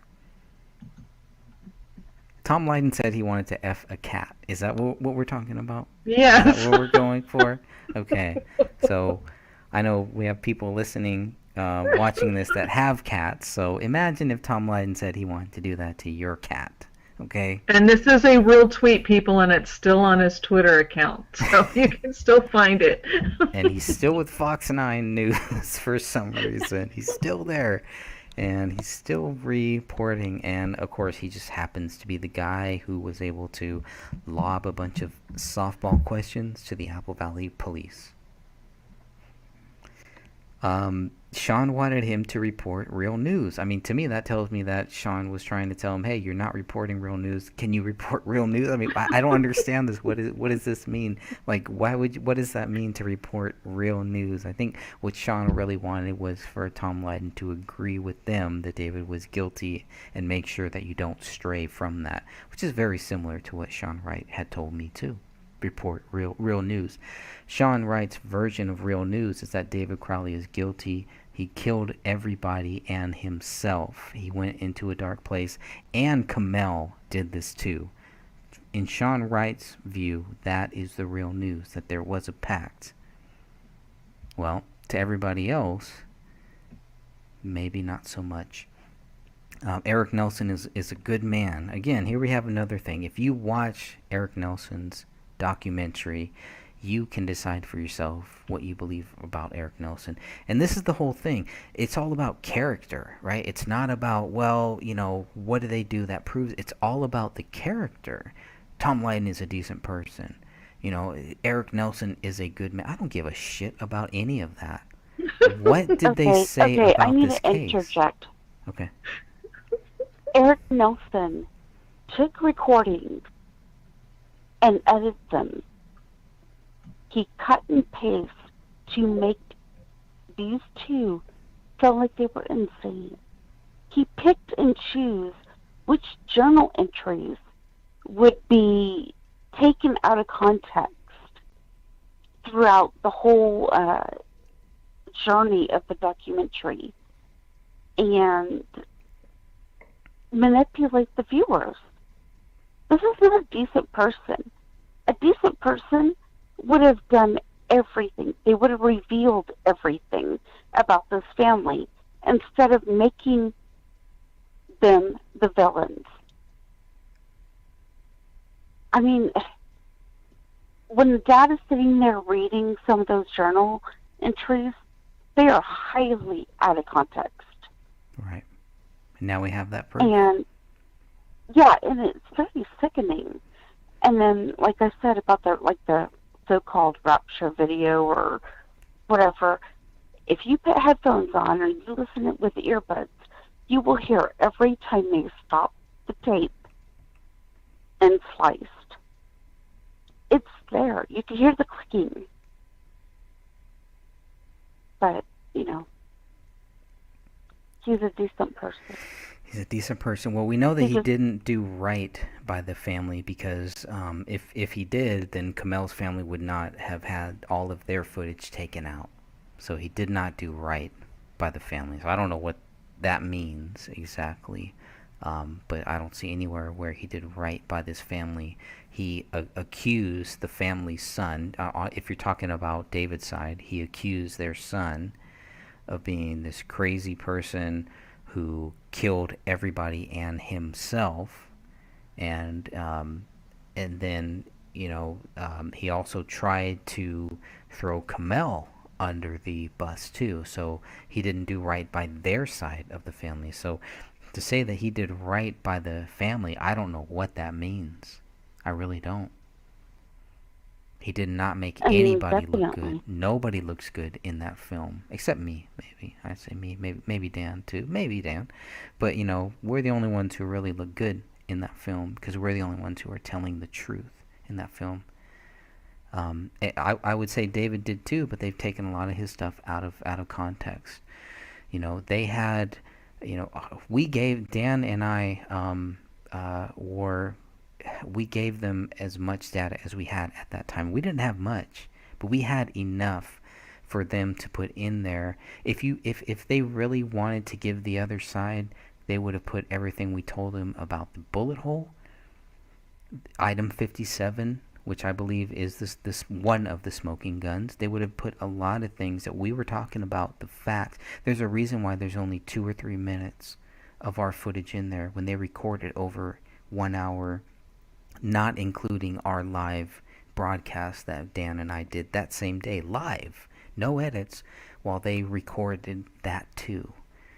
And they put like 2 or 3 minutes in there. But yet they put Joseph Seaton, Sean Wright, all these losers, all these guys who David was trying to distance himself from. They put all of them in there. And these are all these people that thought David was guilty. There was no balance in there. He didn't do right by anybody. Not even himself. I'm glad he lost $40,000. He should have lost more. And what he did to you and Dan was he took you, highly edited your interviews, and then twisted what you guys were saying, taking it out of context. Right. It was like almost gotcha moments to make you guys sound insane. Yes, yes. So they had And they it's had not. they had looked at what Sean Wright. They had looked at what I had said about Sean Wright.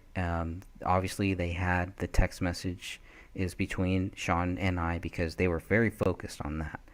They wanted me to talk more about him. They wanted me to. They wanted the quote that I gave to Sean, which was the credibility quote, where I told him point blank, I don't care, because he was telling me, don't do this, don't keep going forward because of your credibility. And I told him, I do not care about my credibility. That's the quote that they wanted. That's the quote that they got. That's the quote that they used. And that's fine, because I know that real people are going to not take that out of context. They're going to realize that what that really means. That if you're really serious about this case, and if you are a real journalist, if you really want to find the truth, if you're a researcher, you don't care about your credibility. You don't withhold stuff. You don't hold back because of your credibility, because somebody threatens you, that they will sabotage your credibility. You go forward because that's what the truth tells you to do. You go where the truth is. The credibility means nothing to me, and it still doesn't. What matters to me is getting to the truth. And that's where we are. That's why we've gotten this far, and that's why we will continue to keep going on. 3 hours later, even though I really only wanted to go 1 hour here, but we've gone very, very long here. So I really appreciate everybody who has hung in there. I know both of you, it's 12 a.m. here. Fairly late. Yeah, it's one here, two The for sun is her, coming three up. for everybody on the East Coast. Well, at least all of our British people are, they're just waking up, and, it's like 7 a.m., 8 a.m., so it's a morning show for them. Well, there's not much to go, right? You can just read through the rest of this real quick. I believe so. Please. Okay, let's see. I'm trying to think if there's anything else. I mean, a lot of this stuff is just not, relevant. Unless you David guys... could be a twat. Is that it? Did you want me to do that? Which part? That David could be a twat. David could be a twat.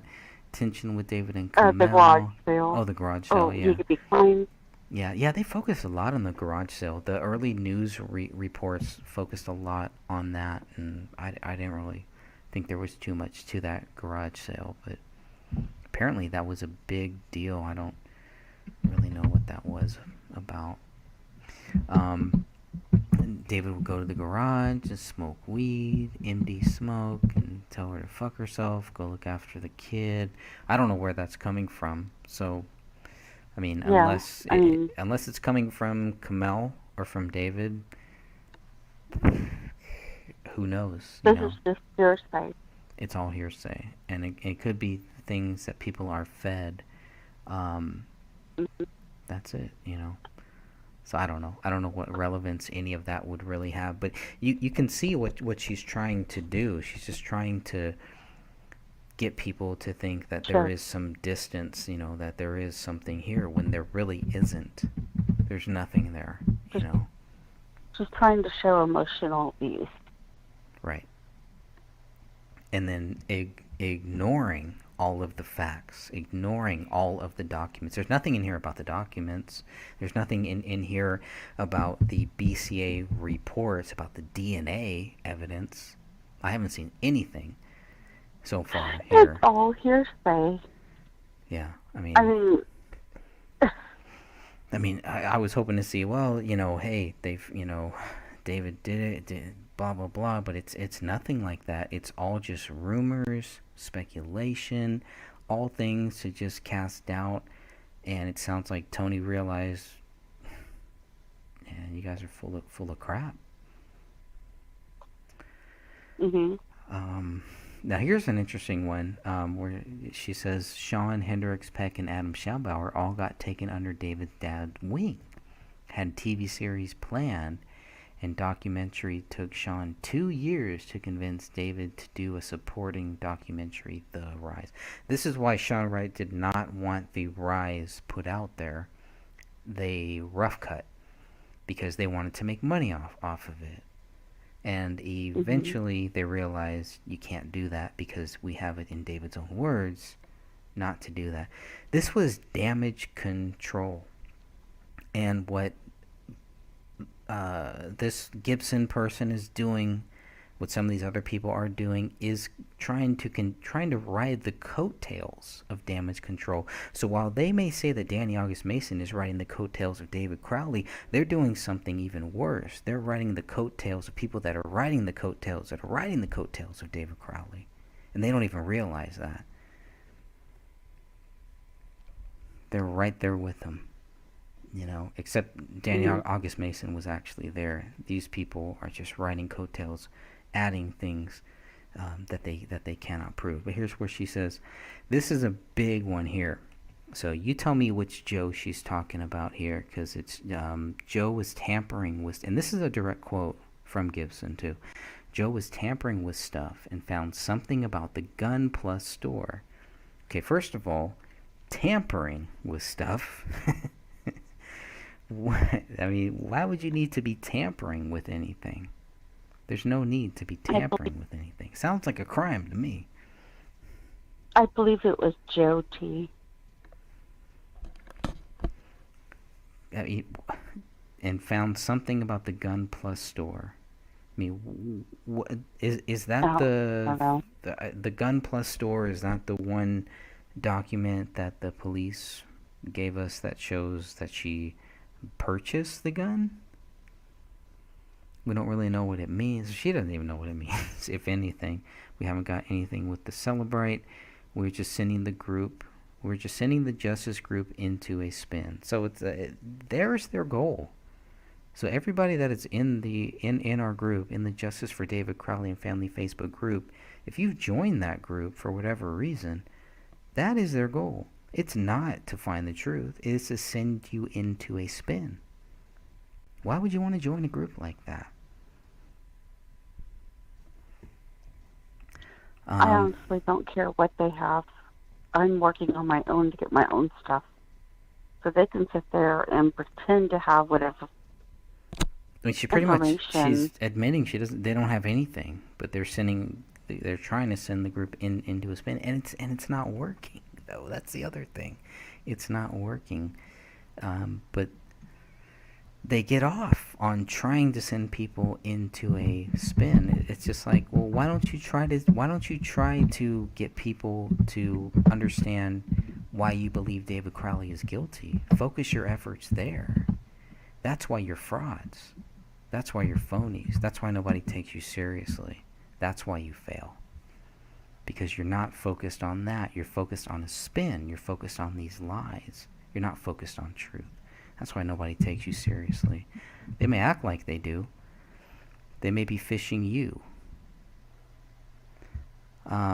So then there's something here about the disclosure. It all depends as to what you want to disclosure. Then you come up with multiple scenarios. Most involve having to tell white lies. So, I mean, they're admitting they tell lies. They call them white lies. You guys have heard that before. Santa Claus, that's a white lie. Why are they telling lies? I mean, yeah, why tell lies? What was the point of that? I don't know. Are they telling their group members lies? I don't know. And sending them on a wild goose. Yeah, I mean, why? They want to send their members on a wild goose chase. It's right there. Or coming up with the backstory to send them off the scent. Here's the other thing, to send them off the scent, because they know that we are on the right track. They know David Crowley is not guilty. Here it is right here. They want to send people off of the scent that, oh, okay, David Crowley is innocent. That's the scent that they're talking about here, that she's talking about. That's the purpose of their group. That's why nobody should join them. That's why nobody should entertain. I mean, I get it. You know, people join groups, you know, they want to see what's going on. That's why they can't maintain people in their group. You know, that's why this group continues to grow and theirs doesn't. Their group is toxic. I mean, if this is what they do... Yeah, you're right. It is toxic, and Tony just proved it. Yeah. They have no information. They lie to their members, And anybody who's within this group, you need to confront your admins and demand the truth. Because you've been lied to. They've withheld information from you.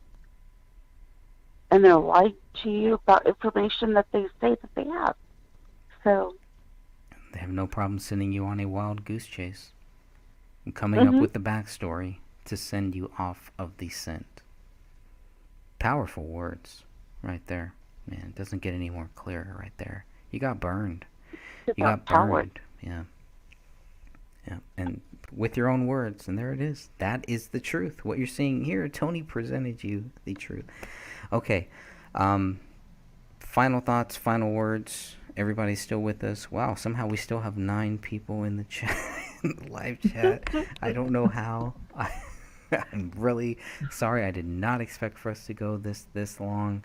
But, I mean, just this last sentence, just read this paragraph here. I mean, this pretty much this is why nobody pays attention to them. it's all distractions. Catherine, any final words? No, I'm sorry. I have mentally dropped off this a while ago. You've been killing it in the chat room there too. I know. We're all talking. It's just silly because I just can't keep going. It's just I guess my final thoughts is that I think Tony did an amazing job. I think he called them out. He laid it out. He showed his proof, and they can't backpedal out of this. So, I just hope everybody goes to the website and looks up or downloads these files and reads them for themselves. Okay. I second that. I'm tired. Can you wrap this up, please? All right, I'm going to shut this down. Thank you all for joining us. I really appreciate that. You can always watch the replay, and until next time, and there will be a next time. Thank you. Until then. Thank you, everybody in the chat. Hey, everyone. We got some more updates here about the Crowley case, and I'm just going to read some of these things here and then discuss it a little bit. We'll see where this goes. This is regarding some of the data requests that we have put in regarding the David Crowley case, and still some more questions even with this, right? There's still some questions about the public data, and obviously we feel everybody in the public should all get the same data, and so that's what we kind of contacted the AVPD. And September 20th, 2021, which would be yesterday, got a response from Christine J. Caselius, and she is the Apple Valley City Attorney. So this is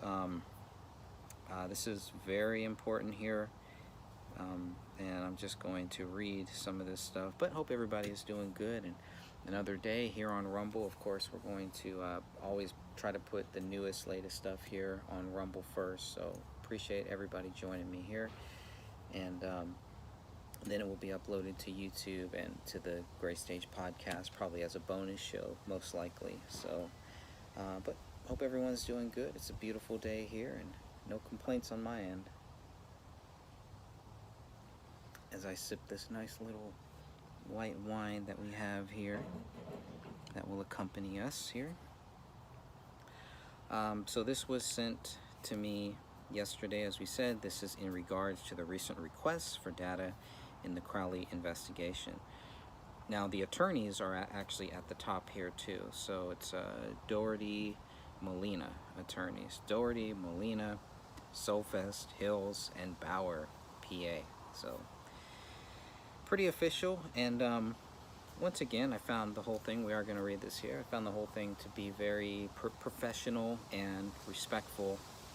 It's just about all of my dealings with the Apple Valley Police Department, the BCA, and anyone else, any other law enforcement that has been involved in this. I found all of them to be very respectful. truthful and willing to admit their mistakes when they do make them. So I do appreciate that. So go ahead and read a little bit here. Dear David, Dear Crowley Data Requester, here's what she writes. In 2015, the Apple Valley Police Department, AVPD, assembled a packet of public data once the AVPD determined there was no one to charge at that time. The public data included the police reports, investigator observations, and photos of the scene, all data which had been created by the investigating team. Release of this data complied with Minnesota Statute 13.82, sub 7. The AVPD released data to a variety of requesters, including appropriate family members of the dissidents. In January/February 2021, the AVPD responded to a request for a few very specific photographs. So I don't know if they're talking about some of the stuff that we have requested, or maybe it was, because they're talking to me, I'm assuming, right? So, but they're not very specific in that, and we can follow up on that. There's lots of stuff we can follow up with them on. It goes on, the AVPD received additional data requests between the dates July 26, 2021 through September 6, 2021. From a total of 4 requesters, all of whom have previously received the aforementioned data from the AVPD. These requests included the digital reports of data the AVPD extracted from the dissidents' private electronic devices. Data on individuals' private electronic devices is protected by Article 1, Amendment 10 of the Minnesota State Constitution. The right of the people to be secure, quote, the right of the people to be secure in their persons, houses, papers, and effects against unreasonable searches and seizures shall not be violated.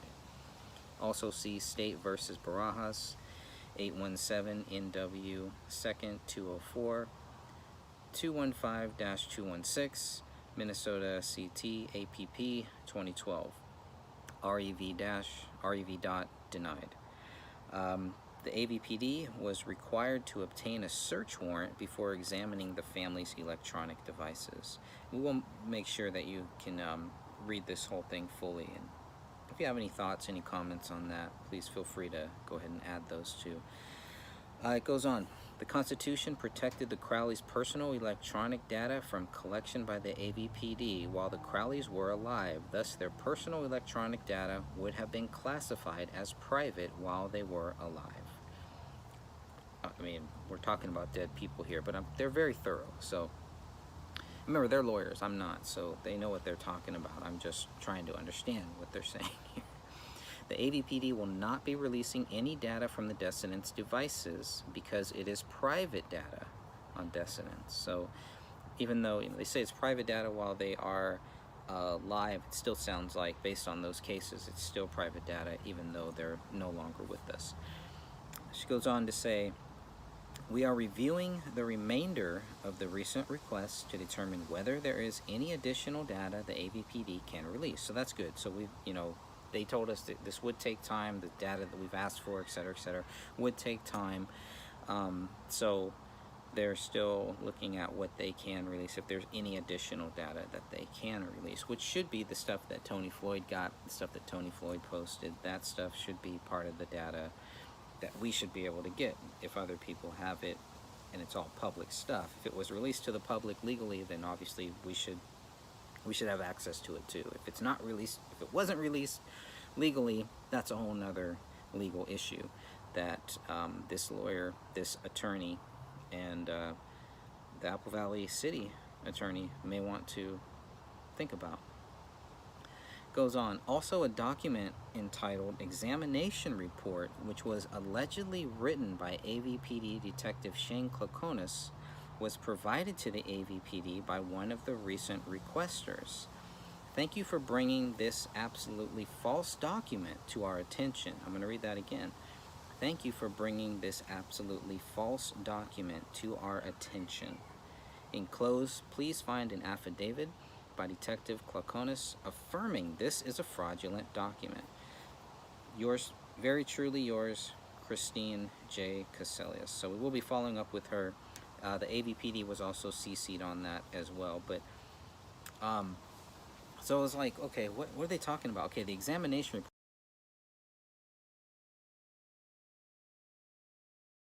on our website, on the Gray Stage website. It's the same one that Tony Floyd also posted, and I didn't notice a difference looking at it again.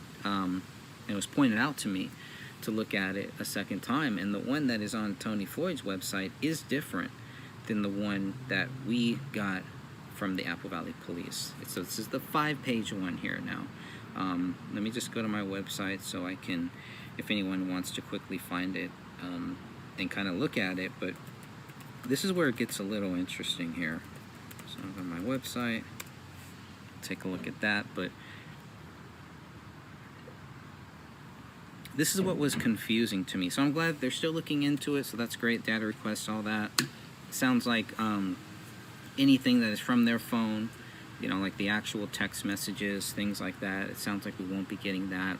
Anything that is from their devices, the actual stuff, even though we got the J1 journal, so that was from the device, I believe, but because David even said he's doing this all from his phone, so we were able to get that one, but apparently not any of this other stuff that's on there, which is also kind of curious. But okay, whatever. I mean, we know that there's nothing on these devices that helps prove their case. They've made that very clear, so it's not the biggest deal that we do or that we don't get it, except for some of the questions about calls that people said that were made, and then calls that cannot be verified that were made. So it's things like that kind of that's the reason to get some of the data. So even if it's just timestamps or just some of this stuff that will help us get a better idea of, okay, well, like you have Klein, or you have Chris Peck, who said